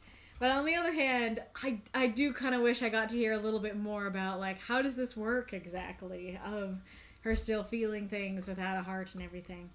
But regardless, I really like that idea of, I still feel. The whole story feels like she's internally screaming, I still feel. And so I think that's really powerful, and especially powerful for the prompt, that she had a heart, but she still has emotions and feelings and stuff. As for your questions, was it clear that Janaea had her heart removed? I'm surprised you're asking, because he literally said that they cut out her heart, so that seemed quite clear to me. I'm trying to use the prompt in two ways here. First, the most literal way. Janaea physically doesn't have a heart anymore. Second, as a way of playing with the meaning of having a heart. Janaea physically no longer has one, but still grieves and loves. Did that come across? That's pretty much what I was just saying, so pretty clear that her heart was removed, and that fits the prompt. And then she had a heart, but she still has emotions and stuff. I think it works. Was the title too on the nose? You can refer to both Janaea and her captor in different ways. On the one hand, I kind of like that it can refer to both of them. On the other hand, when I first arrived at it, it did feel a little on the nose. Not because of the story, but because of the prompt. Because just like, the prompt is, I had a heart, and the title is The Heartless. And so that's what makes it feel on the nose, not so much what's going on in the story. If it was for a different prompt, I would like the title more. Do you think I should have spent more time on Jackal? I don't think I was able to convey how close they used to be outside of telling you that they used to be best friends, but I didn't have the words. For me, what you had worked because it's very evocative, like this image of his head on a pike and how she had to stare as she was tied to a tree. Like, it's very evocative to me. And so, sure, I'm probably not getting just how close they were simply from her best friend, but it's very clear what a big deal this is to her, and I think that's all that really mattered, so I think it worked. So yeah, I think you did a great job with this, with the story and the prompt, and as per usual, it just makes me more curious about Janaea and her backstory and how she became this. Prolo ass and effer,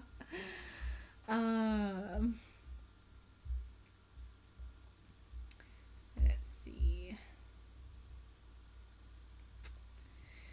Let's see. Oh, Desset has answers to the question. So it was clearly what the unnamed antagonist asserted, and while I have no reason to doubt him exactly, I don't know Spectre's story well enough to know for certain he was right. Certainly if Janaea had rebutted him in any way, I'd assume she's telling the truth. Yeah, that's fair, that it's like, it could be like, okay, do you mean figuratively? Did that really happen? And stuff. 2, yes, that seemed quite clear, showing signs of a figurative heart from her actions and descriptions of the narration.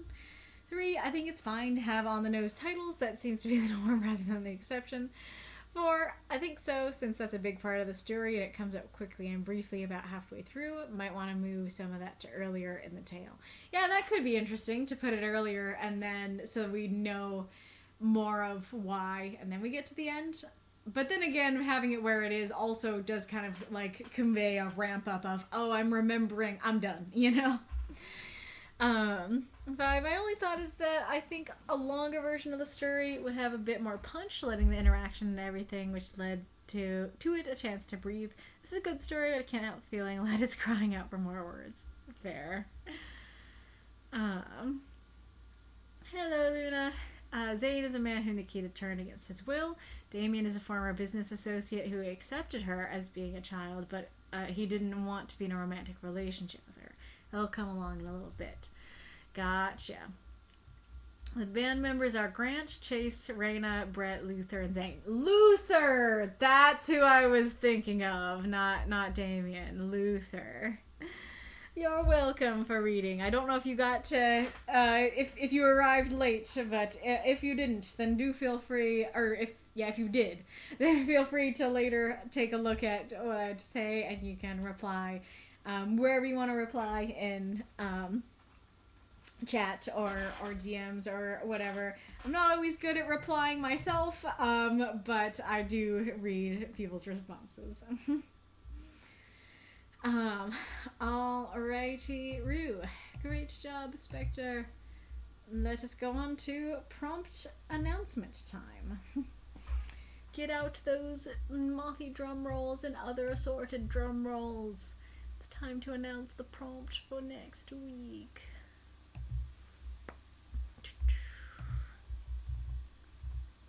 There we go. In third place, with 5 votes, we have Feast of Starlight. And in second place, with 6 votes... No, I did it wrong. That was 4th place. 4th place, with 5 votes, we have Feast of Starlight. third place with 6 votes, we have Watch the Magic Night Unfurl. In second place with 7 votes, we have Pick Your Poison. And in first place with 8 votes is The Weight of Memory. I'm not surprised this one won. Granted, I think there's a lot of good prompts this week that I personally would have been happy with. But I'm not surprised that it won. I think it's a good one. So it definitely conveys to me just the idea of someone has some sort of memory, positive or negative, that is weighty. And so it can be something really bad happened in the past, and like that trauma is the weight of that memory. Or just the fact that it wants to keep replaying in your mind is itself the weight of it. Or it could be that, like, you once had these happy times, and now, like, you had these happy times with this person, but they're gone now. Whether, you know, it's like a relationship that broke up, or it's because they're actually dead, you know, they're gone now, and now those happy memories have more weight. It could be that, you know, just in general, someone feels like their memories are too weighty and they want to forget. It could be that someone already has forgotten and they want the weight of memory, or like the weight of that lack of memory is there. It could be that, like, I don't know, somebody needs the answer or password to something and they know that they've seen it before, and like that's such an important memory that it's a weighty memory, but they just can't seem to remember, you know, kind of thing. Let me open up the not so private chat on Discord.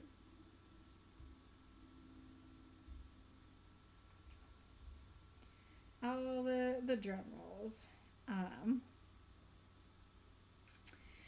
I don't know if I can some I don't know if I can play the whatever audio thing that you've sent, but full quote as read by the author. Can somebody write down the full quote? Wolf could refer to the literal weight of computer memory or the metaphorical burden of emotional memories. That's a good point, for sure. It could be like you have a database that literally stores people's memories, and, like, you know, you can pull out someone's memories and it literally has weight. Maybe one memory is light and the next one is much more heavy and weighty and stuff like that. Yeah. I guess, like, I just picked a weightlifter as the emote, so I wonder if you could do something fun with that it's just like somebody's weightlifting memories kind of thing in a fantasy world. But yeah, I don't know if I have a whole lot more to say. That one feels pretty straightforward, that you have, like, memories fantastically weighing something, memories in real life weighing something, memories more emotionally, like, non-literally being weighty and stuff like that. Benching my trauma. Exactly. So yes, you can feel free to say more thoughts that you have on the prompt, but before I leave, I talked about this at the beginning, and I said we revisit it, so FYI. I've been lamenting lately how we have these seasonal events, but I always end up reading them on stream in the next month. So for the summer stories, I read them in October. For the spring stories, I read them in summer, and that kind of thing. And so I really wanted to read the fall stories in decidedly fall. And so sure, half of December is fall, but it doesn't really feel like it, at least to me. And second of all, a lot of December is wonky, and I end up, like, taking off some weeks for Christmas. And so I think that doing it in November is much better. And I have said that I wanted to do it in November. And the thing is that if I want to do it in November, then I gotta do it next week. Next week is the only option. And I completely forgot to write down the deadline when I wrote down the rules, so I apologize for that. If I had, I probably would have made the 15th the deadline, but I didn't. So, that means that if we want to stream where I'm reading fall stories, it needs to be next Saturday. And that does mean that reviews might be a little wonky, so I might just have to just say, like, just review what you can, like, whatever you can review, do, and you're good, kind of thing. But basically, the question is right now, only Death's Head and I have posted over there. And as long as Death's Head stories are not, like, too horrific, I am perfectly happy to read, one of Death's Head stories and my story for the stream and have that be the stream. But I'm curious if you guys are okay with it. So, if the stream for the fall stuff is on Saturday, then that means that there would not be a regular writing group stream on Saturday, which means that you'd have 2 weeks with this prompt. So you have the whole week to, well, not the whole week. It would basically be the Friday deadline. It'd be your regular Friday deadline would be the last moment that you can get stuff in, I think. And so, yeah, you could use this week to, instead of writing your regular writing group stories, you can write stuff for the fall event, and the lowest amount of words that, the lowest word limit is 500 words, I think, and so you can write something more writing group sized, that you don't have to write something super long. So you're totally free to write and post more things, and I would just have it be that both the writing deadline and the reviewing deadline would be the same as usual, that the posting deadline and the review deadline would be the same as usual, but I might just have to say, like, I might have to take away oh no. Okay, now I'm back. I might have to take away the usual, like, well, in this case, let's see how exactly I phrased it. And I think I was supposed to fix the phrasing on something. Oh, I somehow did that. Okay. I would like to try a new review method. In order to be read on stream, you need 6 review points. Reviewing a 400 to 1,000 story is worth 2 points. Reviewing a 1,000 to 3,000 word story is 3 points. Reviewing 3,000 to 4,000 story is worth 4 points. Reviewing a 4,000 plus story will get you all 6 points on its own. So my story is this. So if you like buy these rules, if you review mine, you're fine. And I think the did I say? But the starter finisher thing, it's one of these two. Oh, it doesn't say. Oh, there we go. 1,000 to 3,000. So that's what it is. And this one is the 500 to 1,000. Okay, so what did I say? Go back. 5,000, 3,000. Or 500, 3,000. So yeah, like that would be 5, but I could call 5 close enough if I need to. Granted, of course, other people posting and making it so that everybody's good to review by the original rules would of course be better, but if there's only so many stories, yeah, just review what you can, and I'll say you're eligible for reviewing what you can. And so, yeah. So basically, at the end of the day, my question is, like, let's operate under the premise that Desera and I are the only people who end up posting. Are you okay with a stream where I just read our stories and that's it?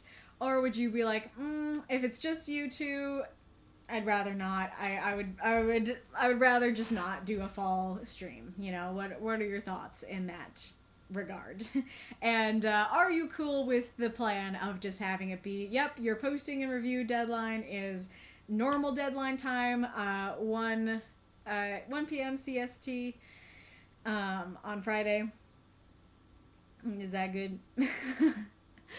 And then yeah, I can kind of like lift a review ban, so it's just like you review what you gotta sort of thing. Ooh, nice. The prompt, The Weight of Memory, is from The Things They Carried by Tim O'Brien, one of the most moving works I've ever read. Interesting. What would let you and CM Weller finish your 4K story and you finish your solo 3K?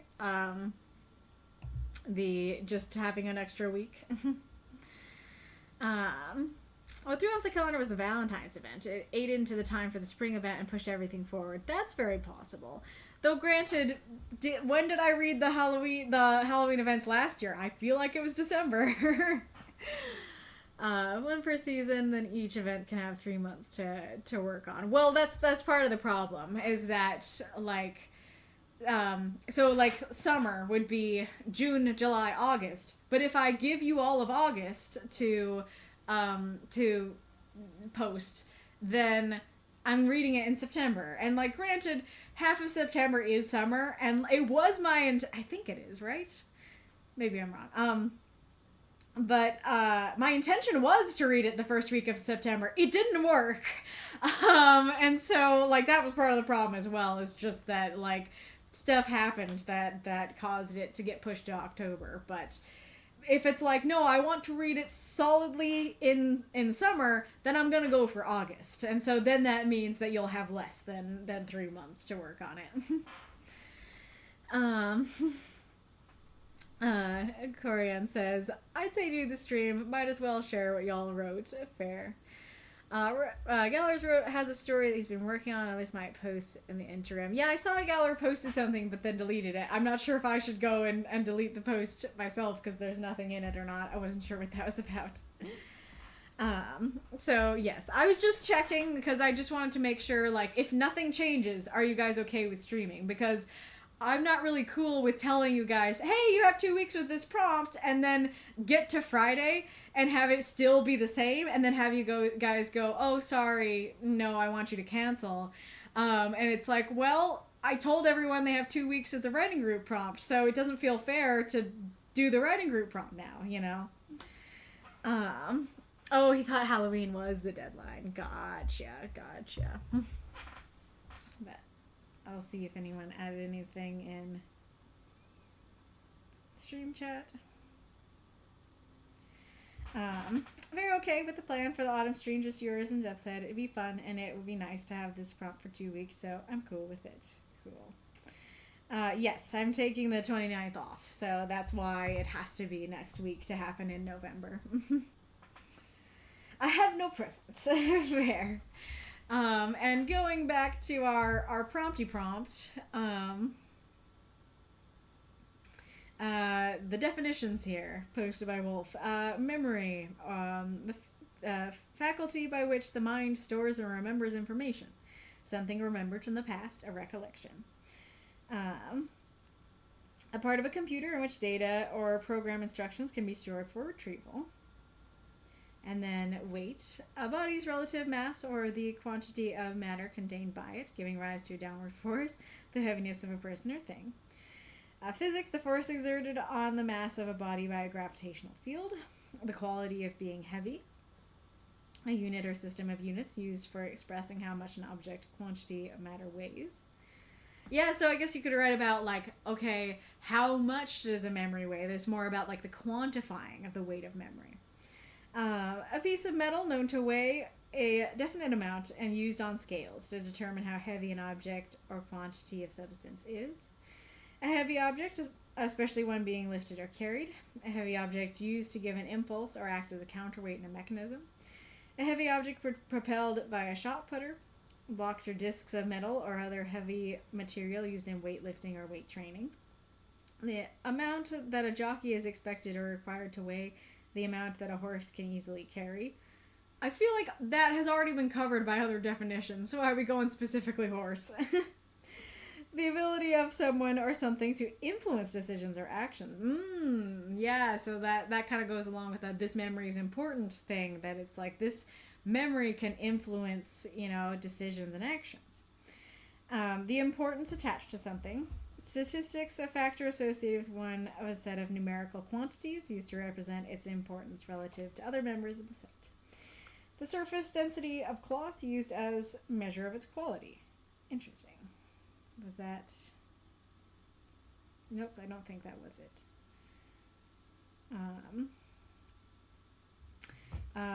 Verb, hold something down by placing a heavy object on top of it. So yeah, like the memory weighing you down, acting upon you. Attach importance or value to. Oh, well, make something heavier by attaching a heavy object to it, especially so as to make it stay in place. Attach importance or value to. Be planned or arranged so as to put a specified person, group, or factor in a position of advantage or disadvantage. Multiply the components of an average by factors to take into account their importance. Assign a handicap weight to a horse. Yeah, so that could work, like something that weighs you down. Treat a fabric with a heavier substance to make it seem thickier or heavier. Thicker or heavier.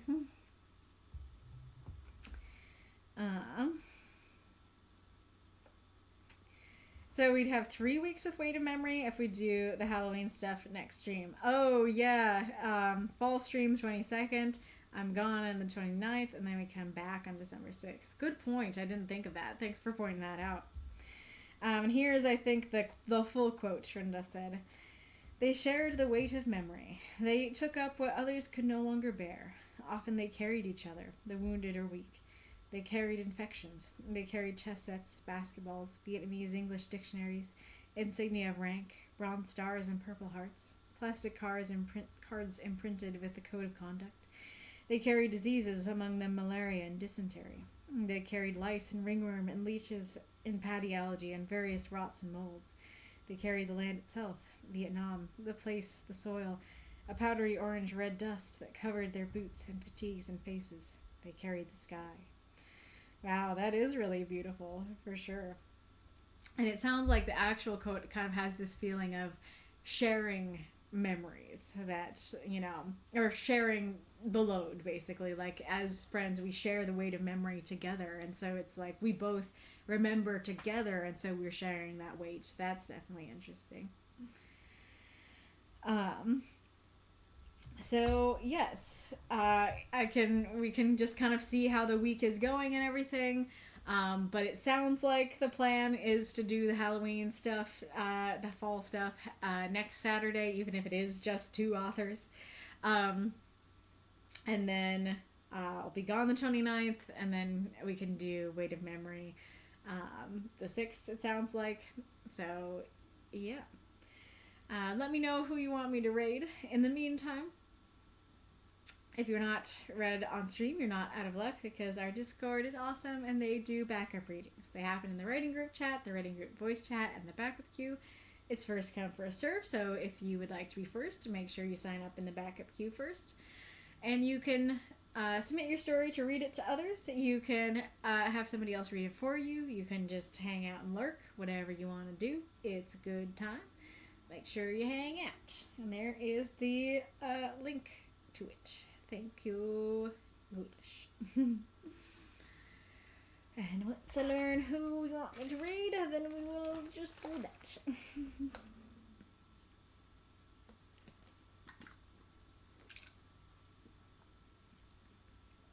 Yeah, I can work on that.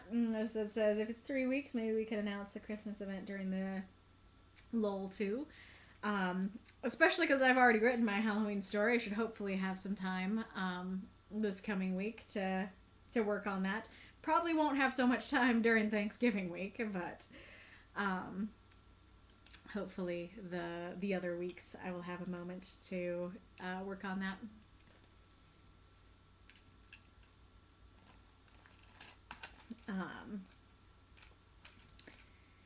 Hold my pen prompt cast is live. Yep, we can go over there.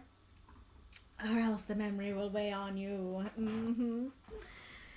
Um, and like, I mean, I don't know. I'm running out of steam to continue talking about more events, but if there's something particular you want to happen for the Christmas event, if you want it to go a certain way, have a certain structure, please go talk about it in the events chat.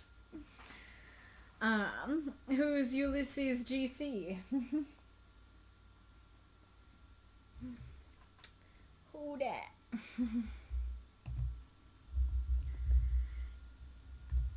Well, I'm tired. I think I'm just gonna go to hold my pen. Alrighty, everybody. I will see you guys in a bit. Alright. Goodbye.